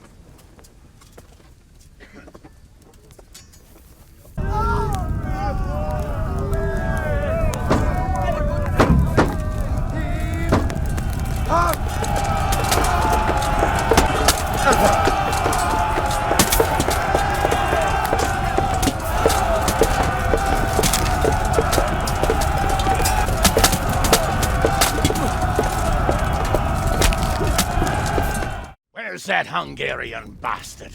Why isn't he here? Don't tell me no one was in command! It does rather look that way, Hanush. Henry, where's Toth? You said he was here. He definitely was, sir. I've got the cuts and bruises to show for it. You have to find out where he slithered off to. Look for clues. Anything that will tell us what he's doing. Sir, this was all I could find. A letter? What does it say, Radzig? Alongside hunting, drinking, and swordplay, you might find time for a little study, old man. In the courts of Prague, every Tom, Dick, and Harry can read nowadays. Yes, well, here in the countryside, we don't give a tinker's curse about such things. That's what I've got a scribe for, anyway. What does the damn thing say? It appears to be written by Toth, but it doesn't say to whom. It says everything is going according to plan, and the castle should soon be taken. Castle? What castle? What does he need a castle for? Sir, we took this one alive. And it seems he's not just some ordinary spear carrier. Where's that rat Toth? Where did he go? Speak, damn you! He's thwarted you again, hasn't he? If you play your cards right, you might come out of this in one piece. Where is your lord? He was here yesterday, wasn't he? Come now, sir. We both know where I will end up. My lord is gone. He took most of the men and left. Where has he gone? What is he planning? He writes here about taking some castle. Which castle? Oh, some nearby castle. Left completely unguarded. Now I wonder where it could be.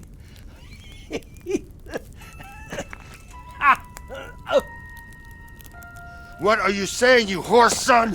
Talmberg. Did he go to Talmberg? You'll never get him! You'll never get...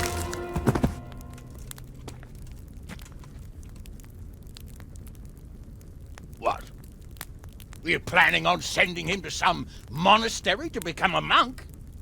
I believe we have some work to do, Sir Divish, do we not? Mount up, gentlemen. We don't have any time to waste.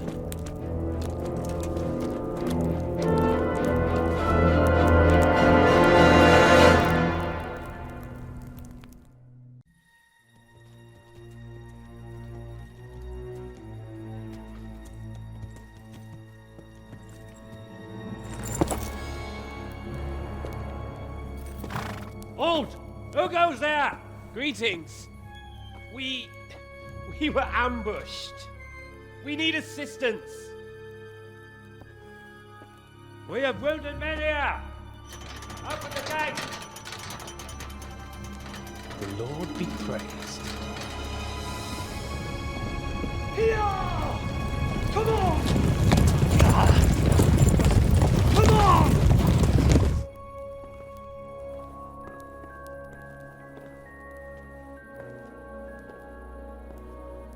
Lady Stephanie, I really don't think we should...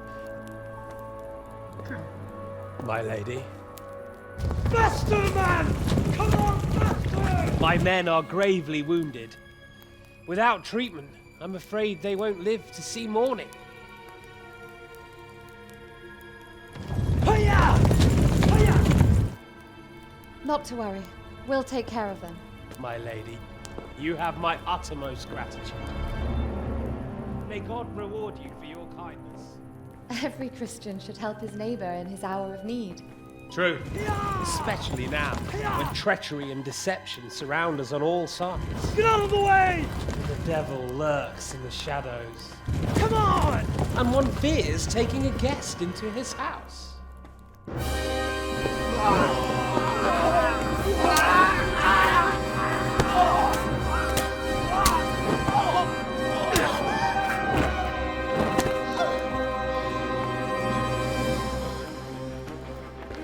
Signal the others. Yes, sir.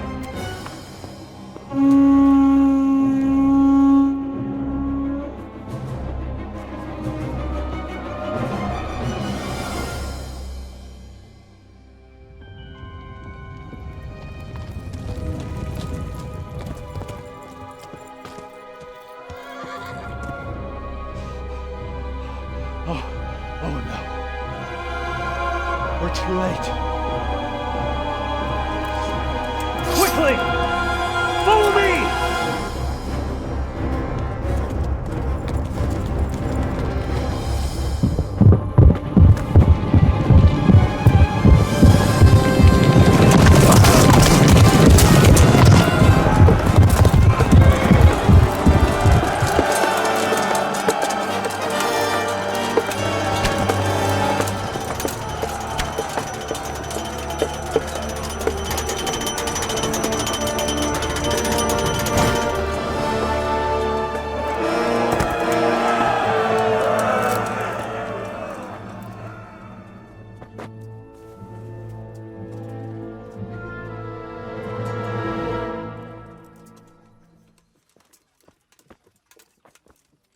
You rat! Come out and fight like a man! I don't think so. I like it better right here. Would you rather hide behind my wife like some mangy whelp? I could just as easily cut her throat. I have hostages enough, and strong walls to protect me. Bring him here!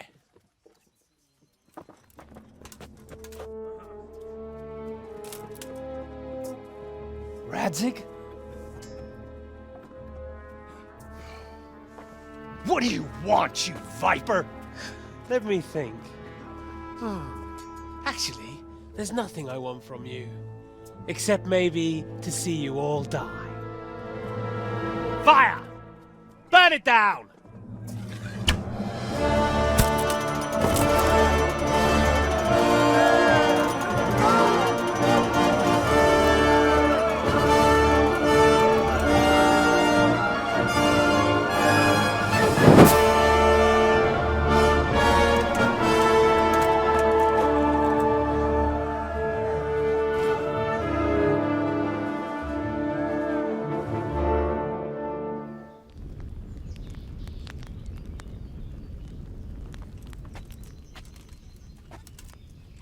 Christ. Are you all right? I'll live. Oh. Whew, but I don't think I'll be wielding a sword for a while. Oh, we have men enough for sword wielding. A good lord is harder to come by. How the hell did they get Radzig? I didn't make it to the gate. He was charging against reinforcements from the castle. We have to save my father, somehow. And we have to save my wife. And get our home back. My friend, I think you know as well as I. We have to lay siege. No! No! That is our last resort. We have to try all our other options. Sir, if a few men could scale the western wall after dark, maybe they could get inside, free the hostages, and open the gate. That is, if they're holding them in the courtyard as we've always done. Well, that's a big if. What if they're seen and they can't raise the portcullis quietly? Sir Hanush, if we can save just one hostage. It's a perilous undertaking. Who would you send? I'll go.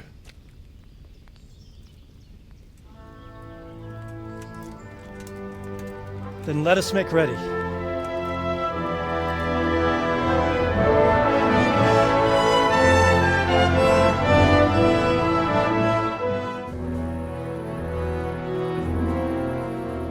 If any of you are having second thoughts, this is your last chance to speak. Very well. So I hope we're all clear on what has to be done. We need to free the hostages to deprive Toth of his advantage. Now he'll be keeping them somewhere where they can be guarded, but somewhere separate from his other men. And where would that be? We always kept our captives in the house on the bailey by the stables. What if they're in their tower or somewhere else? Then we'll have to go to the gate and try to open it. But that will take time and attract attention. So we can only do it if we know exactly how things stand. And if they sound the alarm, before we've done anything, we get out of there quick. Understood? And leave them there?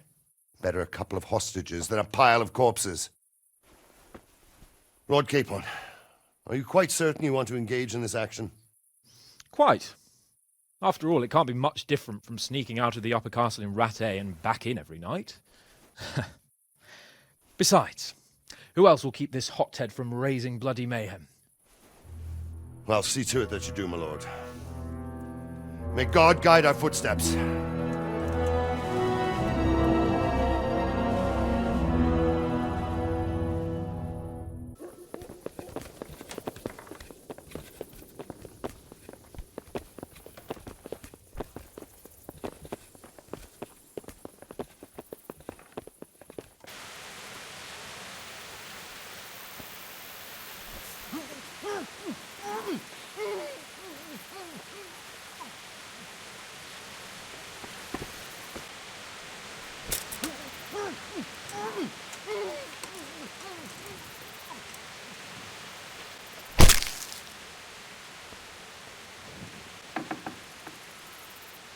Where's Sir Radzig and Lady Stephanie? Lady Stephanie? She's not here. She must be held somewhere else. Where? Where is she being held, and where's Sir Radzig? I suppose the lady might be in her chamber. We don't know anything. They herded us here and told us not to move a muscle. Damn it all. We'll have to go back empty-handed. I really thought we could pull it off. We're not going anywhere. Not without my father and Lady Stephanie. And how are we meant to find them? They're not in the stables or anywhere nearby. You want to creep right inside the palace where Toth's men are everywhere? Yes. You can't leave them in Toth's hands. It was hard enough getting this far, but going inside is madness. What good will it do them if we get caught? Gorva! Fuck my arse! Get me out of here! And stop telling everyone what an idiot you are.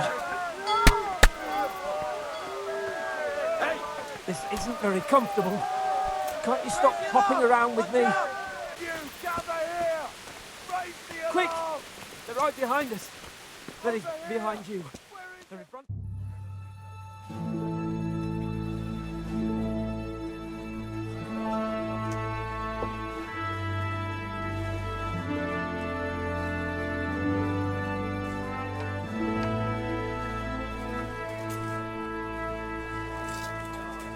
It seems, Robard, that we're running out of options.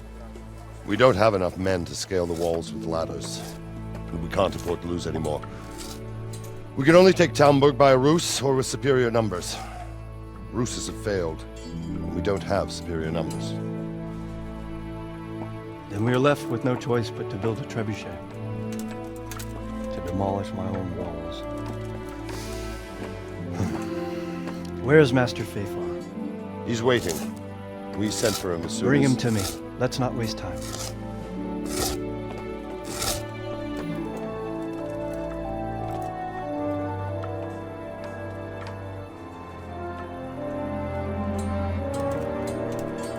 Sir Divish. You will build me a trebuchet, Master Tobias. Trebuchet, my lord. That's not entirely in my field of expertise. We have to take back Talmberg. Yes, indeed, sir, I understand and that. You are the best engineer we can rely on in the whole fiefdom. Oh, well, thank you, my lord, but it's just that I've never built a trebuchet before. This could take some time. Then you'd better get to it. Bernard will go over the plan of attack with you.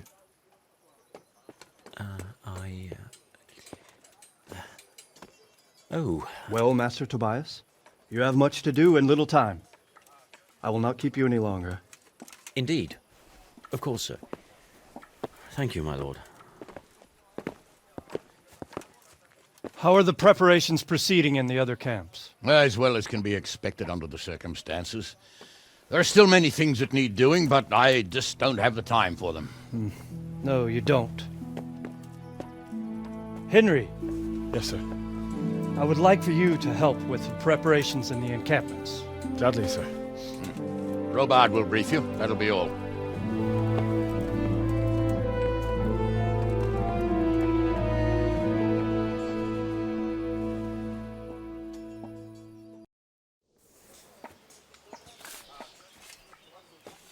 A well-chosen site.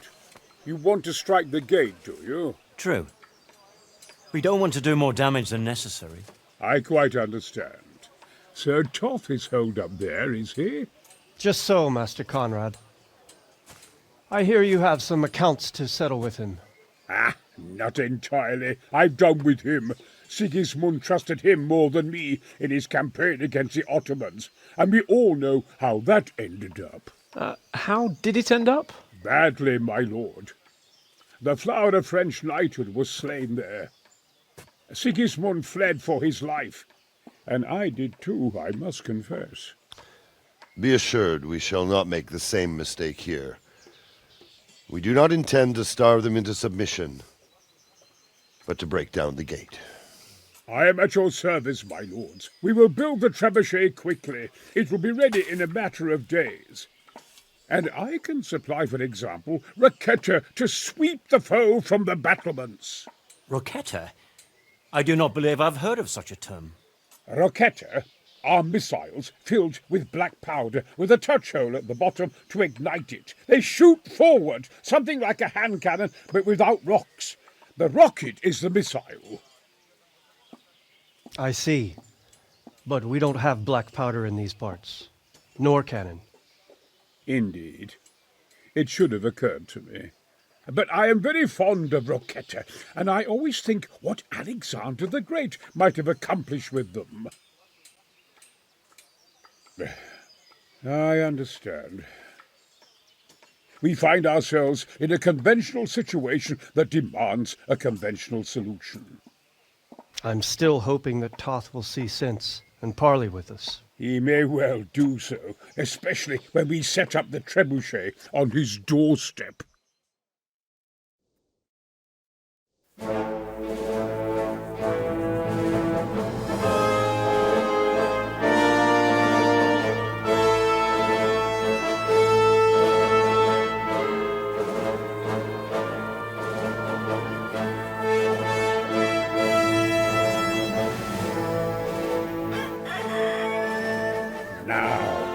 Let's see how strong those walls are. Let it rip!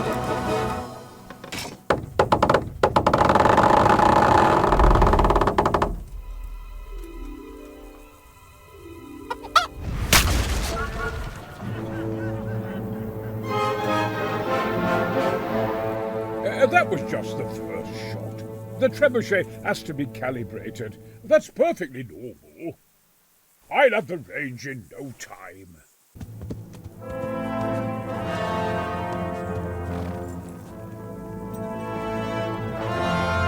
Move! Move! God damn it, I have to get to Sir Divish! Sir! They're coming. There's no time. Someone bring water. Breathe, man. You'll be all right. Who's coming? There's an army on the way.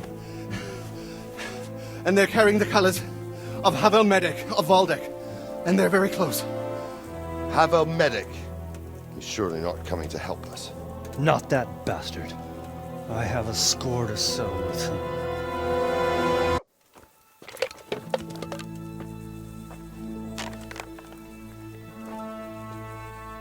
Gentlemen, Toth's reinforcements are about to descend on us. That swine. How many men? We don't know exactly, but there are many, and they will probably be here by dawn. So soon? How is it that we knew nothing about this before? The whole land is in chaos. It's a wonder we can find out anything at all. If they attack from the rear... We'd be finished, just as Toth has been planning. The sneaky weasel. He's been one step ahead of us the whole time. Not this time, though.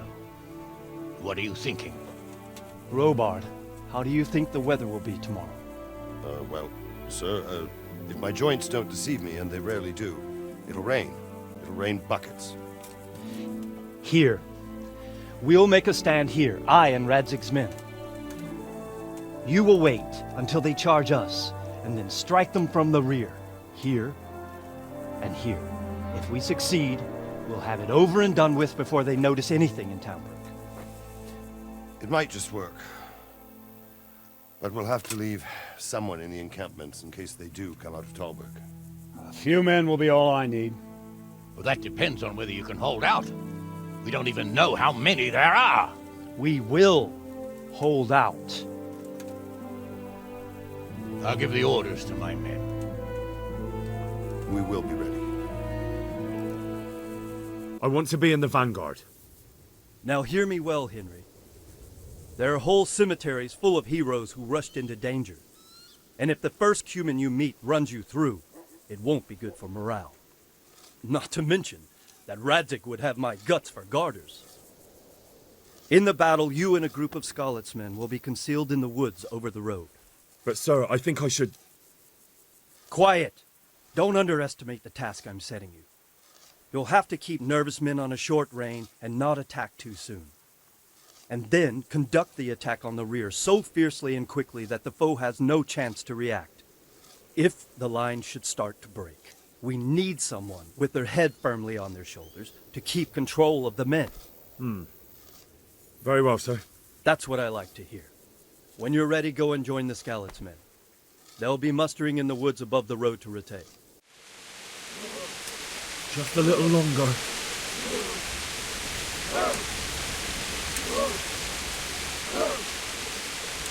Hold. Hold. Easy. Easy. Easy.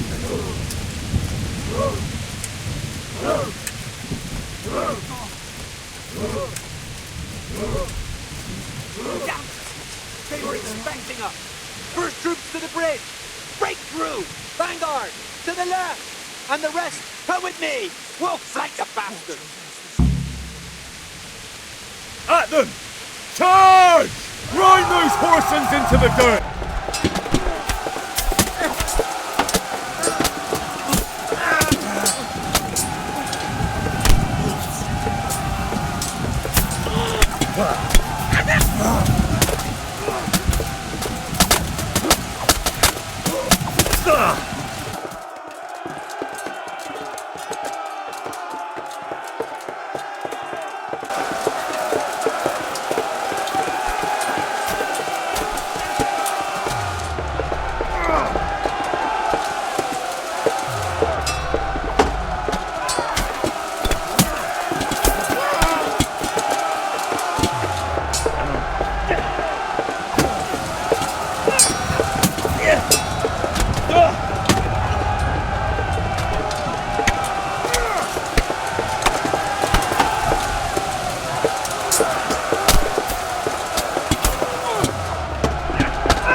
their leader. What? This boy? You should show a little more respect, Divish. You'll need it when you kneel before Istvan. Oh, now the pup shows his teeth. Istvan, you say? Not Sir Istvan? Or Lord Toth? Just how intimate are the two of you? I know him. He's Eric, Toth's captain and right-hand man. Finally, some good news. Shackle him and guard him closely. Those bastards want to destroy our trebuchet.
Well?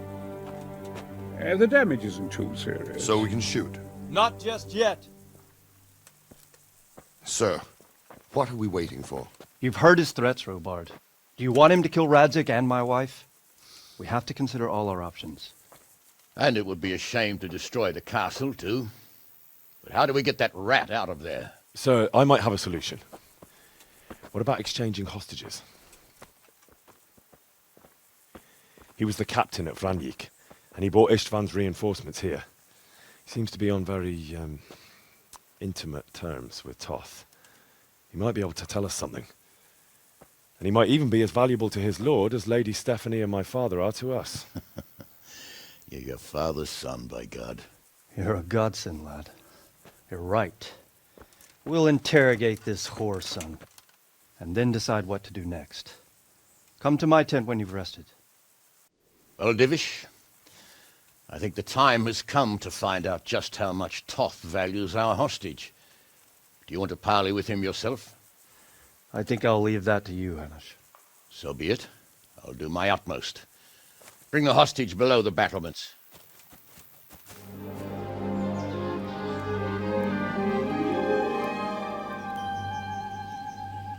Sir Istvan!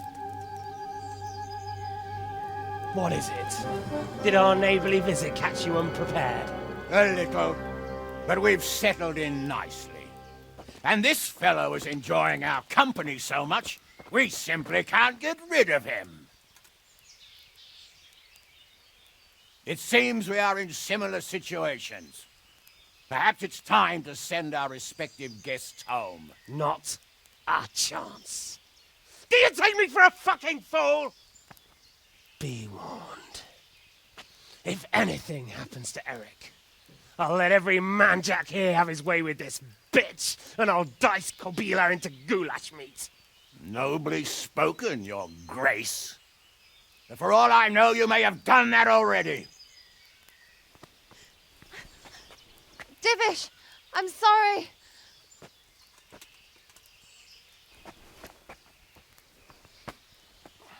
Greetings, friends. Fear not, Lord Toth is treating us like royalty.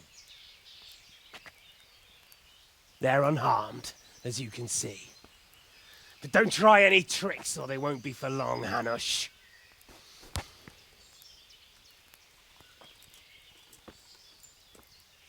It seems your lord doesn't place any great value in you, boy. Go to hell. I'm sorry. It looks like it's not going to be that easy. Well, at least we know they're alive. I didn't expect much of it anyway. He won't harm them as long as we have this fellow.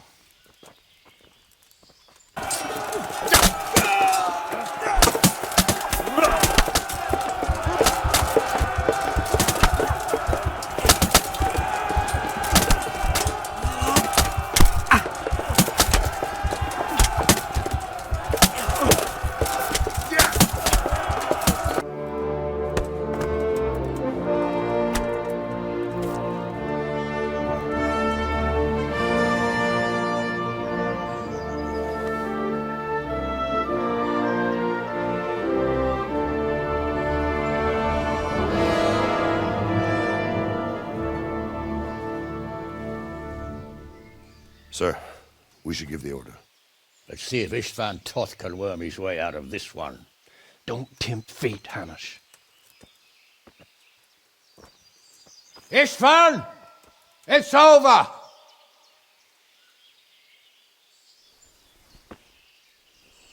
You want us to come and get you? I wouldn't advise that. Your friend Divish wants to see his wife alive again. And Sir Radzig? Are both hostages unharmed? For now, Hanush, unless circumstances change. I'm glad to hear it. My guest is also safe and sound, but he's also quite keen to go home. I imagine you feel the same way. It's been a long time since you warmed yourself at your own hearth. I'm in no hurry. I've plenty of supplies here, grand view and excellent company. What more could I want? Your freedom! Freedom? Freedom to get an arrow in the back? Sir, we're all noblemen here, all bound by honor. I give you my word as a knight and lord, and that of my companions. If you release Lady Stephanie and Sir Radzig, you may leave the castle with your men and go on your way unharmed.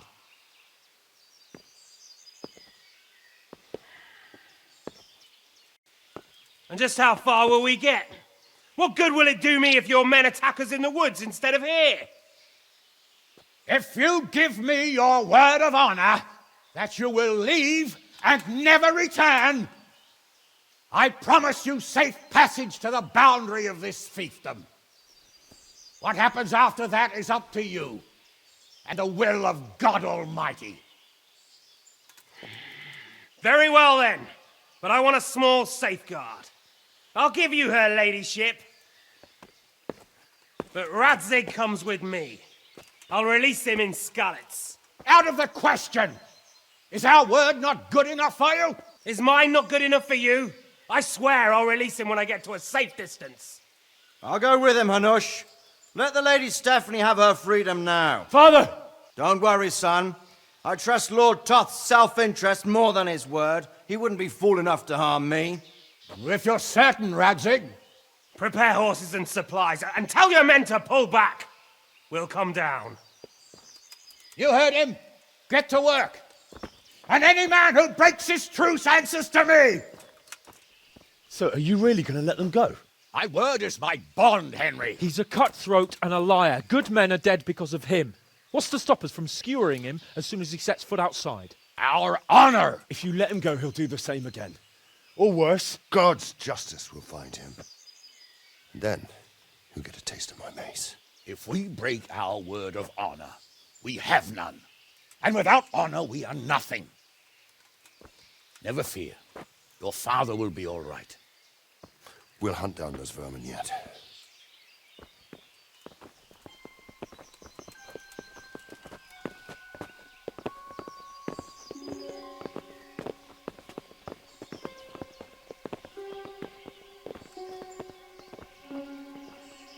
Bring the horses.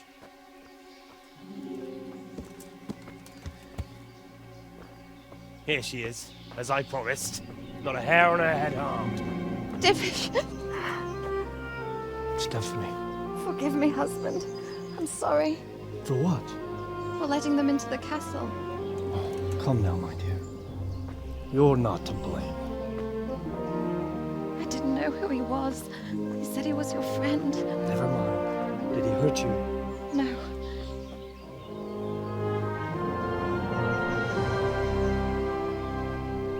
I hope your word can be trusted. Certainly more than yours. If everything goes as agreed, I'll set Radzig free in Skalitz. If anyone tries to follow us, I'll kill him. We won't. My apologies for keeping you from your father, but you'll see each other soon enough. Oh, I almost forgot. Your sword. I expect you'll want it back after all the trouble you went to. Actually, you know what? I think I'll keep it. As a memento. This isn't over.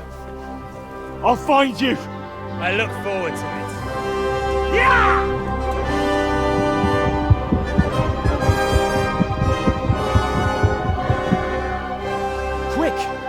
the battlements! We have to see which way they go!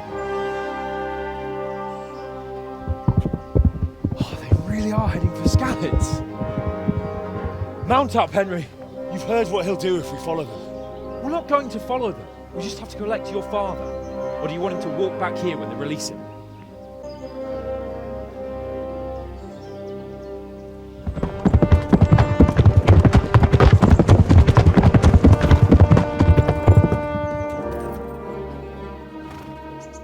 There's no sign of them. Move on.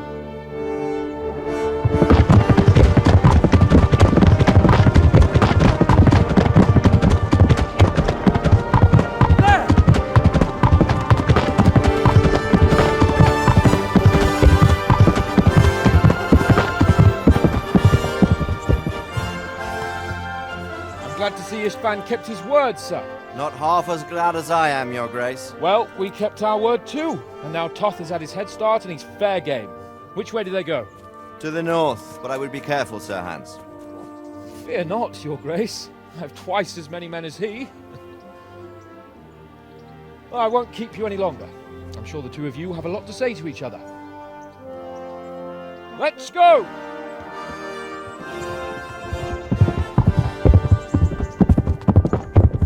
Right, Father? I am. They treated me quite decently. Although they did steal my horse, so I'll have to go back on foot.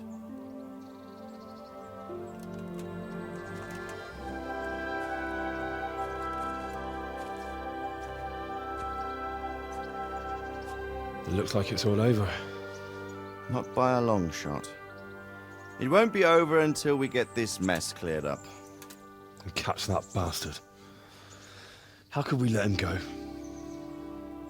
Would you rather we killed him?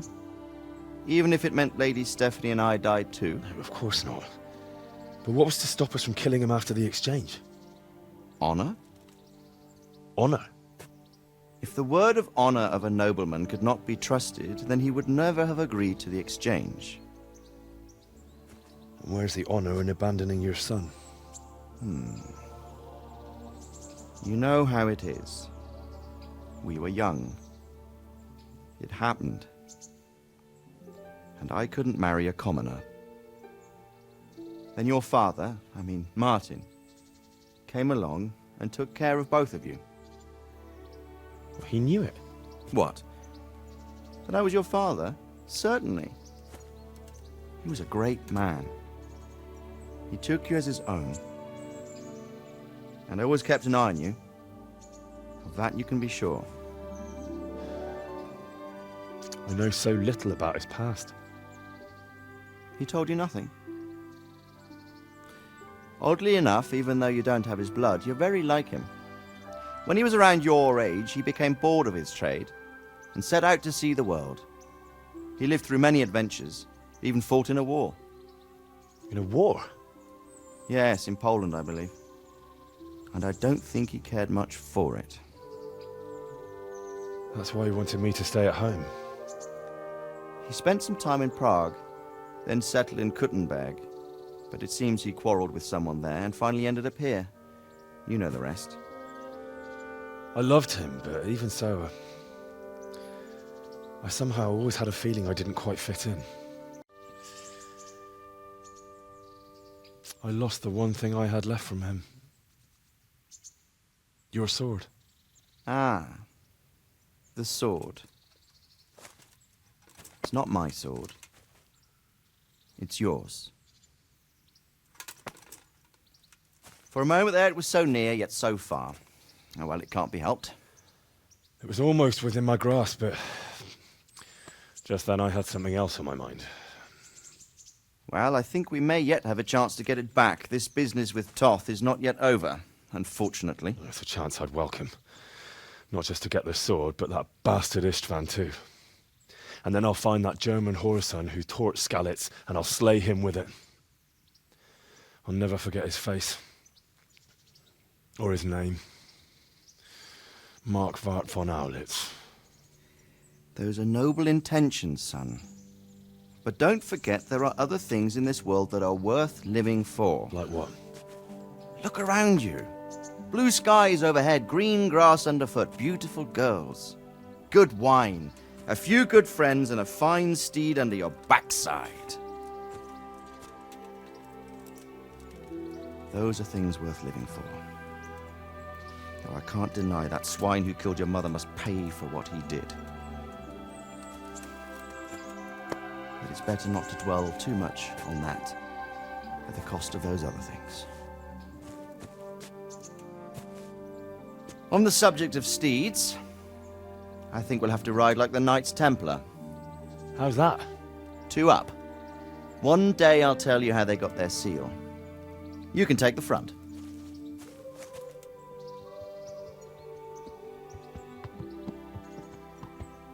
It's like I always imagined it would be, teaching my boy to ride. Although it would be better if you were a little smaller. My word, it's all go today, isn't it? I wonder who this is. I think I know. It's Margrave Jobst. The king's cousin? I wonder what he wants. I guess we'll find out soon enough.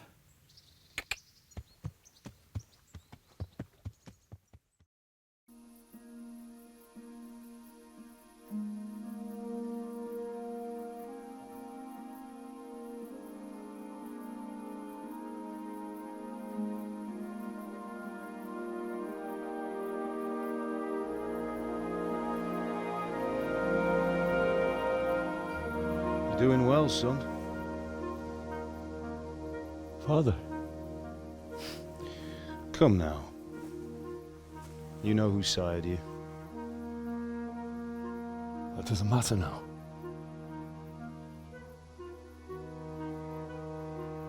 I miss you, Amar. I miss you very much. You'll be fine. We're proud of you. For what? I let you down. I lost the sword. I let that bastard get away. Don't be so hard on yourself. There was nothing you could have done to save us. And someone has to live and carry the torch. As for the sword, it's just a thing. You didn't want me fighting. Now look at me. Standing up to evil isn't the same as sowing its seeds. You did what was right.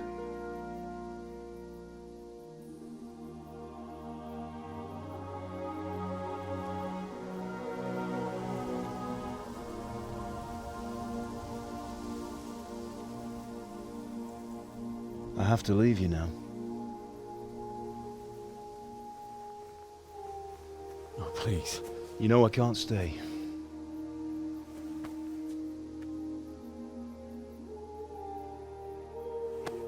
Will I ever see you again? God knows.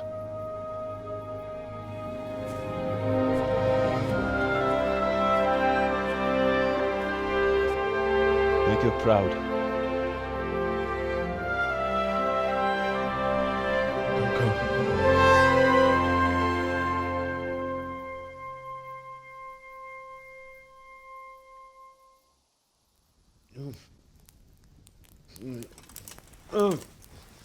Don't go. Don't go. No. What on earth were you dreaming about? I couldn't wake you, and it's well past dawn.